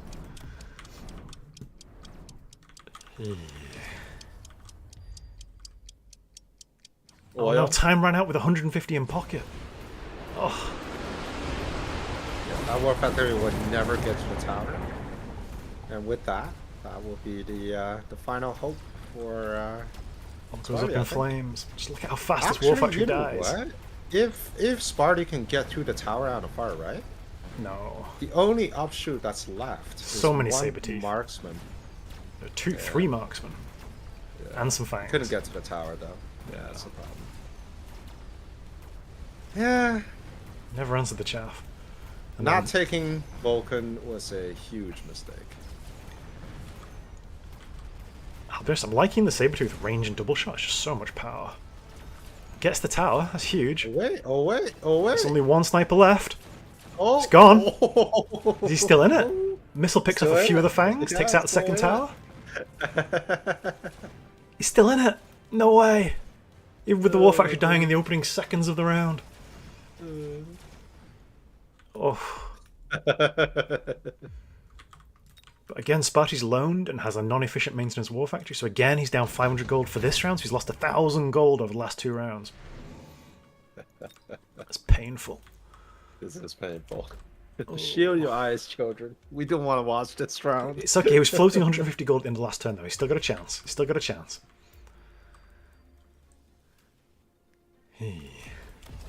Crawler summon Please sell the back. War Factory, thank you. Please mobile beacon the War Factory around the oil because it's never gonna do anything.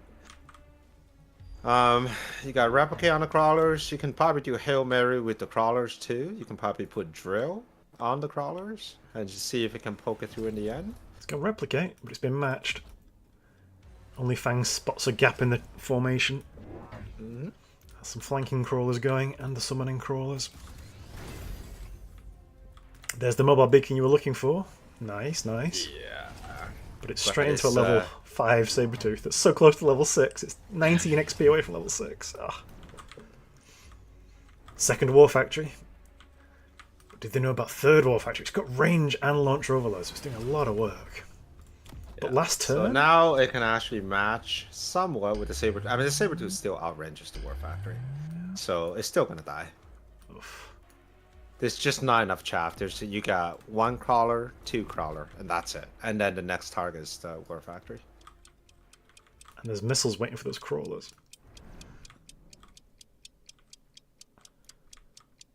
Sparty needs to level up those crawlers in the flank. Those crawlers are going to come in. But I think the missiles should be sufficient. Yep, the War Factory on the left is lost. War Factory to the right, though. And this was the side he won on before, and now he's got a War Factory there as well. And some flanking crawlers. Buying him a bit of space and time. Alright, War Factory on the big saber. Very nice. Gets it early. Nice.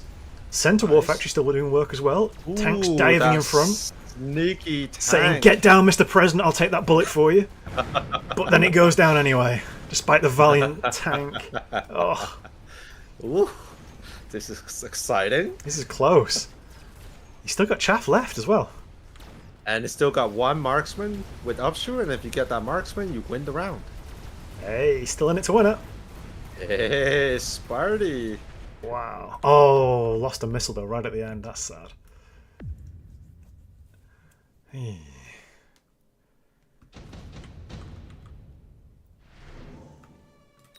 But yeah, The Sparty Wraith. down. Get the Wraith. Get the Wraith. Yeah, great chaff cleared. You could go degen as well, buy yourself a bit more space and time. Or just go field maintenance, so the snipers are busy for days. Get the Wraith. Get the Wraith. Get the Wraith. Worm. Okay, he likes the big stuff. No, he sold it. Okay. Ah, the worm. Come on, Sparty. Only Fangs gets the Wraith there. Sparty, Sells one of what them. happened to all the good best practices of Mechabellum that we talk about? But sometimes it's fun just to play big robots, you know? Level 2 on the War Factories. They're getting pretty beefy. I think Only Fangs are Still. feeling the pressure here. Oh, I'm sure. Level 4 Phoenix could be level 5. I wouldn't mind them taking range as well. But right now, actually, no. Range is unnecessary because everything else shoots before the Phoenixes. There's going to be a Rhino drop on the side. Sparty really needs to watch that flank. That flank looks very squishy. Yeah, it looks very scary. Does have 2 missiles covering it though.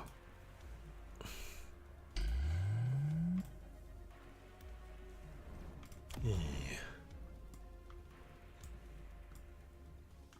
He doesn't actually need to warp mobile beacon that way, but oh, here's the oil. It's his own He's oil, actually though. stopping. Yeah, he's stopping the tanks from going over. Ah, But I stopping feel like chasing he them. would benefit from another squad of crawler. It was just way too close for comfort with that one crawler. And once again, we have big tanks shooting, and we have small tank coming in, protecting Mr. President here. Not for long though. War Factory's trying to do a It's getting drive-by. away. Getting away. It's getting away. And he got away. Almost got away. Keep going. It's doing Keep well. going. Big Keep going. Sabretooth going down. Big Sabretooth is Keep gone. going. Can we get the Get tower? there, upshoot. Can we get the tower? Oh, get the tower. Got the tower before the War Factory went down. That's going to be GG. I think Spotty wins this. Oh, the War Factory went down, though. Even with the tower but, debuff. But... Phoenix oh, get targeted Phoenix- by a sniper. No, he doesn't want that. No, no, get the sniper. Get the sniper. No, too much. It's okay, we should have enough tanks left over to just tank everything through. That's a level me 3 up. Sabretooth. There's gonna be another round here. Wow. How is this game still going? I thought it was over. But the War Why are we Factory just rooting not for War die. Factory? Asked Cody. Well, because it's exciting, and it's keeping Sparty in this game. It was his only chance. It was his Hail Mary, and it's worked beautifully. Nuke, But a nuke. Nuke won't kill War Factory. It will kill those sabers, though. Oof. Those shields and have lasted Bombard. forever. We'll kill the Phoenixes. That might be the key, you know. Okay, Sparty, get Phoenix. Mobile beacon them back and forth in the back.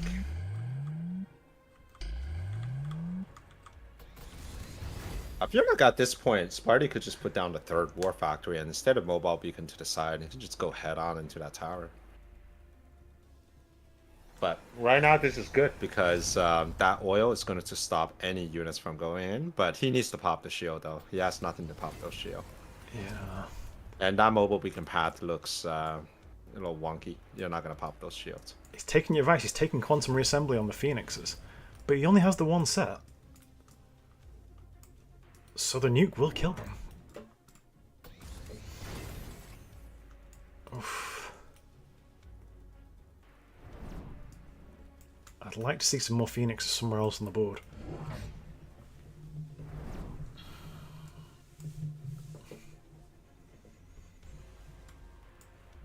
Big round coming in here.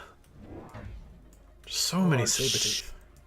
Okay, so he's got the Resurrect Phoenix, but one of them needs to be Bombard. far away from everything. Yeah. There they are. There's some at the Otherwise- back. There's some at the back. He's got some savior ones. Okay. Yeah, he needs that safety Phoenix to survive because Only Fangs has a single Wraith, and if that Wraith survives, he wins the game. Big Dude, nuke that coming Phoenix is flying straight into the nuke. Please do not do this. Oh no. my goodness. Right that on the Phoenix is edge. going right on the edge. Gets resurrected. Is there a sniper still in there? Yes, there is. There's one sniper right here. Level 3 War Factory. I don't see anything here that can kill a level 3 War Factory. Oh, it's gonna get tower. And the Phoenix lived. Wow, timing. Now the question is, those Phoenix are under fire by those fans, which means if they're killed by those fans, which means Sparty loses because of the Wraith. No way. Sparty loses because of the Wraith. Oh, Oh. my goodness. The Oh, Wraith that that is wasn't sold. painful. It's going to kill the That tanks. is No. Painful. No. Oh. Is this a draw? Can OnlyFans die from this? You'd need 12 tanks alive? Yeah, he's got... No. Get out of here. Wow. Sparty got robbed. Oh, the Wraith. Got robbed. Unlucky. Not enough anti. Highway robbery by OnlyFans. Gets away with Oh, my murder. poor boy Sparty. But yeah, you see the limitations of a Sabretooth carry there. Just outscaled by the Ah. huge giants. Good round. Yeah, it was a good game. I mean, I feel like nobody's sending us invite at this point. I'm gonna go in. We can find our own games. They're even better. Like this one. Alright. Hey, that was a great game. Well played, both of you. Well played, well played. Sparty, if you're in chat, congrats. I've been rooting for you this whole time. We might have been a little bit partisan that game, but it's fine. I think we're allowed to support the underdog. I can't believe that game lasted as long as it did, and I can't believe that's the game. That's how that game ended. I mean, he did get the resurrect. It's just resurrected on the wrong side. Oh my goodness. That was so close. Okay, looking around here, I don't even know. I mean, we can check by combat power.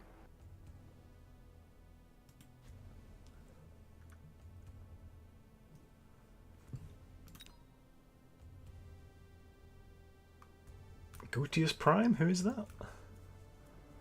I don't even. Is Tourney? I'm so lost. I don't see many games that's actually going on at this moment, like high level games. Down Bad Potatoes definitely in the tournament. Oh, we got an invite. Perfect Okay, timing. you got an invite. I'm Okay, gonna we're following Sparty in his losing bracket, I think. go where you go. There we go. That was such a close game.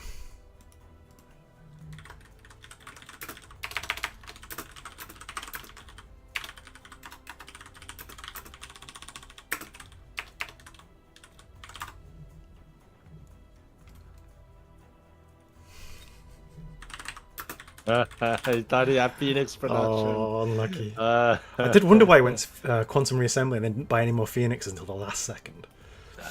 That would have changed everything. Yeah, it would have an army of flyers. It would have killed the Wraith. And they would have been unkillable with Resurrect. Unlucky. Right. Uncle Lazy's very confused what we're talking about. Right, I think we are here. Who is this? I don't recognize that avatar. I have no idea who that is. And too Find out in a bad I second. can't even. Soja. Oh, Okay. Soldier. Okay.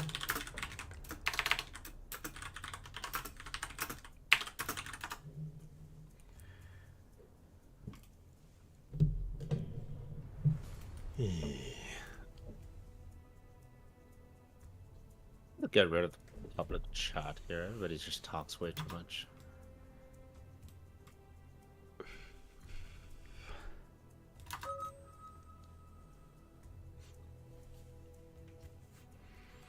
Right, so who's your favourite for this game? be honest, I don't know Soja at all, so I'm going to be quite partisan and biased in Sparty's favour. I think Soja is definitely, like, in terms of gameplay, definitely stronger. Like, the game fundamentals and mechanics, definitely stronger than Sparty. But then so was Only Fangs. So And it was a close game. And it was a great game. I think Sparty just needs to play unorthodox builds that he does when we play together. All the stuff that he's been cooking and too embarrassed to play in a proper game, he should just bring them all out. So this is France versus the United States of America. Soja representing France and Sparty representing the USA. Yeah. But Soja is 200 MMR higher, I'm afraid, which is quite a significant gap. And that's after the squish. So yeah, we're looking at about what? 250? Yeah. Do you reckon Sparty plays War Factory again and this time brings Phoenix production on them?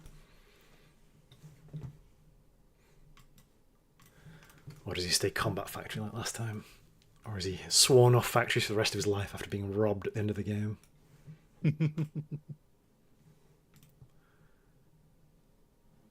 Yeah, it could be a traumatic experience though, losing like that when you think you've won it. Oh, for sure. So hopefully his head's still in the game and he's not tilted.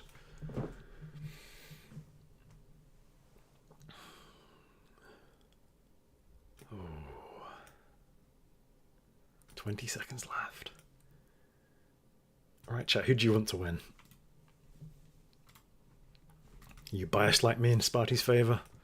Chanting USA, USA, USA. Or are we here supporting the European candidate in Soja? All right, looking at the board here. First, let's look at quick pick. Instant supply pick, spec supply. standard. Lexus Stonecallers. Yeah, I can see it.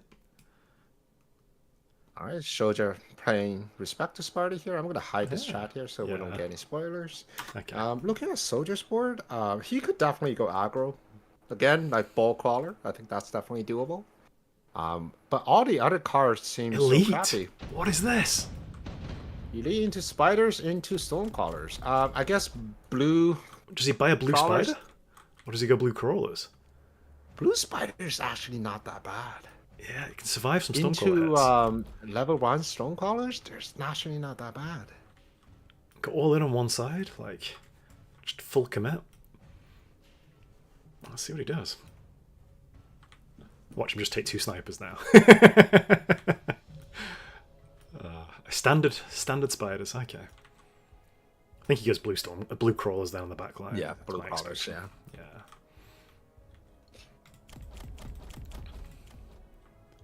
Quite forward positioning on the Stormcallers. Ooh.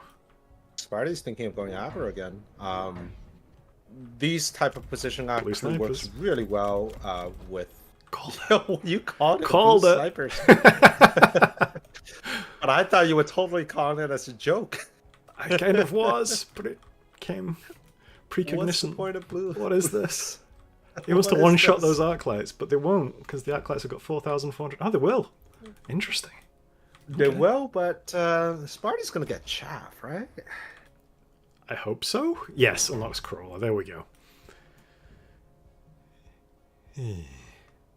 Weird position again. Crawler before Arclight. Nice. Sid, I I'm guess terribly it's kind sorry. of like a stream, so the first crawler comes in, second crawler follows. The brackets page website is bugged out and crashed, so we don't have the brackets. There is a Google document that someone is updating in live It's actually time. decent crawler I'll position. try and because get now access the, to. Tarantula has to decide which crawler. show you the standings where I and can. those crawlers going to come down to marksman Yeah, and this also getting tower. tower XP is huge early on. Yeah, great start for Sparty here. Hopefully he can kill the tarantula though. If he doesn't and that gets level 2, he's going to be in trouble. Yeah, he'll get tower, I think, before the tarantula does too much damage. There it is. Yep, and there's 2 volleys from those stone crawlers, and that's it. Yeah, excellent round for Sparty.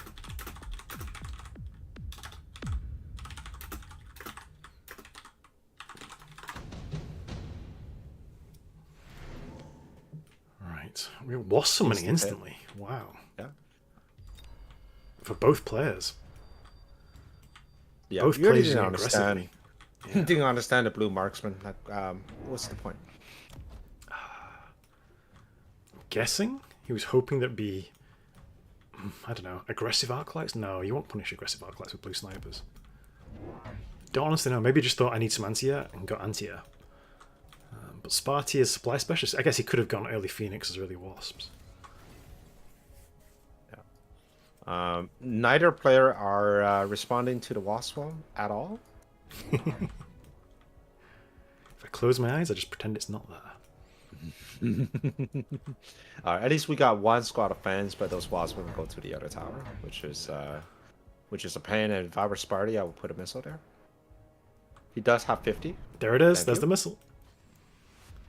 I like the position of the missile. It's far enough away that most of them will have warped in by the time the missile lands. It gets a good chunk of them, and then the Fangs can clean up the other half. Nice. Yeah. Yeah. So he's going to uncontested tower control her. Yeah. And this is great tempo for Sparty because those spiders would never get leveled. Yep, and he gets to feast on these elite units, the blue marksman, the blue arc light, the level 2s. Sadly, it's going to the Stormcrawlers, though. I'm not sure you want the Stormcrawlers to level.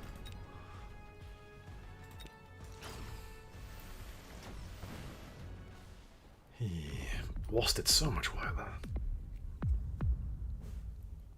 And just like that, blink and you miss it, and Soldier's lost a quarter of his health in 2 rounds. At the start of the game. Can't feel too good. Both go efficient tech. That was a snap pick.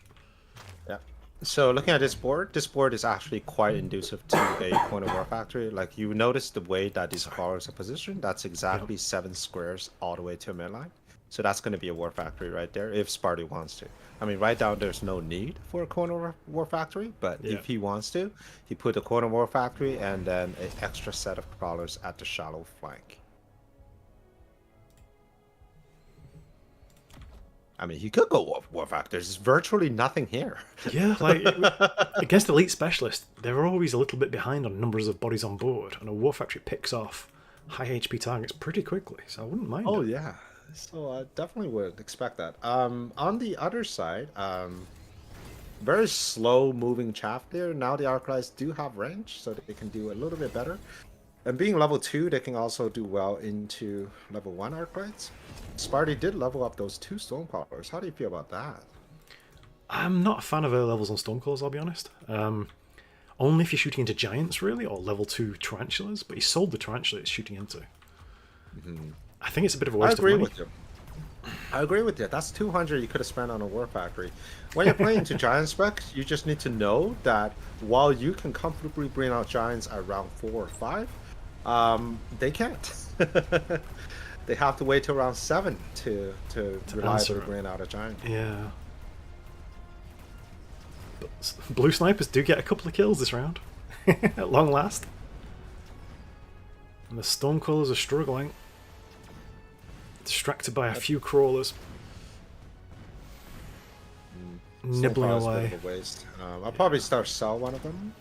I'll keep the one on the closer to the center just because there's a full big coverage. tarantula. Yeah. I'm guessing that tarantula's going to get sold. And get the war factory onto the board.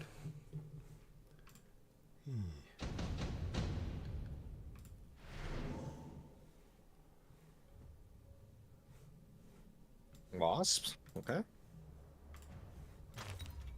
Did a lot of work from when he summoned them.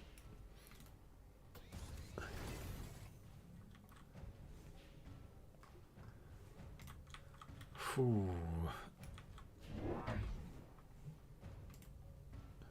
Alright, this looks like a full-on Arclight carry. Both are going Wasps. Did sell the Soldier's Tarantula? going to win the Wasp War because there's no other upshoot on Sparty's side. Elite Arclights. Okay, this is Elite Specialist. Definitely War Factory. And is to lose on the same turn with the Elite Arclight. Nice. Oof. He's taking both Sparty tower needs to... ups. Sorry. Yeah. I was going to say Sparty could take AA on the Wasps and just to take care of that problem once and for all, and then War Factory. I think he's definitely waiting for it. We are round 4, which means round 5 he will have enough money to unlock and summon. Probably would sell a pack of Stonecrawlers. I'm hoping, but he's got a lot of committing to Wasp right now.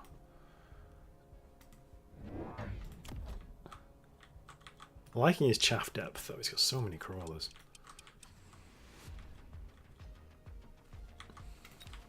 But I think the elite Arclights answer that quite handily, even with loose formation.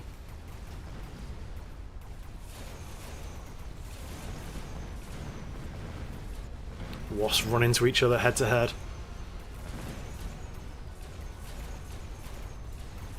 Soldier's Wasp doing more on the left, but on the right, Sparty burning through. He's going to get to this tower in a few seconds. Stormcall's starting to pick off Arclights. Very close, actually. I think It's going to come down to the Stormcalls at the end once again. We've got 2 Wasps nibbling away. But I think 3 Wasps beats 2 Wasps in the grand calculus of life. Close round, though. Alright, we're getting to round 5. Let's see if there's going to be a War Factory push. I don't know if you can afford it. Because he's only supply specialist. You just have to pay the full unlock cost. He does. So 200 plus 800 is 1,000, right? And you have to sell... and you probably want to go efficient maintenance if you're getting it round 5, don't you? It's tricky. I think he can just do it, but it's close. Yeah. I think the giveaway will be if he unlocks the sell button. There's no urgency right now to get a War Factory, so maybe he will just add more chaff, improve the board a little bit. I think you still want to stop these Arclights from scaling, though. They're getting a lot of experience here. Gonna have 2 orange Arclights. Does either player commit to anti-air on the Wasps, or does either player sell out of the Wasps? Let's find out. Replicate crawlers, nice tempo turn.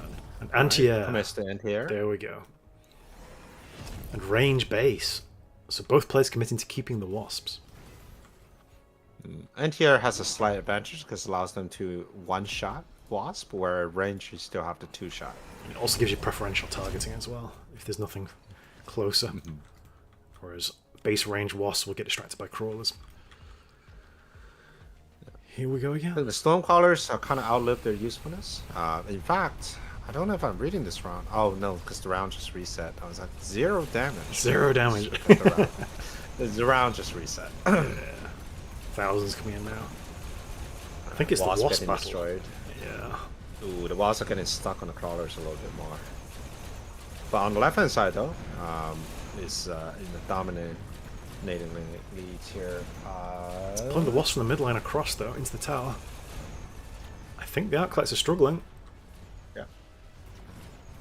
There goes that tower. There goes both towers. And a single orange man is not going to be enough versus this many Wasps. And that's without a War Factory on the board. Come on, Sparty, if you don't put a War Factory in this game... I think you might go Vulcan. We'll spend all this time talking. I think you might go Vulcan first, just because the crawlers were the issue problem there.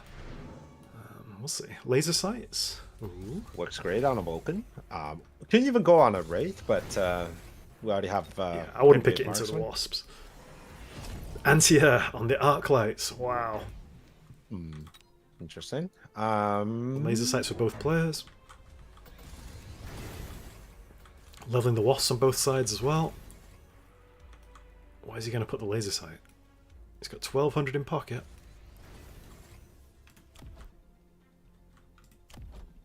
I'm amazed he's not even matched at least basic range on the Arclights. Wasp summoning in the corner. Defensive Wasp summoning for both players. So Soldier's spent up. He spent every penny he's got leveling up his Wasps. Getting anti-air on the Arclights, which is a 3rd tech, costs 700, wasn't it? That's crazy. Right, now their range. Yeah. So I think there is still going to win the Wasp war because anti-air on Arclight does not come with priority targeting for air, and there are plenty of crawlers on the ground for these Arclight to deal with. With range, I think Sparty is going to mop up in the air and start working on these Arclights. And even like the Arclights in the center, I don't even think they survived long enough to turn their guns towards the Wasps. So it's all about how long the crawls live for on both sides. Oh, we do have an Arclight picking off wasps, snacking on those level 3 wasps. Alright, now level 3 wasp, just taking down an entire squad of level 1 wasp, and now moving forward. Getting their guns. Sparty looks really good here. Yeah, excellent. So many wasps getting through.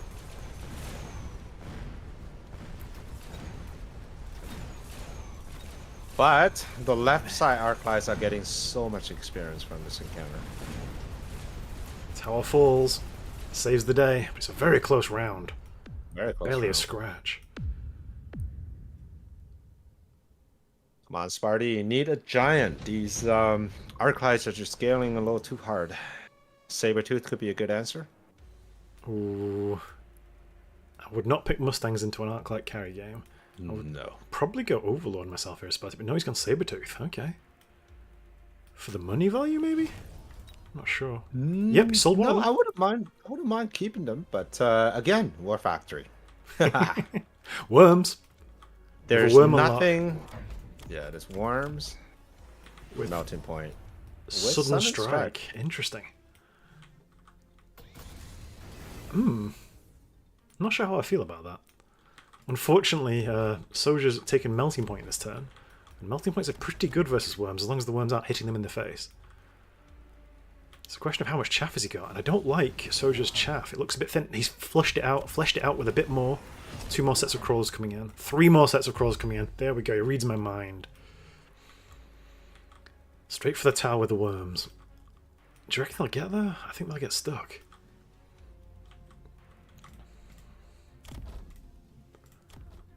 Has taken range on the Arclights to match. Ooh, this is close. So Sudden Strike, it does do 30% more damage into level 1 Melting Point. So with both Worm popping up and killing the hitting the Melter at the same time, it could actually one-shot a Melter. Have to get there though. Soja feeling the pressure, he's taken alone, whereas Sparty just took temporary range at the tower. So Sparty's wasps are shooting from much further away than Soja's are. Melter already on the worm straight away. Yeah. One gone instantly. Yeah. Both gone. The Arclight's doing good work as well. Yeah, didn't get any value out of that one. That's a shame because he's invested in attack as well, so it's going to be a hard time selling those worms.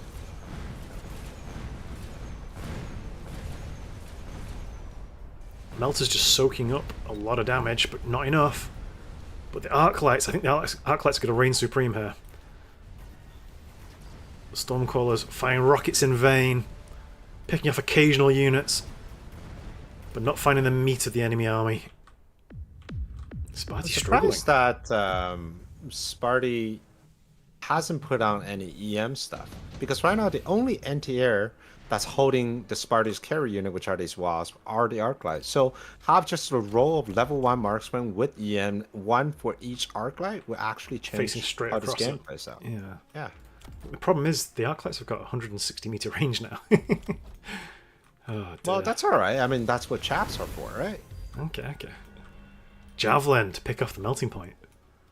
Ooh, I like it. Quad Tech Arclight, charge shot as well. They will snack on those worms now. Shooting for 7,000 damage a shot. 11,000 damage on the level 6. Oh. Another lone. Soja feeling the pressure still. What's the mobile beacon wasps for? To keep them away from those? Not sure. I'm liking the extra chaff right in the front. Just pin those worms in place.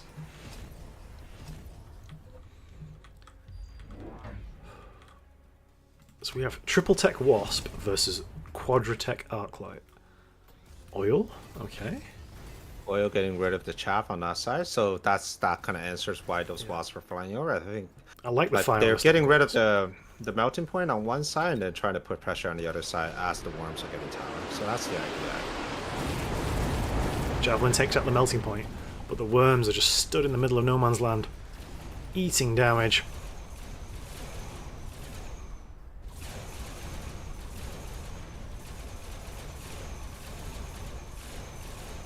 Fire everywhere.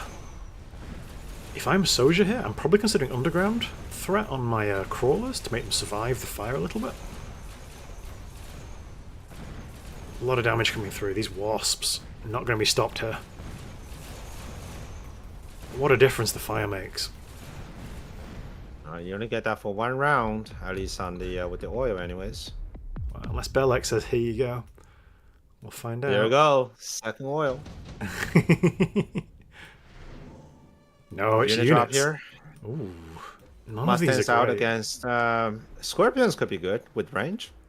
I think the Arclights have already outscaled them, though. No? 150-meter range? Phoenix could also be good with range. Yeah, I'll take the Phoenix, I think. But Yeah. your opponent is showing a lot of anti-air already.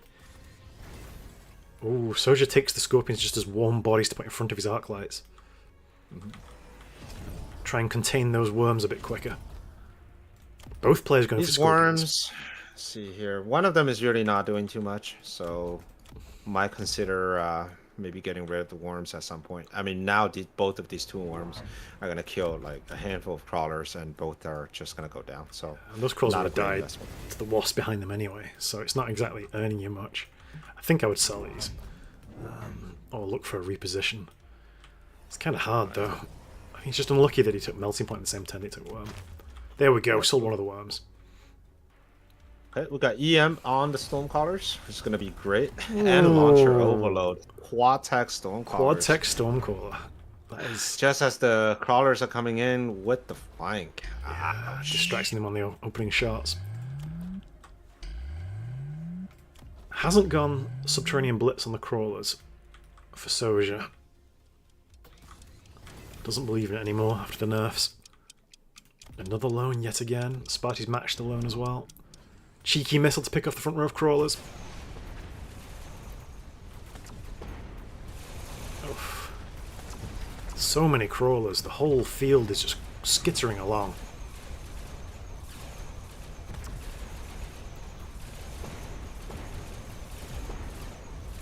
I'm not sure about Launcher Overload, though. Might be a little risky. Too much range 'Cause loss? It's, yeah, it's a lot of range loss. It's not as if there was any anti-missile visible. Because now they're outranged by the melting point. Well, not quite, but close. Yeah. I think it's the EMP that was the good choice. EMP was a great choice, but I'm not sure about Launcher Overload. You're not relying on these Stormcallers to do damage. You simply want them to disable. And now, you know, this is what happens. Yeah. And that was a huge investment for that 4th tag. Yep. And these Arclights are just scaling to the moon, and the melting points aren't doing badly far behind them either. Just so many crawlers. Second oil! Second oil. But And it's spare there for light. both players. Insane as well. I think I'd like to see some shields down this turn for sure. They've both got thousands and thousands of dollars.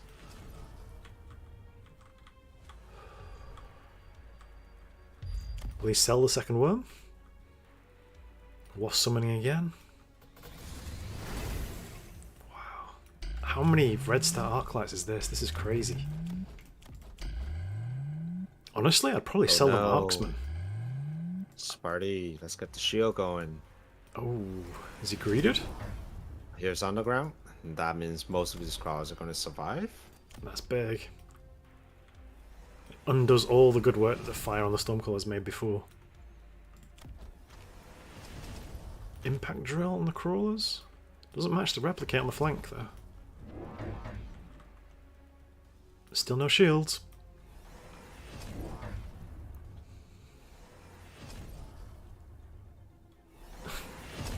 Party! There's a shield. One shield. A shield. Oh.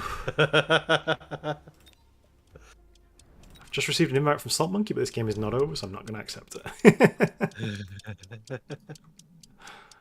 Yeah, but it might be over with this fire coming down. Look at It this. might be over with this round. On the ground and also the fire.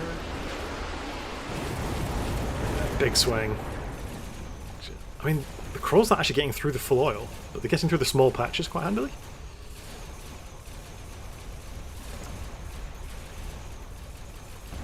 Oof. but it would just end up being Arclights versus Wasp, and there's no contest. Yeah, the Arclights are just scaled to infinity here, I'm afraid. Might be one more round. Oh, Yeah, might be one round. The Wasp are also scaling, in case you haven't noticed. yeah. And here's the thing with the Wasp, they haven't even taken their fourth tech, which is ground spec. And that could have changed the whole outcome of the round. Because all you Interesting. really need is just a few more shots on the ground spec, and there's a dead Arclight. With Wasp being such high levels. You don't see people running elite wasps. Oh, he very did often. take. It did take ground ground. ground Yeah. spec. Yeah. We've got 2 quad tech units on the same team. That's so much money.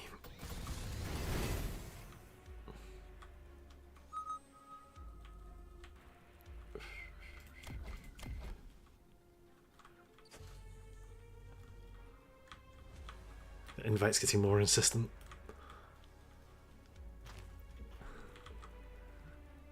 Damage item moving across to one of the wasps, maybe?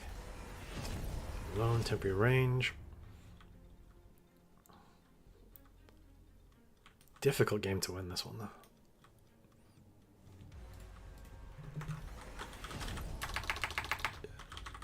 Tech crawlers. Really wants to win the crawler fight.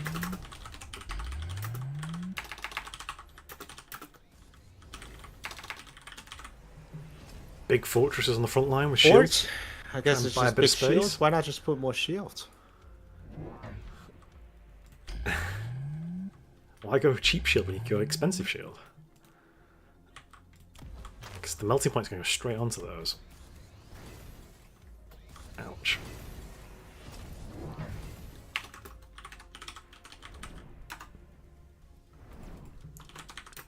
Yeah, it's hard to tell. I feel like all this backline crawler here, it just really comes down to So how many. quickly they're gonna survive the fire. I feel like it might make sense for soldiers to take the second upgrade Sorry, from the the game's tower. stuttering a bit when there's this Give many those units. crawlers a bit more longevity. Yeah. I think it's a question of can the wasp do enough work from the skies before the crawls on the ground are all dead to the arclights.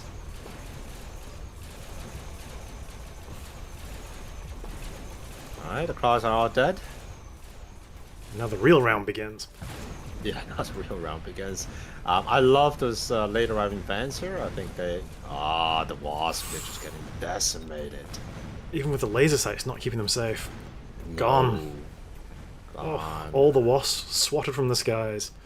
Will be another round though. Not again. Salt Monkey's gonna be pulling his hair out. He keeps inviting me.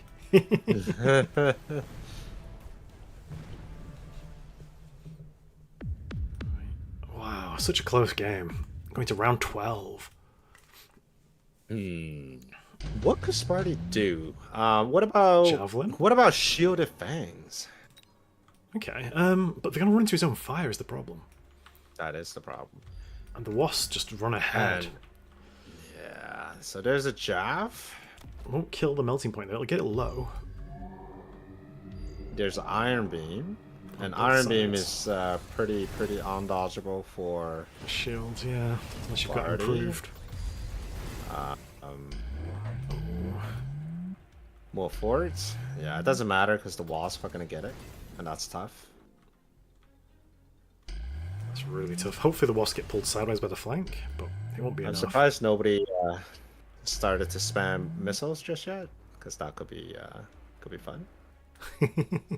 Try and break the shields with lots of missiles. Punch some extra damage onto the crawlers.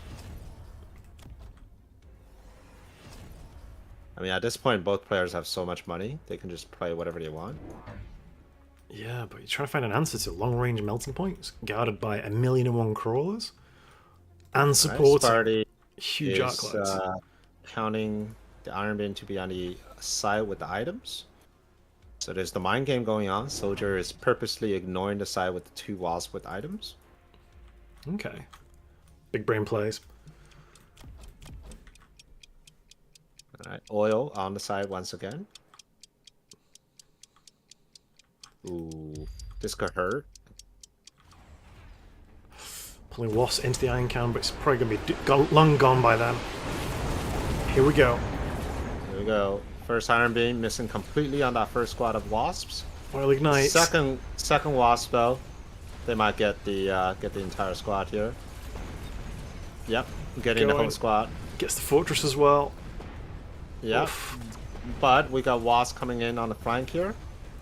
Alright, with ground spec, taking out this Arclight super fast. Now working on the melting point. Again, taking them out super fast. Can they get the tower? Get the tower. Get the tower. Yes! Oh, but everything on the other side is dead, so it's a futile timing. They kill everything so fast, though. Oh no, is it going to be exact lethal again? No! Oh, Sparty, what is this? No. Oh, I forgot, they changed it. It's 350 damage from the giant. It lives on 50. Oh! 50 HP. Oh. Farseer. Ooh.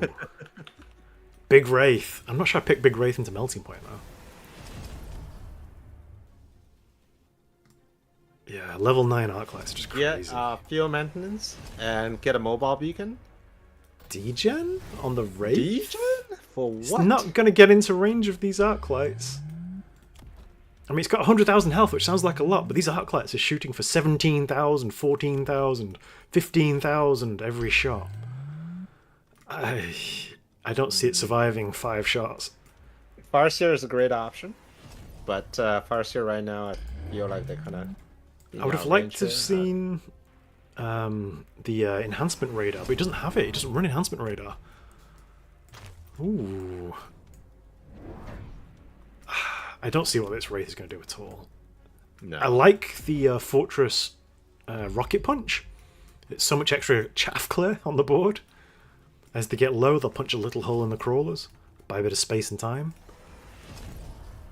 He's gone for the delay the big wasp play again. These wasps have got 165 meter range now. That's crazy. Whew. Hasn't taken speed at the tower. Interesting.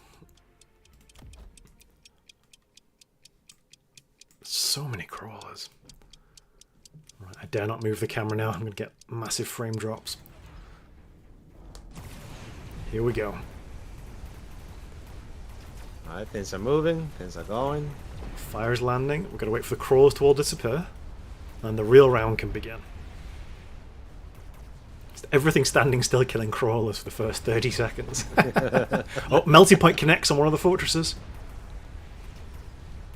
Crawlers breaking through to the back line. Oh no. The gap left behind where the wasps were mobile beaconed away from. Ooh, the punch actually got a few units here, but no, all the wasps are getting destroyed here. No. EMP lands, but it's, EMP lands, the wasps are gone. Nothing else. Yeah, wasps are gone. Oh. You got 3 wasps and a dream here. Sparty, so unlucky. So close in both games.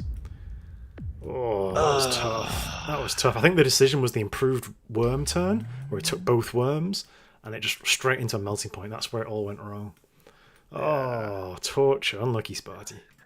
Ooh, Sparty, where's that war factory that I've been talking about for the first 6 rounds? I think he could have ended the game right there and then before he was able to scale into melting point and really big arc lights.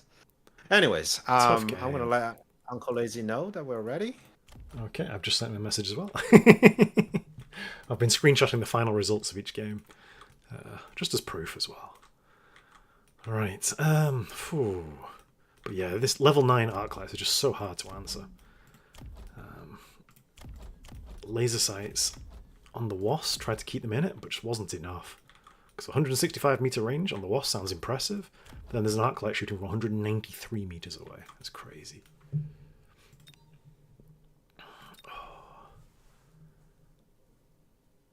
Whew, tough game. I would not like to have been Sparty there. I hate fighting into high-level melting points and high-level arc lights. That is just rage-inducing. Right, where are we up to? Let me just send Salt Monkey a message. I'm afraid the spreadsheet which shows you the standings of the current tournament is not updated because the game or the spreadsheet is glitched. So people are working with pencil and paper. Right, I've got an invite for Sir Limbo, so if you're around, just find me and join my room. I will just follow you along if I can.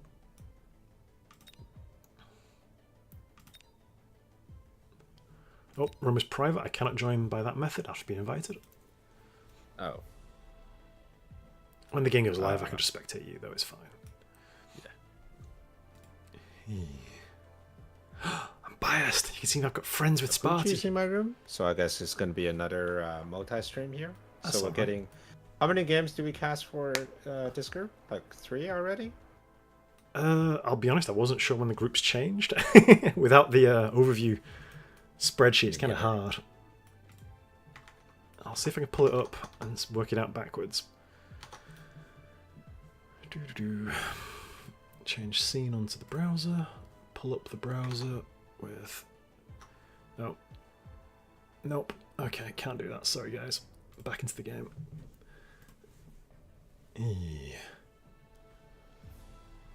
Whew, so how's the stream for everybody, by the way, guys? How's the quality? I was a little bit worried about it because I play and record at 1440p, but I don't have the upload capacity to upload at 1440p, so I tend to I'm going to run a quick ad go break. 1080p. I don't know if it's good enough to watch though, because I'm only running at 3.6k kilobits per second up, which isn't a lot of detail. But hopefully you're enjoying the games. We've been casting now for 5 hours. 5 hours on the dot, that's crazy. I might have a quick drink and stretch my legs. Oh, yeah, we're a bit stiff. There we go. I needed that. Alright. Are we spectating yet? No, we're not spectating yet. Okay.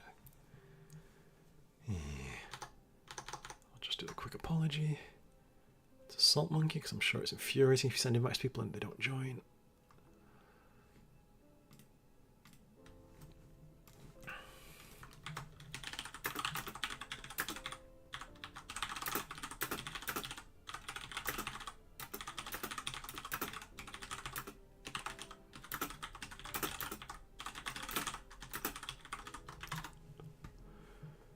Right. Oh, I should probably be visible. Let's be visible. There we go.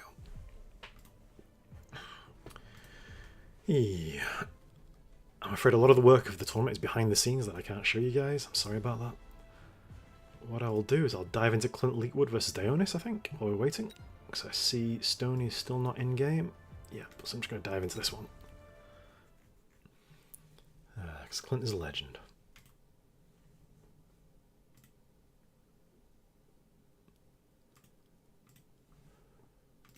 Ah, good to hear.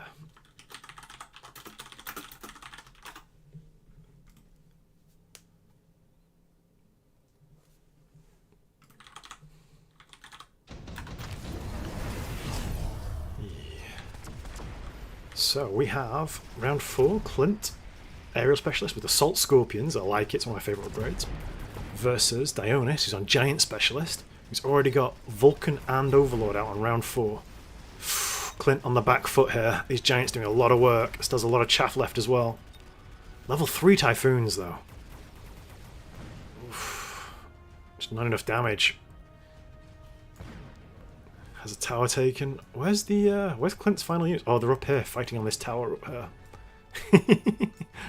Sneaky crawlers being plucky and adventurous.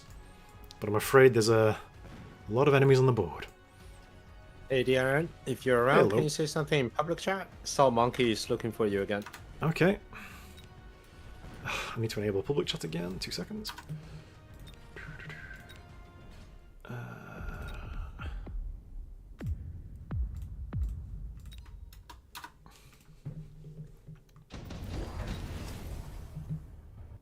Oops, I shouldn't have clicked that.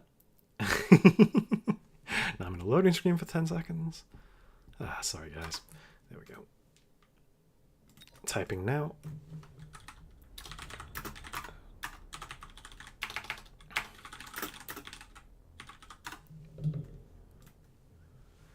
Wow, chat is active today.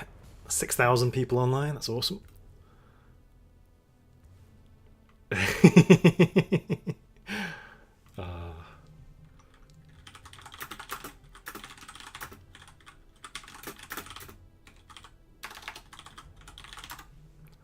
fingers flying on the keyboard, and that is how long the audio delay is.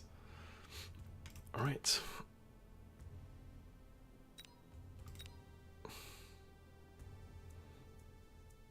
Can't click join. Good luck, Clint. I think you're going to need it. That's a tough game, and it looked like you're behind on board.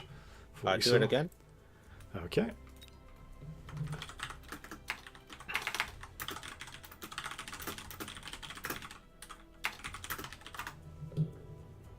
Messages up.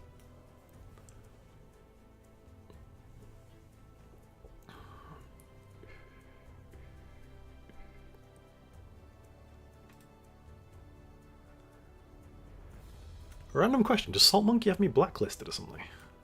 I have no idea. But he sent me invites, so... Oh, good. I can just join you when the game goes live, it's not the end of the world. Yeah.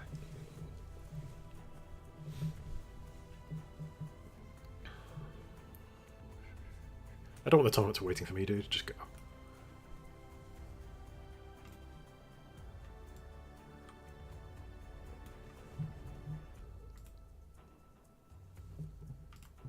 Yeah. Do you happen to have a standing spreadsheet by any chance, dude? I have the spreadsheet, but it's not updated. Yeah, that's what I've got. No worries. Alright, game is starting, and you should be able to join me. Okay, I'll refresh my friends list, and here we go. And before I click it, what I will do... Oh, it's not visible yet. I'll turn off chat, I'm afraid. Just don't want to distract you guys. Turn off public chat. Turn off spectator chat. Block public channels completely. There we go. Alright. And we have... UI lagging. There we go. Unfortunately, with a friends list that's full, it is not a happy friends list. Stoney Spectating, and I can join you. There we go, I'm in as well. Awesome. Yeah. So who are we spectating? Do you mind introducing the players to me? We have Soldier versus Cortex. Oh, interesting. So we'll follow Soldier's journey through. That's awesome. So who's Cortex? I'm not familiar with Cortex.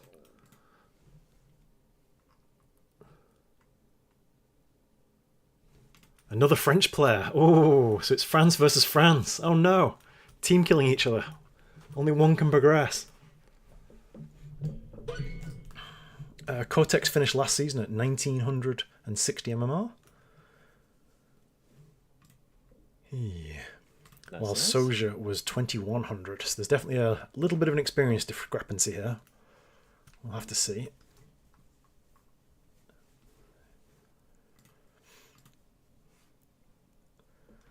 Here we go, 15 seconds.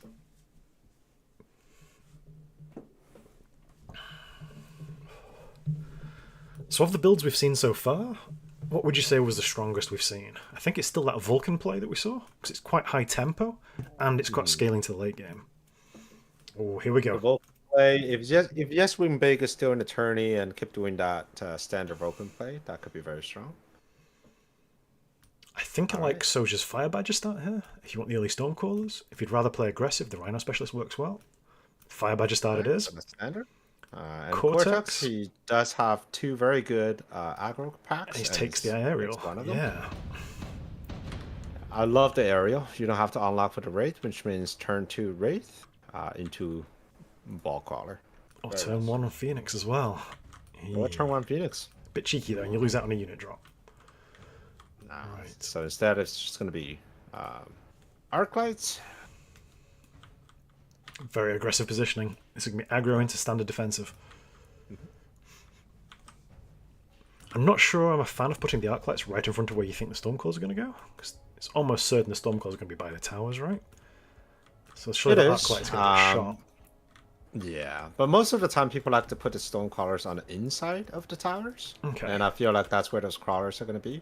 But he's just getting a little unlucky with this right here. Fair enough. And I'm also find it very strange to have a symmetrical aggro board. I feel like if you're playing aggro, the goal here is to take advantage Strong of the tower side, weak debuff. side would be better. And if you're playing symmetrical, I mean, sure, if one gets a tower debuff, but the other one, you're probably going to finishing up the battle on the other side too, at the same time. So many crawlers. We've got 5 sets of crawlers already. Yeah. That poor Arclight. Arclight Oh gone my already. God. And the other Arclight soon to follow as well, with the whole set volleying in on it. Disaster starter. Oh. Now it's steel balls versus crawlers for the whole round, whilst being shot by stormcalls. But there are crawlers through already from the middle. This tower will fall. Very slowly though. There's not many crawlers. Oh dear. No. And next round, I think he's gonna have to sell one of these Arclights, or he's. I mean, he doesn't need to sell them. I mean, he does draw one volley from the Stormcaller, but he's going to need an alternative way of trafficker in the form of raids. I guess you can play very frontline race straight away, and they'll avoid the stormcalls for sure. This is not a great way to play aggro here, because right now every single one of your units are super exposed. Missile, missile, missile. Missile, missile, missile, and also if soldier wants to respond directly to a pack of steel balls, right, you can have that right in front of the steel balls. Now he's going it's to gonna be Wasp.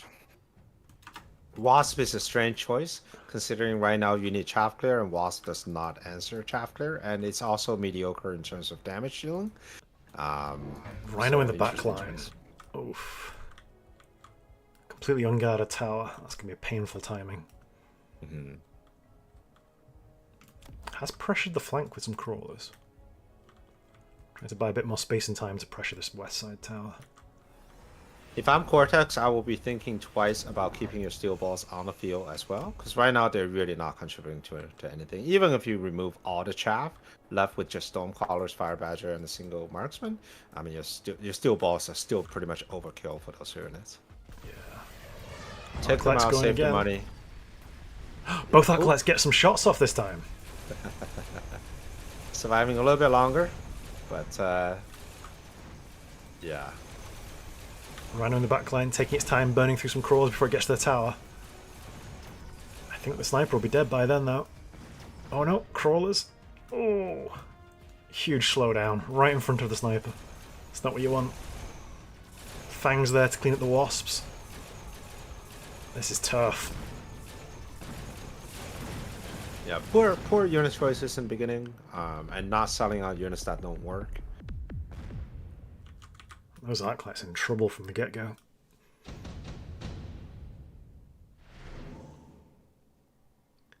Instant pick on the Typhoons, 2 sets of them, nice.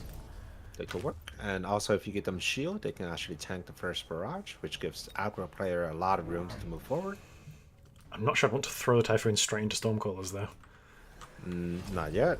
Ooh, Fire Badger and Vulcan on the same team. I guess that Fire Badger is going to graduate into a Vulcan of its own in a couple of turns' time. Jump drive on the Wasp. Jump drop on a Wasp. Fast moving. Not sure why. Could be annoying, but Here's the graduation. yeah. Kind of surprised Soja didn't take the Typhoons himself, because I would have thought versus an aerial specialist you'd want the extra anti-air. Particularly when you've already seen the Wasps. He's going for the full content with his aggro. Both flanks Now pressured. at least I feel like there's something for the steel balls to do, which is good. Yeah, eat that Vulcan. Yeah, but there's, like, if I were to pick away at this aggro board, there's so many things I could pick away. Right? Aside from just being units at the front, like carry units up front with 0 protection, we also have a very disjointed chaff line. So the first squad of crawler dies, and then immediately it gets turned into the steel balls, and while we're waiting for the second chaff coming in, and now they're just getting in after the steel balls are getting killed. So you're just kind of lining them up for the Vulcans. Yeah, the timing of those steel balls not quite getting onto the Vulcan. And now the Vulcan is just happily leading the Wasps away. Yeah. And yeah, the Wasp will kill it eventually, but oh, it's taken all day. And the rest of the board is dead before they get to the tower. Whew, hard work. 1 sniper and 4 fangs. Won't be enough, I don't think. Well, there's a couple more fangs in front of the a couple Vulcan. more fans in front, and in order to get to those fans, you have to kill the Vulcan. Good luck with that. Under tower Doing the debuff. best. Oh, 1 splits off to get the tower. And the Vulcan runs away. No. Oh, but the Fangs. That'll be enough Fangs, I'm sure. Not with our debuff. Oh, no way. Just one Wasp kills 7 Fangs. Oh, 2 Fangs stand at the end. yes. Wow. Hero fans right here. Whew. My palms will be sweaty on those controls if I'm watching my entire squad die in front of me. Oh, haste modules immediately picked on both of them. Goes on to the jump drive Wasps and probably onto one of the Vulcans. Yeah, the Vulcan with the most XP makes sense. Again, pressing straight for the tower with a mobile beacon. Trying to sidestep the Vulcan. More Typhoons. I think we're going to see Typhoon Overlord as the endgame play here for Cortex. Soja triples down with a 3rd Vulcan. Unfortunately picks the wrong side to cover. Oh, loss of Additional moved steel again. balls is a good choice. I would love to see steel ball with Range. energy absorption or range. Would you go energy absorption both. first? Yeah, I would normally go range first, then energy absorption. Range first into Scorch Vulcan. I think it's the good call. I mean, right now the ball's unleveled, so Scorch actually kills them very fast. Yeah, seconds. There's the shields and the Typhoons. We never saw Soja punish it with missiles. I think I would have liked to have seen some tempo missiles. But I guess the steel balls haven't leveled anyway, so it's not been that important. Yeah. I'd like to see a tiny bit more anti, I've got to say. Alright, we've got steel balls onto the Vulcans finally. There we go, and the level 2 Wasp with a damage item make short And now work of we're- that Vulcan. Exactly, and we'll finally get into the aggro play with a tower capture. With steel balls still left over, which is really good. How's the upshoot? We got a squad of One sniper Fangs on the side. and One half a squad sniper. of Fangs. Yeah. I don't see much anti-air left.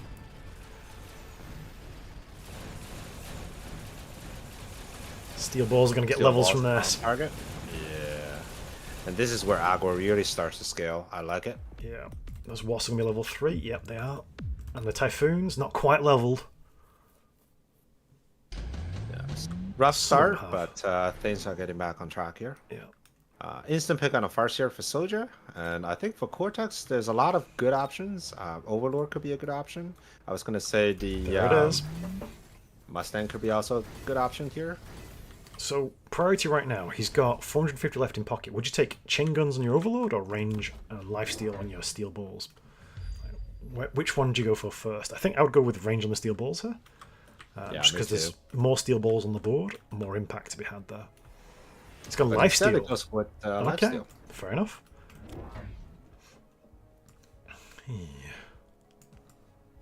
More chaff Just coming gonna out. get rid of the chaff, allowing the Overlord to focus on the Vulcan on the side here. Has picked the right side for the Farseer to go straight into the Overlord. But that Farseer is going to take a long time to kill the Overlord. Because it's got 40,000 health. With the extra health from being an aerial specialist. Nice use of the mobile beacon, going straight for the tower.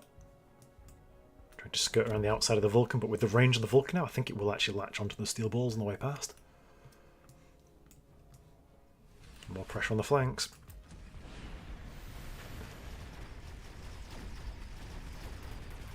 Already has latching onto the Vulcans. First Vulcan goes down. Second Vulcan being latched on. We have lifesteal. Yep, no Yeah. problem. All right, on the other side, he did lose the side, which means he will have to make up for it. I'm not But sure it's there's gonna be no enough, offshoot. though. He's not got no any offshoot. snipe. He's got one Farseer and a couple of Fangs. It's tough though. And those level 3 Wasps just raining in the damage. There is top DPS. They've already done 250,000 damage in 5 rounds. But the Farseer does not care. It just eats them up. Can it Good kill the tower Overlord? timing. Not quite. All right, good round here. Next round, I expect the steel balls to get range, and now they're really fully online into The this one. Vulcans are in trouble. And there's no chaff that can survive the Typhoons that are that close. See, steel balls are getting straight onto priority targets instantly. Does have the Rhino slot. He's also taking the mobilized battleship to drop an Overlord as well. Right now, there's no defense in the back whatsoever. Rhino and mobilized battleship, a double whammy here coming from Soldier. Yeah, the Rhino will pull across. Oh, we have some Phoenix picked up. Will he read the room? Will he put some Phoenix in the back? Yes, he does. Good predict. Those Phoenix will make short work of both those drops. Level 3 Phoenixes. Wow, Elite Phoenix. So expensive, but worth it. Doing 10,000 damage a shot. So it's essentially one shot in that level 1 Overlord. When both of them fire at the same time. Hasn't taken range on the steel balls. Has other priorities for his cash right now. Yeah, blew all this money on those big Phoenixes. Big orange Phoenixes. They do look good though. Alright, we're gonna get speed. And Defensive we're gonna go missiles. down to the tower. Wow. Good read. He's really, really afraid of those 2 drops. I think he's in a good position right now, and the only thing that would cost him cause him problems would be if he get tower snipe pulled off successfully. And there's no way.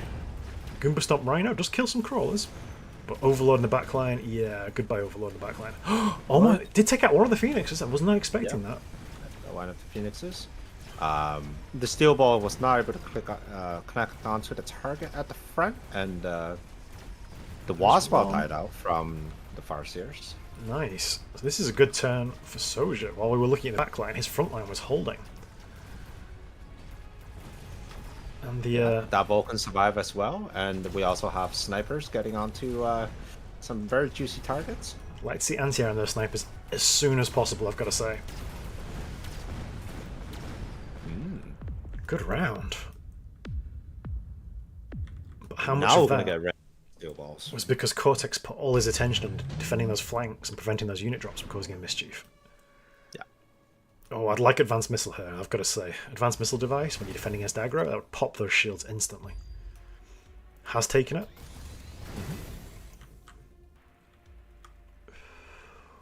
I think I'd like to see a few more Overlords now.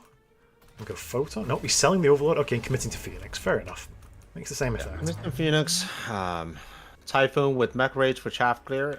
Steel balls. Now we really need. Want range, or at least range from the tower, you know, temporary range. Yeah, we really need range here. It's the best partner from the Vulcans, giving us 4 level 2 snipers. And he's taken anti-air on the sniper as well now. Oh, it's looking a bit scary. Does have range on the Phoenixes in the backline, but they're going to be very late to the party. I think the front will have already fallen by then. Cortex does have money to spend with the 500, so I wonder if he's going to blow it on range.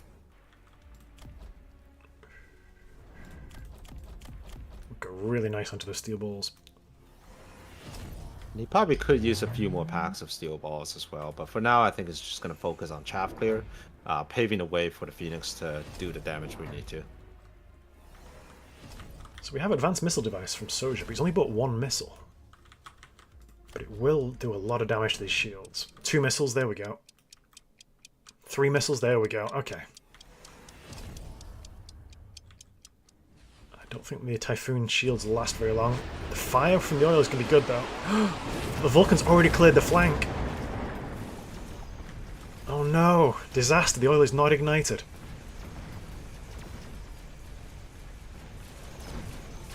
Phoenixes are coming through now, but there are still lots of anti-air snipers waiting for them, plucking them from the skies.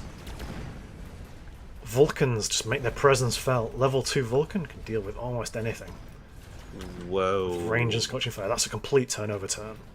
There's no surviving that, that's a blowout. Yeah, that's a blowout. Ouch. Well played. He looked stable for a turn or two, and then suddenly it just went against it.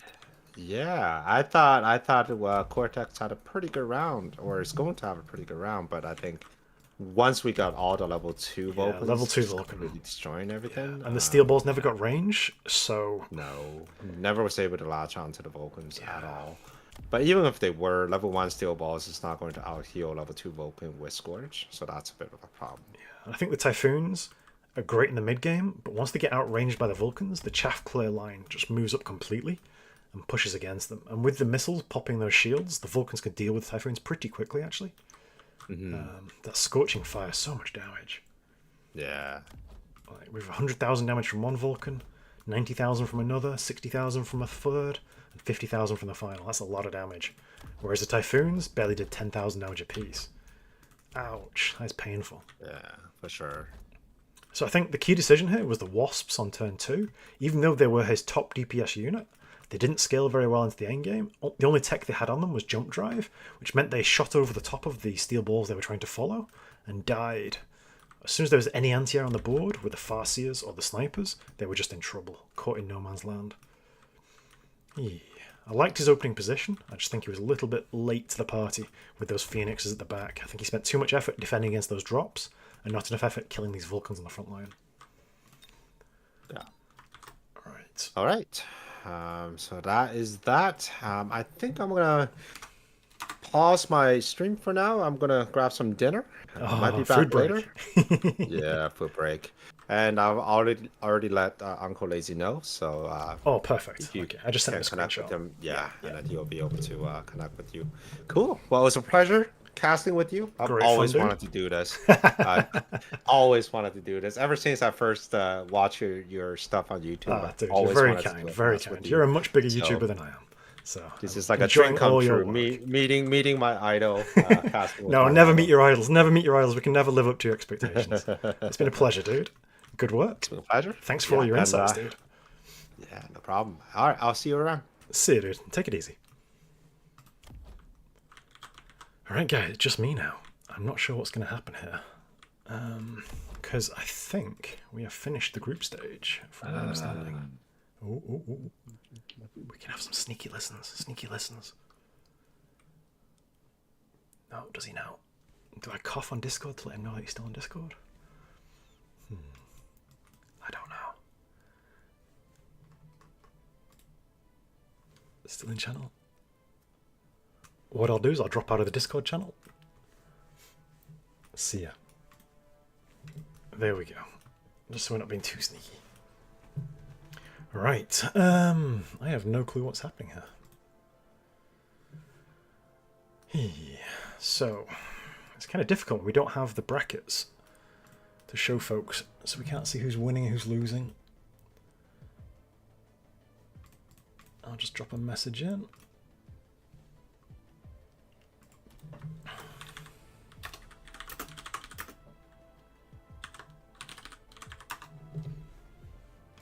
Okay, that was a close game. Did not expect Vulcans to be that strong, but we were talking about it in the pre-game. I think Vulcans were the best scaling option that we'd seen so far today, in terms of being strong in both the mid-game and the late game. And it just stopped that aggro in its tracks. Alright. Well, if I don't have any tournament games, I might just play some 1v1 or 2v2 on the ladder. Let's see if any of my 2v2 friends are about. Alright. Doo-doo.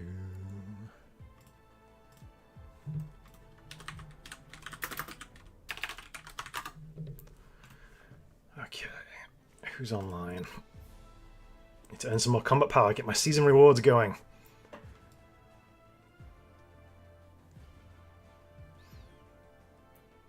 Or I could just dive into any random game. Drewski's spectating, is he with Sacco, or are they two separate games? We'll find out. Let's go spectate Drewski's game. Drewski was my co-commentator in the last tournament, in the Dev versus Pro tournament, so we get on very well. Whew. It's been good fun tonight.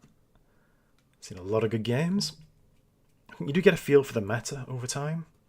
And it's very clearly either balls to the wall aggro, steal balls on the line, or sit back Stormcaller. We have seen Arclight carry, we've seen Melting Point carry, we've seen Wasp carry. Haven't seen Tank carry. No, we did. Cody had a Tank carry game, tell a lie. I was very impressed with Cody Fly's Tank carry game. And we saw Wolf actually almost clinch a victory from the Jewels of Defeat, but not quite. So this is Krag versus Erdnot Shreks. Erdnot Shreks, that's a hard name to say. Right. Missile does not kill the Arclight in the corner. Fortresses does have laser sights on the fortress, interesting. Melting points into Fortress. I always go with the melting points in that matchup then. Snipers picking off Phoenixes, and Stormcallers picking off Vulcans. But we have latching on, melting point onto Fortress. Fast moving fortresses. Are they assault fortresses, or is it just speed? Just speed from the tower. Long range on the Fortress. Does the Fortress outrange? Same range as the melting point. Wow. With the laser sights. Stormcallers don't care, they just kill it anyway. You have a worm left standing. It is debuffed, it is level 2, it has 190,000 health with the heavy armor item. Fortress doing 7,000 damage a shot and shooting twice as fast as normal with launch overload. Does do a lot of damage, very quickly. Oh, saved the day. By his buddy backing him up. Why was there an arc like running backwards there? I'm not quite sure, I guess he's trying to save it from a fortress at the start of the round.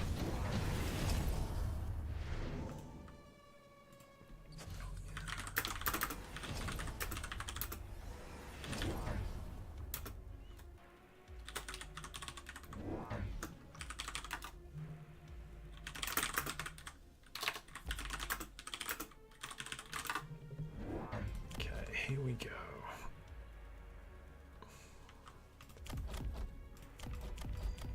Just looks very compressed here. Oh, we've got an invite.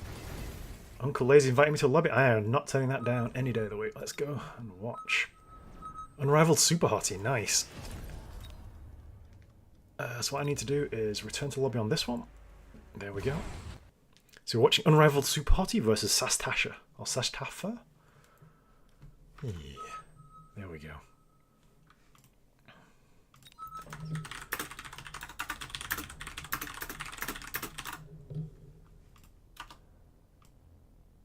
I could have dived into the position and played.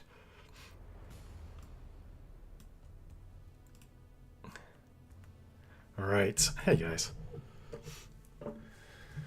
Okay, so who's playing? Uncle Lazy's left the room. We need Sastafa to go in. Right. I don't think I need to type anything more.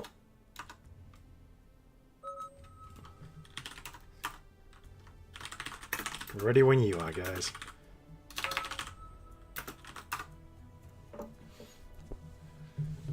So, Unrivaled Super Hottie, I've played in tournaments twice on video. Sastafa I've never played against, so I'm not as familiar with Sastafa. Unrivaled Super Hottie likes playing standard. He had a recent glow up, I've got to say. I say recent. Over the last 3 months, he shot up from like 1600 MMR to a 2000 MMR, which is a massive step. So he's clearly a very good player. Remember, the MMR that we see today is squished. When the table reset, we went from full MMR to 90% of what the MMR used to be. So players who used to be 2000 MMR are now 1800 MMR. But people are earning it back already. So let's have a look. Can I pull up any information about Sastafa? Sastafa is from the United States of America. 2074 MMR is his peak. Used to be a former Super Smash Bros. Melee pro. Enjoys complicated games and long walks on the beach. He's seed number 33 for the tournament as a whole. Whereas Super Hot is... Where are you? I don't see you on the document. Unrivaled Super Hottie, there we go. From Scotland. Good lad. Seed number 36 with a peak MMR of 2061. This will be a close game then. They're very close to each other in peak MMRs. He says he plays unpredictable aggro. Okay. I've seen him play standard quite a few times though. Yeah. So this is the champion of Group C versus one of the players from Group D. Unless things have changed in the meantime, but we'll see. Here we go. 15 seconds remaining. Huh.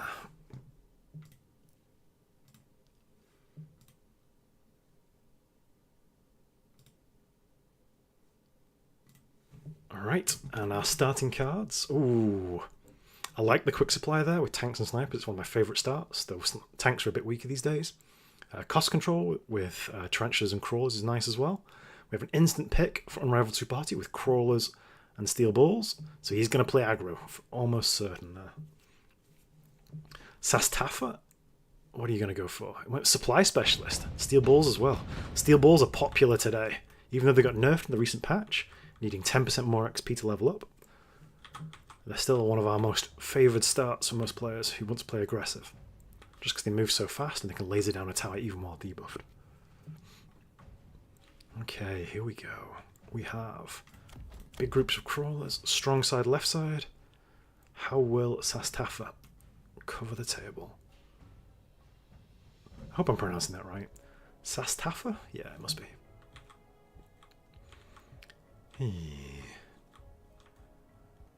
Hasn't picked an extra unit yet. We've got extra crawlers over here.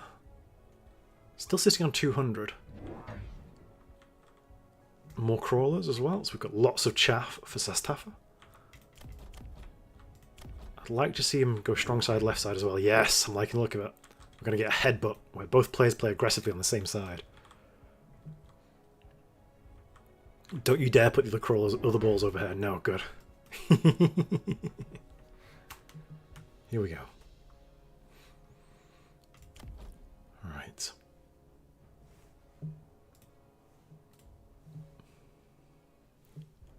We have a full headbutt, but we have an arc light, which I think will be the difference maker here, because it will help clear the crawlers, while Sastafa has no chaff clear right now. Absolutely none.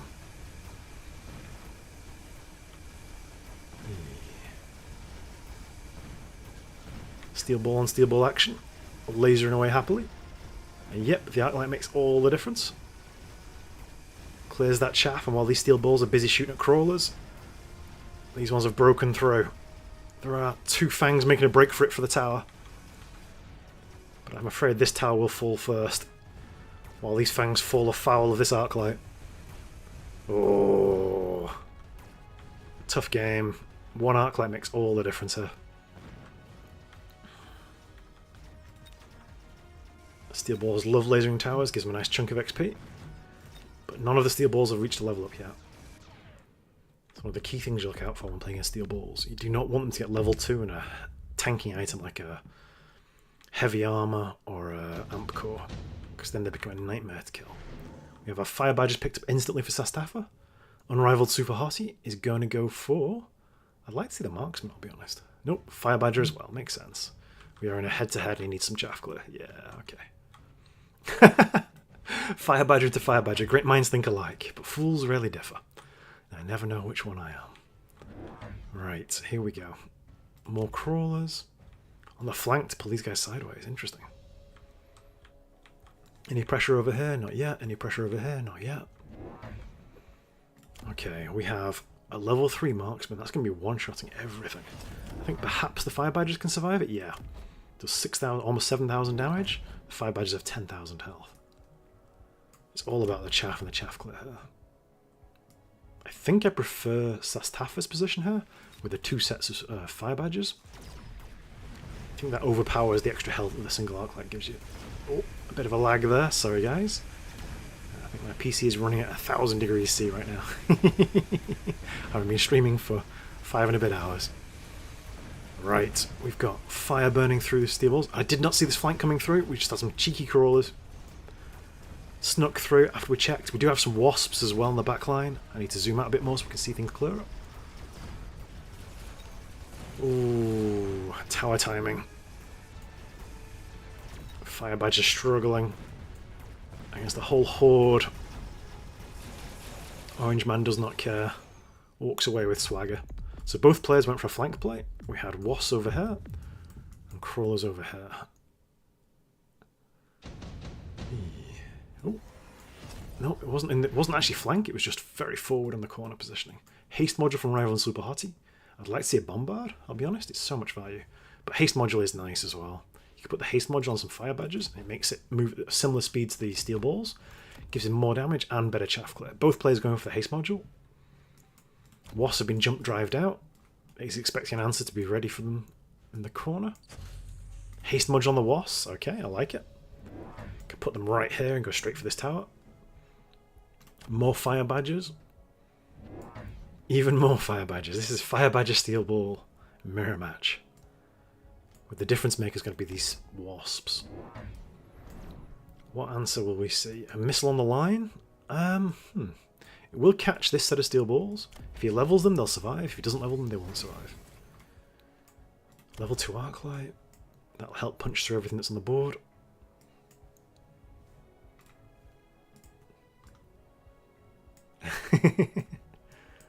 Yeah.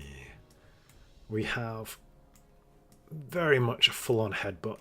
Strong side into strong side.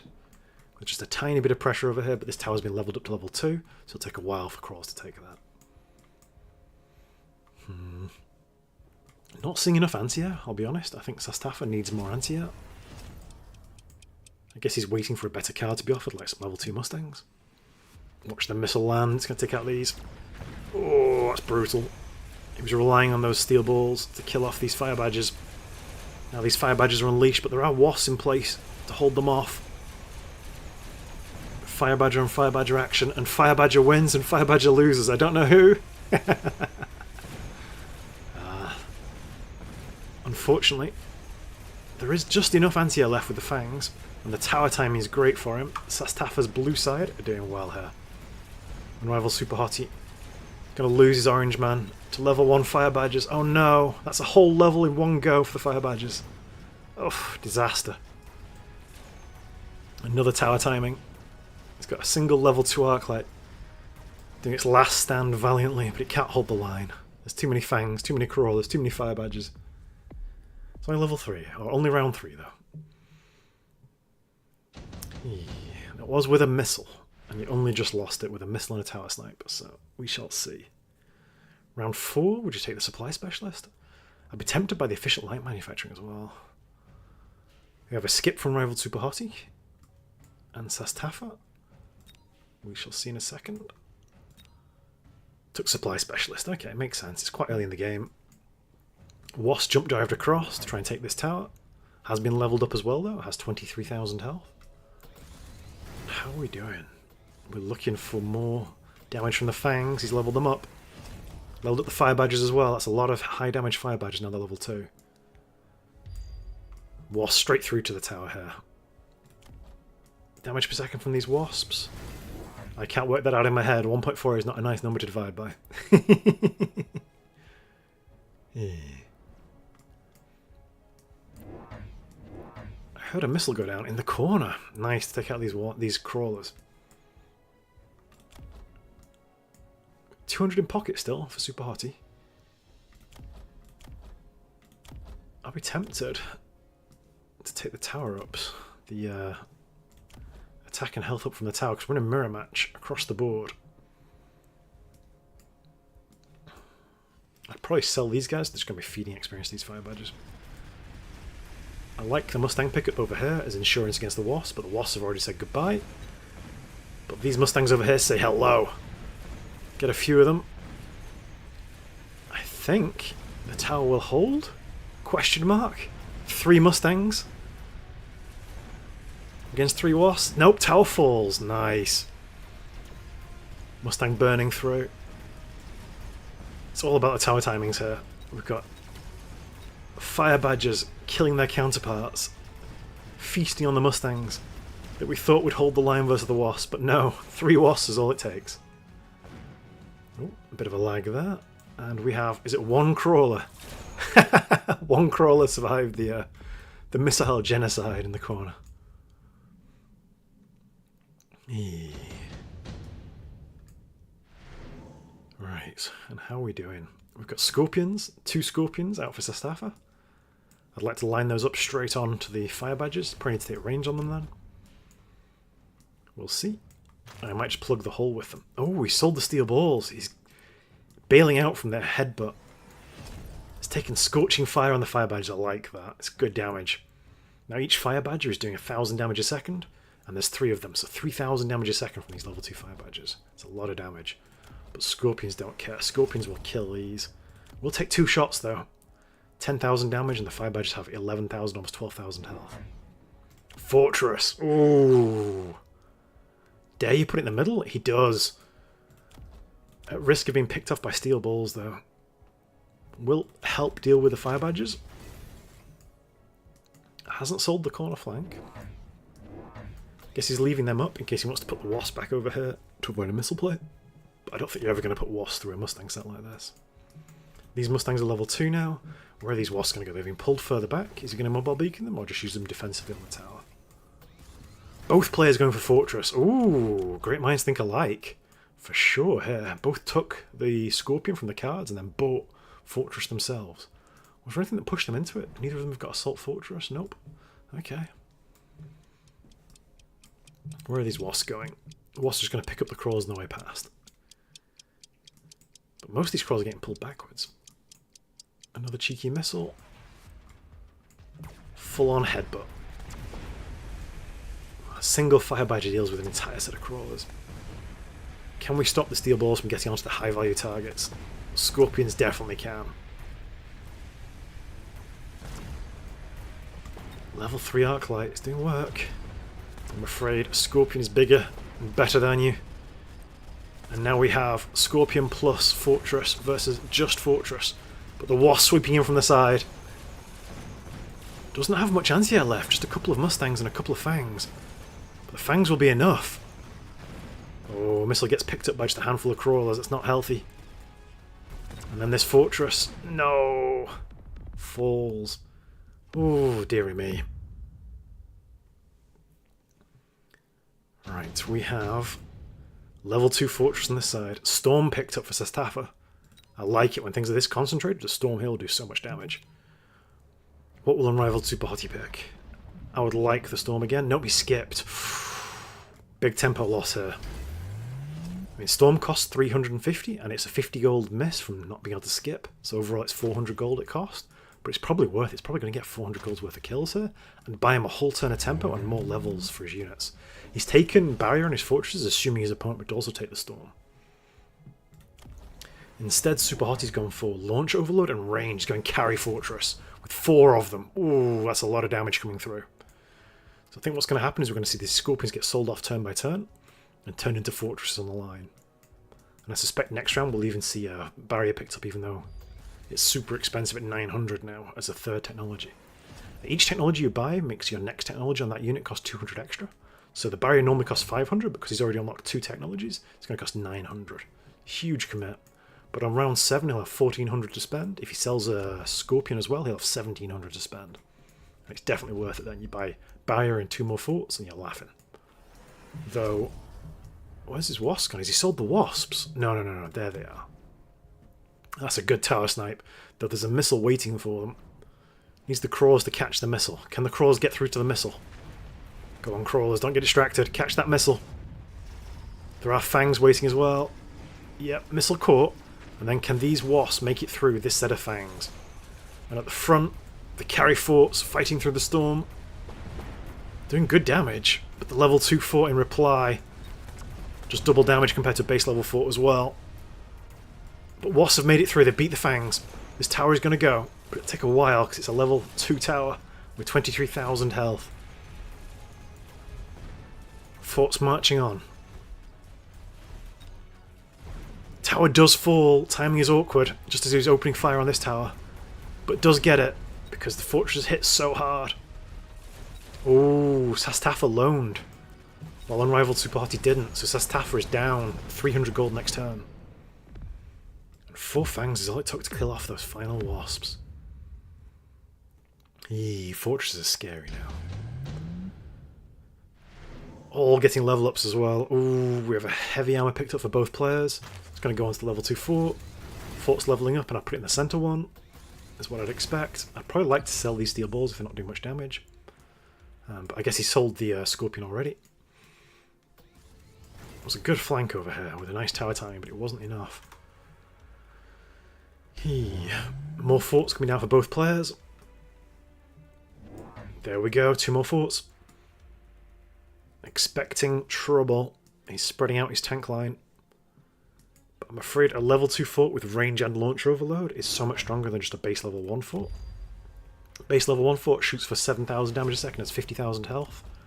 Level 2 fort has double the health and almost double the damage.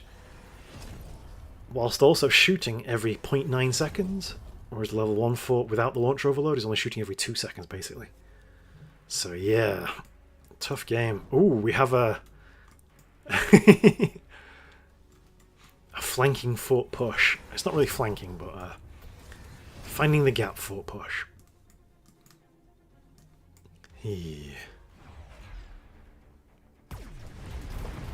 Damage going through. Fire Badge is still doing work. Though since the forts came online, the Scorching Fire Badge has been outscaled massively. They're just doing nothing. And now fort driving on by will hit this tower pretty hard. Tower falls in seconds. And now the Scorpion can't even kill an Arclight, never mind a Fortress. Oh, good damage coming in here. Sparty having a great round with that tower snipe. And that's going to be levels for his Fortresses again, getting experience and levels, making them hard to beat. This is why it's such a good combo, having Launch Overload and range. I don't run it myself, I'm a bit greedy, I just run range because I play standard. And Launching Overload costing you range, 20 meters of it, is a bit of a high price to pay. But it's such a strong pickup. Oh, we have an Amp Core, that'll go on the level 3. And a haste module going on a Fortress as well, I expect here. Ooh, Sastaffa senses the danger. He's taken Launcher Overload as well. Can he afford range? He's got 900 in bank. He can afford range as well if he wants it. That would even the table. We have a GG, but I don't know who's won. Oh, more pressure from the snipers. Nope. Mustangs, Fangs. Sniper did do 28,000 damage, which sounds like a lot, but then you click on the Fortress and see 170,000 damage. It's covering his back with missiles in case of a flank attempt. Because he knows he's won this if he just holds the line with all these high-level forts. Sastaffa decides not to go with a range. He's gone with extra forts, more bodies on the board. He's loaned. Has he taken temporary range? No, he hasn't. Does have 600 bank still. Super Hot, he's loaned and taken range and speed. He's got a triplet set, a trinity fortresses trying to burn through this single, holding the tower. Oh, so many forts. I would have put the low-level fort further forward, I would have thought. But I guess he wants the health item ones to tank. I would have liked to have seen some acid double shot maybe from the Scorpions. Maybe sell some of the Fire Badges now they're not doing much. I think this is going to be a GG moment. I think this triplet will get through to this tower. Did he take temp range? Yeah, he took temp range and speed as well. But yeah, Singleton Fortress versus 3 Fortresses, not a chance. And now all these Mustangs getting picked off. The fort's just too big, too strong. It's 7 Fortresses, 8 Fortresses versus a single level 3 fort. But the tower debuff as well, it's brutal. There's no chance. It fights valiantly to the end. To the bitter end, but it's not enough. We have massive fort-on-fort action here. Oh, 2,000 damage overkill. That is a decisive victory. Well played, Super Hottie. Here we go. I'll just screenshot this for our staff. There we go.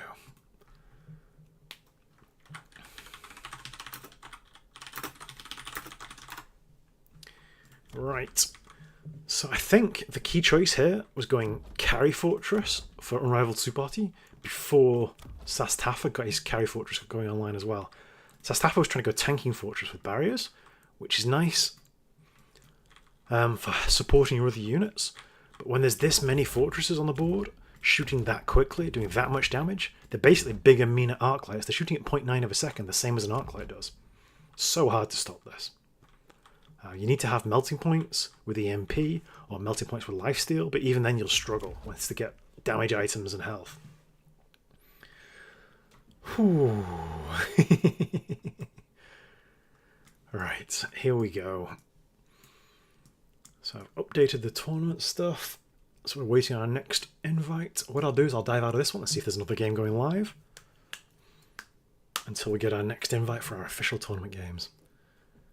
Yeah, Super did a great game there.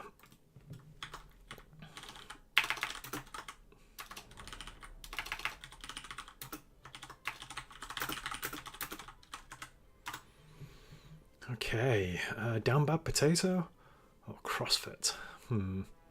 I think we'll go with the one which is in the earlier round. Round 2, down bad potato. Here we go.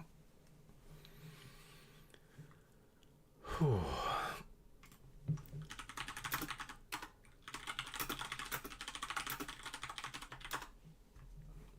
So that's just me typing away, updating things on the side.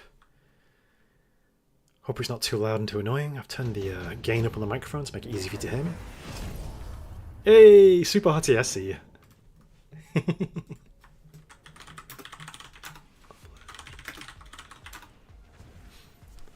Right. We've already moved on to Down Bad Potato versus Pubeppa, which is Hope Bup backwards. Yeah, that was a really good game for Spectating there. Oh, got Hackers on round 2. That's Brave versus Typhoon Specialist. Okay, I can see that. As a Supply Specialist. Okay, and he's defending against Tarantula Pressure. Super Hottie says the headbutt is all about the fortresses, and I can believe it. We've got a few Fangs left standing, but it won't be enough to stop this.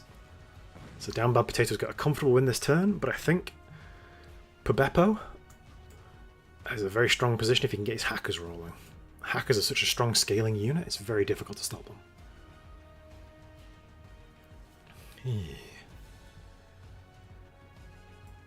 Whew, what time are we at? Got more Fangs burning through. Trying to get the tower, but it's not going to be enough. Jumped on by crawlers from behind. It reminds me of that scene in Jurassic Park where you see the raptors jumping on people in the field. The Fangs oblivious to the damage coming from behind, trying to shoot the tower. But it's to no hope, to no gain. It is only pain. Down Bad Potato, good read. He's taking shields on his Typhoons to try and buy time to stop the Hackers from getting value. We have a regen Rhino into a heavy armor Rhino. He's gone with a missile to pick off the crawls in front, and a Hacker to try and catch the Rhino as well. I'll be honest, I'd like to see range on these Hackers, but I guess money's tight right now. It's only round 3, yeah, of course. I'm liking the Mustang pickups, but they do struggle into Typhoon until you get range on them as well. So you need range on both Mustangs and Hackers. That's a big ask on round 4. Good missile, and can the Hacker get the Rhino? Yeah, it's gonna... Is it? Why is this one... Oh, I guess this one's super heavy armor. Doesn't save the regener, but does steal the big Rhino. And that's going to turn around and hit the tower. But his other force is struggling. He's lost a Hacker in front of the tower. The tower's going to get sniped. Brutal. Hacker steals so slowly once the tower debuff comes down. This is a level 1 Arclight. It's taken forever to steal.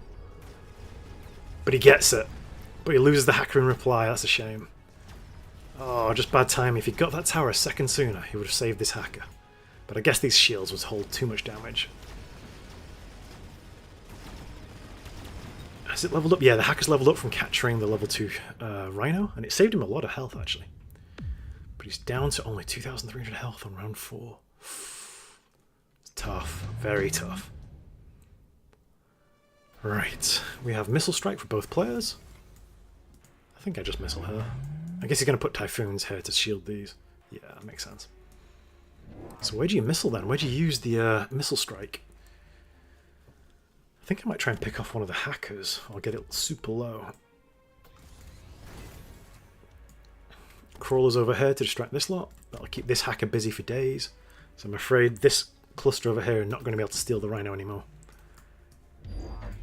Good missile.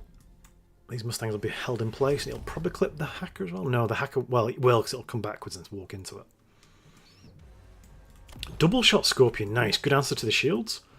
Because if it pops the shield with one shot, the second shot goes through and kills the Typhoon. We'll see, though. We'll see. Not quite enough damage.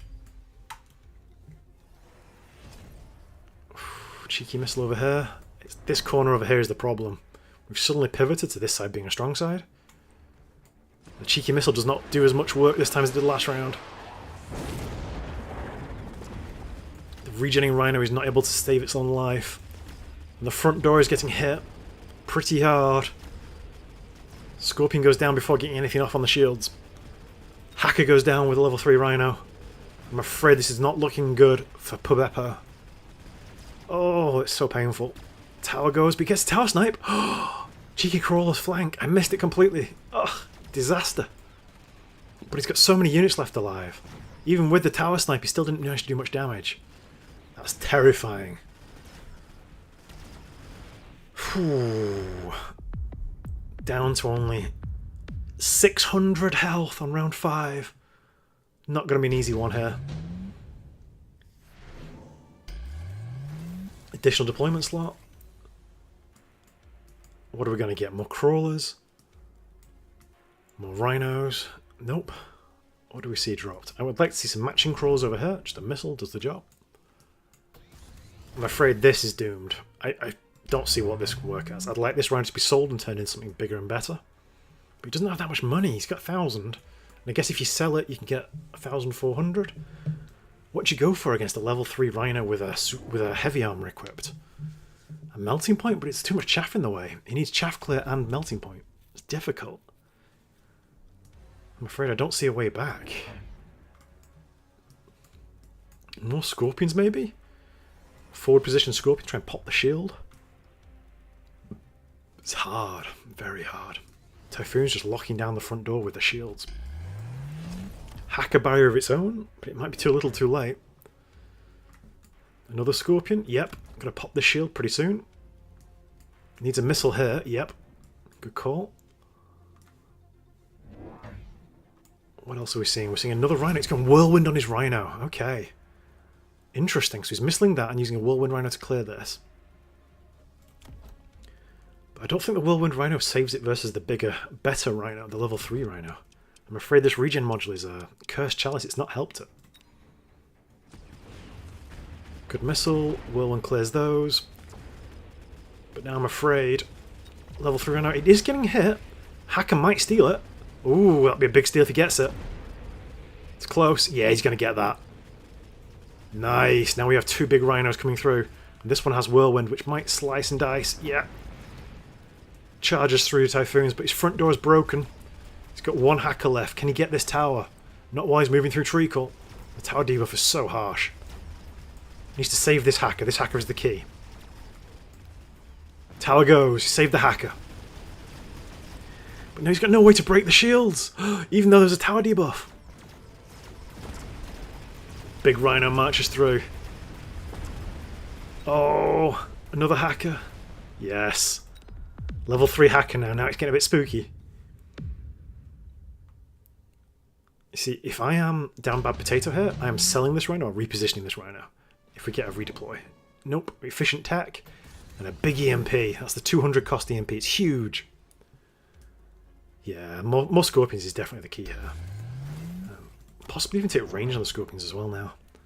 Only got 1,000 left though. I think as down bad potato he needs to sell this rhino, because this hacker getting level 3 is a bit spooky. He's going to be turning that rhino against you every round. Don't forget there's flanking crawlers as well. He's flanking crawlers. Doesn't have a missile here, but he does have the whirlwind, so I don't think he needs the missile anymore. Flanking crawlers of his own. But these crawls will come backwards, won't they? The fangs will buy him time. Red Star Rhino, it's level 4. Oh, it's only a small EMP. Sorry, I thought it was the big EMP. It's only the small EMP, the cheap one. We'll pop... Oh, do a lot of damage to those shields. It's 20,000 damage to shields? 35,000 damage to shields, sorry, forgive me. Which will be enough to break through level 2 Typhoon shields, who are only 20,000 health. Overlord here to try and deal with the big hacker. And slow these big rhinos. I'm just going to hide the chat. Trying to avoid spoilers. Regen rhino just gets chunked. Shot. Oh. This rhino's big. Is it stolen? It is stolen. Does that save the hacker shield? It does save the hacker shield. But the rhino... No! The scorpion kills the units the hacker was trying to steal. So does the rhino. The hacker is not getting any more steals. There's no anti-air on this side apart from a couple of fangs. The Overlord. Oh. Does have some Mustangs over on this side. So he's held off on his strong side now all of a sudden. It's all on the Mustangs to kill the Overlord. Easily do it now. And these hackers will be getting level 2 over here. It's suddenly getting a lot harder. Oh, this one isn't quite there. 14 XP away from it. Down bad potato struggling now. Pabeppo did alone last round. We just saw the tower glowing. Sabertooth. 2 Sabertooth level 3. That's a lot of damage. I'd be very tempted by the melting point here. Melting Point plus Hacker is such a good combo. Because you just saw the Scorpion overkilling stuff and stopping the Hacker from being able to steal it, whereas a Melting Point doesn't stop you from being able to steal it. And the EMP is so good versus these shields, it just pops them. Yeah. Missile drop picking off some chaff, that might be very important. But this chaff is distracted over this way, so it's only going to get about half of it.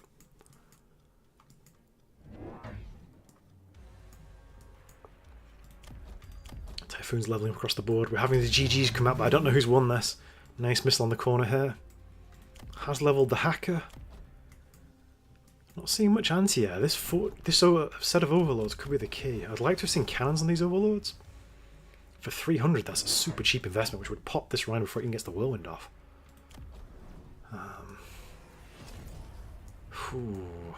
Defensive missile again. Defensive headbutt. Crawlers right on the flank, and there's nothing here to catch them. Oh no! It's going to distract the EMP from this melting point. And the Hacker for days. There's nothing here to answer these crawlers. Hacker will not steal Rhino this turn. That might be the key. There is a melting point to catch, though. These crawlers need to be gone.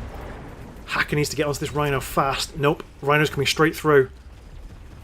One shots. And now the melting point can't stand up to the Rhinos. Oh, the Rhino's aggression. Too much, too fast. Tower goes. So he's turned his weak side into a strong side. Just with one well-positioned set of crawlers. There are still other Hackers on the board, though. Still another melting point. Shield still holding. And the Scorpion steals the Hacker steal. It stops him from being able to get it. No, the level 4 Rhino that I would have sold is probably winning the game here. Maybe? Oh no! Melting Point plus Hacker combo. It's too much. Rhino is stolen and killed. But is one Melting Point and one Hacker enough versus this? I don't think it is. Well played, down bad potato. Good finish. Closes the game out with a nice little move just on this flank. Oh, such a close game. And you can tell, one MMR difference. If anyone ever tells you MMR isn't accurate, that is incredibly accurate. Right, so what was the difference maker here? In the mid-game, I thought Down Bad Potato had this game in the driving seat the whole time. With this big Rhino, with the heavy armor, which is so hard to steal, and it stopped the Rhino with regen from doing anything. This Rhino, 55 kills, it sounds good, but there were just these crawlers here, never anything more. Total damage, 167,000, whereas opponent, who didn't take Whirlwind, did almost 250,000 damage with his level 4 Rhino. That's crazy. It just shows how important health items are on key units in good positions. I liked the double shot on the Scorpions, but I think they needed range. I think without range, they're a little bit lame. You know, I've only got 15 meters more range than the Typhoons. And the Typhoons, with range from the tower, have got the exact same range as them. Oh no! Oh, he did take range. He did take range. Okay. Good game, good game. Let's see where we're at in the tournament. Are there still games happening? Or am I just ending up casting ladder games? It's been good fun, though. Jota versus Goth the Great. Let's have a look. Is he one of the players from the tournament? Yep, Goth the Great is in the tournament. I'm not sure if it's a ladder game or a real game from the tournament, but there's a lot of people watching, so we're going to dive in. It's round 6. Yeah.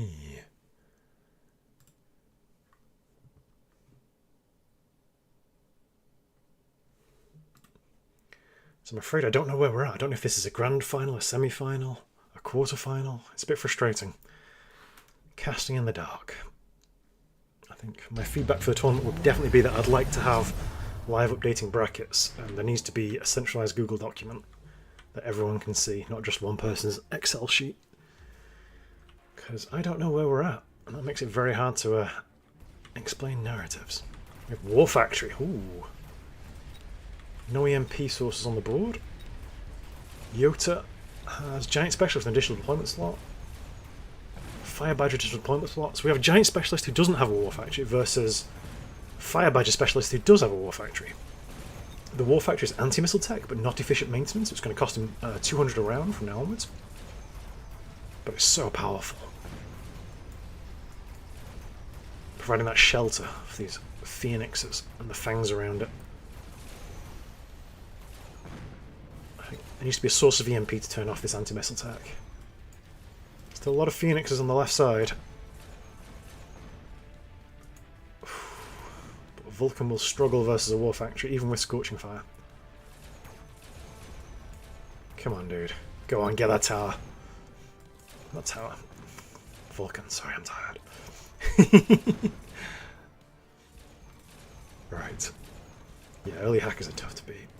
We have phoenixes. No phoenix left to answer the phoenix in the skies. So I'm afraid Yota has won this round comfortably. Just with the phoenixes. But look at how much this war factory is tanking. Taking days to die. Days! Gonna kill everything, apart from the phoenixes. Oh, not quite. 1 Vulcan and 2 phoenixes left. Goff the Great struggling here, down to 900 health. Whew.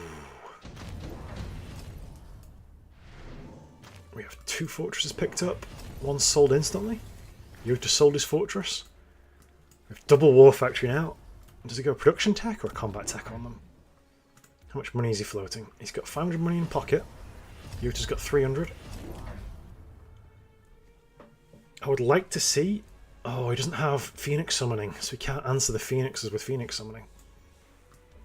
I'd like to see some EMP from Yota here to turn off the anti-missile. Just go EMP on the Phoenixes. Or go EMP on the Farseer, and eventually it'll get through, though it'll struggle to get through 2 of them. We have Launcher Overload as well, so now these War Factories shoot twice as fast as the one in the previous round did, but have a shorter range. But it's 4 times the damage because there's twice as many factories shooting twice as fast. But now we have Ignite on the Vulcans, that will help them answer the War Factories. Just look, its health going down so fast now with the Ignite. Because it's 6% health per second, so it's 12% health a second over the 2-second duration of the Ignite. That's the power of Ignite. Just look at the health jumping down. It's not going to be enough. I'm afraid Yota has won this comfortably. Great pickup with the Ignite. And that lets the Vulcans deal with everything on the ground. Doesn't matter how big, how tough it is. The only way to stop the Ignite from burning is to have Photon. But didn't make the read, didn't predict the Photon. And that'll be GG. Goff the Great losing to Yota. Whew. Alright. Let's see.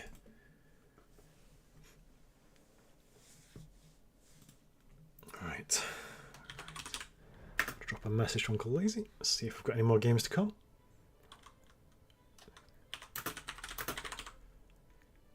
I think I might be dropping out here, guys, I'm afraid. It's been fun, but it's been a good 6 hours. Almost 6 hours, is it? Let's have a look.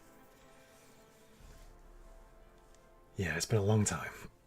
Ooh, and my computer is very hot right now. Yep, 6 hours, 12 minutes. And my voice is giving out a little bit. Ah, just the tournaments getting to the good stages though as well. Yeah, it's been fun. But yeah, I'm definitely feeling a bit parched. Despite my ice cold water. Zilizag versus Shade. Is Shade in the tournament?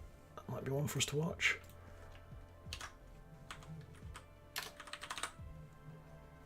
Yep, Shade is in the tournament, and so is Zilizag. Okay, we'll dive into this one. This might be my last game, I'm afraid, though, guys. Oh, it's been fun, but I am running out of steam, I'll be honest.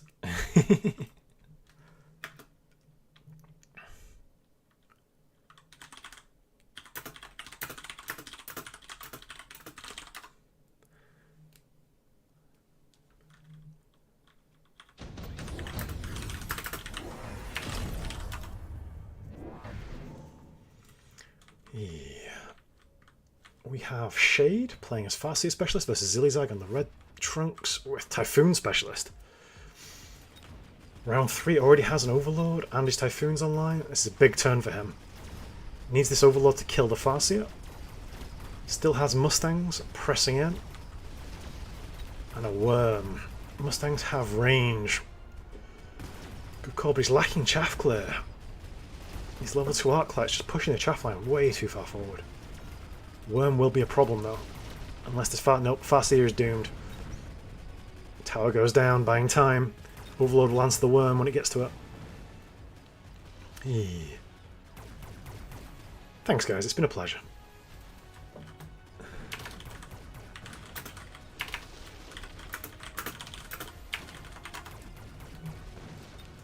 Right. Overlord reigning in damage. Still have the worm underground, still very healthy. But there's too much on the board, surely. A single worm can't kill all this, it can't shoot upwards. It doesn't run anti-attack. Oh. Stormcallers don't know what to do, the worm's too close, they're panicking. But the worm can't kill an Overlord. So Zilliazag doing work. I like the Overlord pickup. You're seeing a lot of people pairing Typhoons with Overlords, because the Typhoon can clear the chaff and provide the shields on the ground. And it moves at almost the same speed as the Overlord does, so it's like a walking gun battery. We have Scorpion on the line, trying to stop the Typhoons. Is lacking a little bit of chaff at the front here, so this Scorpion will get value. Doesn't have a lot of money though. No, it's too risky. You can't have an exposed Scorpion versus Overlords. Very hard, because the Overlord deals with Scorpions, and then there's nothing to deal with Typhoons. So I think you have to take range on the Scorpions. You're just forced to. Otherwise the Overlord answers you. Difficult though. Overlord base range of 110 is the same as a melting point, isn't it? Yeah, I can check that question just by pressing a button, so let's go and do that. Unit modification, melting point. Base range of a melting point is 115, not quite the same. So melting point just outranges the Overlord by 5. Alright, worm on the flank, pulls across the chaff. Take a bit of damage from Stormcalls, but not too much. Well, Scorpion has taken out one of the Typhoons. And another. Can it get through to these fellas over here, though? Farseer is struggling. That must get quite enough damage off. Scorpion. Worm arrives. It got distracted by the Stormclaws. It needs to take the tower. No! Oh no! And now the Overlord's going to pick off the snipers and there'll be no anti-air left. Yet again. Just Overlords ruling supreme once more. Yeah. We have the tower.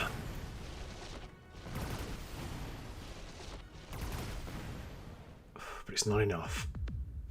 Just a good amount of damage coming through now. Down to less than 2,000 health on round 5. Oh, it's tricky. I'm liking Zilliazag's position here. Absorption module is so good on Overlords if you get cannons on them. It's almost a full heal every time the cannon fires. Getting oil, panic oil. Does he have a way of igniting it? Does he have the Stormcallers? Does he take fire? Nope, he's got a deployment module. We've got absorption module on the big Overlord in the centre, which I'd expect to get leveled up. If you can afford it, you can't afford it, unfortunately. Okay. I'd be tempted just to take the loan for this round to get it to level 2. To try and keep the tempo going. Because I think there's only 2 rounds left in the game, and it's okay to loan for both of the final 2 rounds. But I guess if you're this far ahead, you don't want to throw away your advantage. And if he gives up both tempo and economy by like losing despite loaning, then he's in big trouble. So this way, even if he loses the round, he's still winning economically by not loaning. But I think Shade has to loan her. But he's so far behind. Hasn't loaned. Take another Scorpion. Oh, it looks very naked though. And the problem is the oil stops the Typhoons, or slows the Typhoons. So the Scorpion has to walk further forward to shoot the Typhoons, and that buys time for the Overlord with cannon to step up and blow away the Scorpion. The question is, do these crawlers buy enough time for this Scorpion to kill this little pack here? I don't think they will. I think we're just going to see Overlord Typhoon beat Scorpion comfortably here. Oh, Scorpion's distracted though by crawlers. And so's this one. Okay. So we might have exposed Overlords. Do we have anti-air on the snipers? No, we don't have anti-air on the snipers. One of the Typhoons goes down from Stormcaller fire. One of the Overlords is at risk from Mustangs, but it's not going to take... Yeah, Overlord is just too healthy. And the midline Overlord still has full health with the absorption module and the cannon. Just going to be devastating here. Oh, back down to half health. Oh, can the Far see it? Nope. It's too much health. Overlord struggling. Well, not Overlord struggling. Sniper's struggling with Overlords. You tell I'm tired. Just yet more chip damage getting in. Oh, it's not even chip damage, it's body damage. He's down to less than 1,000 health. Zillilag has taken no damage at all. It's a perfect game from here. Shade takes the Vulcan. He wants to ignite all the oil. The world will burn. You can take shields, but it won't save you. Because once the oil is down, even with a shield bubble over you, the oil underneath you still lights up when the rest of the oil gets ignited. But he's going Fortress. Oh! Where's the Fortress gone? Is it flanking? Yes, we have a flanking corner Fortress. It's going to distract the sniper for days. One in each corner. It's going to distract the Mustangs for days as well. Oh no. I just don't see a way back. How is Shade still in this? I guess the oil ignite is big. Mobile beacon to pull it across sideways. Try and catch these guys after it's ignited the oil. Hasn't used the deployment module. That's a waste of 100 then, because it's... No, it's free to unlock, so it's a waste of 50. Didn't get the skip value. Alright. Siege mode Scorpion? Question mark? They shoot slower for less damage. I don't see it. Is that an oops? It's an oops. Oh no. Oh no. Shade, no. Wrong tech. Yep, I could tell. Just because siege mode made no sense. Ah, painful. Painful, painful, painful. I'm guessing he wanted double shot and misclicked, because people normally have double shot on the outside. Oh, so annoying. Instead of doing bonus damage, Scorpions are doing less damage than normal. Because siege mode costs you damage to give you extra range. But it costs you so much. Didn't ignite the oil on this side, what? I thought the oils were connected. Anti-air sniper picks off an Overlord. Wow. Okay. I thought they'd be busy with the fortress in the corner, but they weren't. Fire saves the day. Did alone though. He's feeling the pressure and take temporary range. So he's down 300 gold on board. 300 in pocket and an extra 100 for what he spent on the temporary range. Oh, dearie me. Got advanced targeting offered but skipped. Shade just cannot afford it at this stage. He's only got 1,100. Zillilag's got 1,400. What's he going to take? I'd be very tempted by the range. Nope, mobile beacon. Okay. We're going to have pressure on both towers from diagonals. Sells the fort on this side because there were crawlers waiting for him. Keeps this fort though. Not sure this fort's doing much work, I'll be honest. 9,000 damage, it's not much. Did get 27 kills though, which is the whole crawler pack. More Typhoons. I'd like to see levels in these Overlords, so they can shoot the Scorpions with a single cannon shot.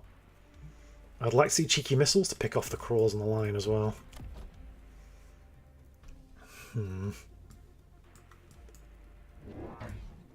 Still hasn't used the redeployment. Like, at least redeploy these Stormcallers. They're shooting at something valuable, not a corner. Oh, I guess these Stormcallers are what saved him from the corner fortress last round. Ah, my eyes are opened. Underground crawlers. Interesting. He's expecting fire? The good versus Mustangs. Because Mustangs are always further away than the subterranean detects. 50 meters.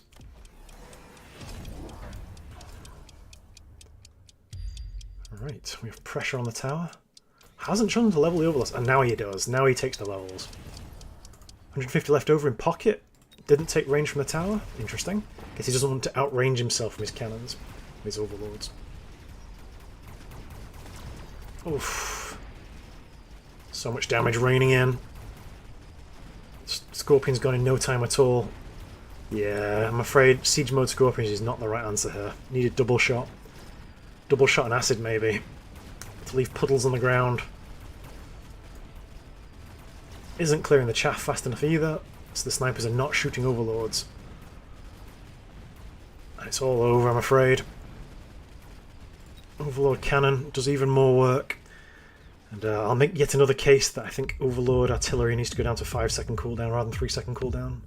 It's just too much damage.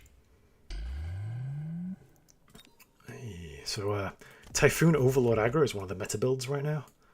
Just they move at the same speed as each other, and the Typhoons clear chaff and can help shield everything around it, buying you space and time for your chaff to advance.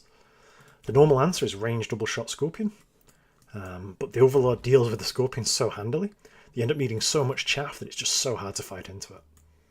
And the Overlords are just so much pressure. Very difficult. Alright guys, well thank you very much. I hope you had some fun. I'm afraid this is where I'm going to stop the stream. It's been an absolute pleasure. I've cast, I think, a dozen games now tonight. A bit of mix-ups with the organising stuff. I'm sorry we didn't have live group brackets and a way to tell you who's winning what and where we're at in the tournament. It's a bit frustrating, only one person knowing. But hopefully we'll find out at the grand final who wins the $1,000 for winning this tournament. Well guys, it's been a pleasure. I'll see you next time.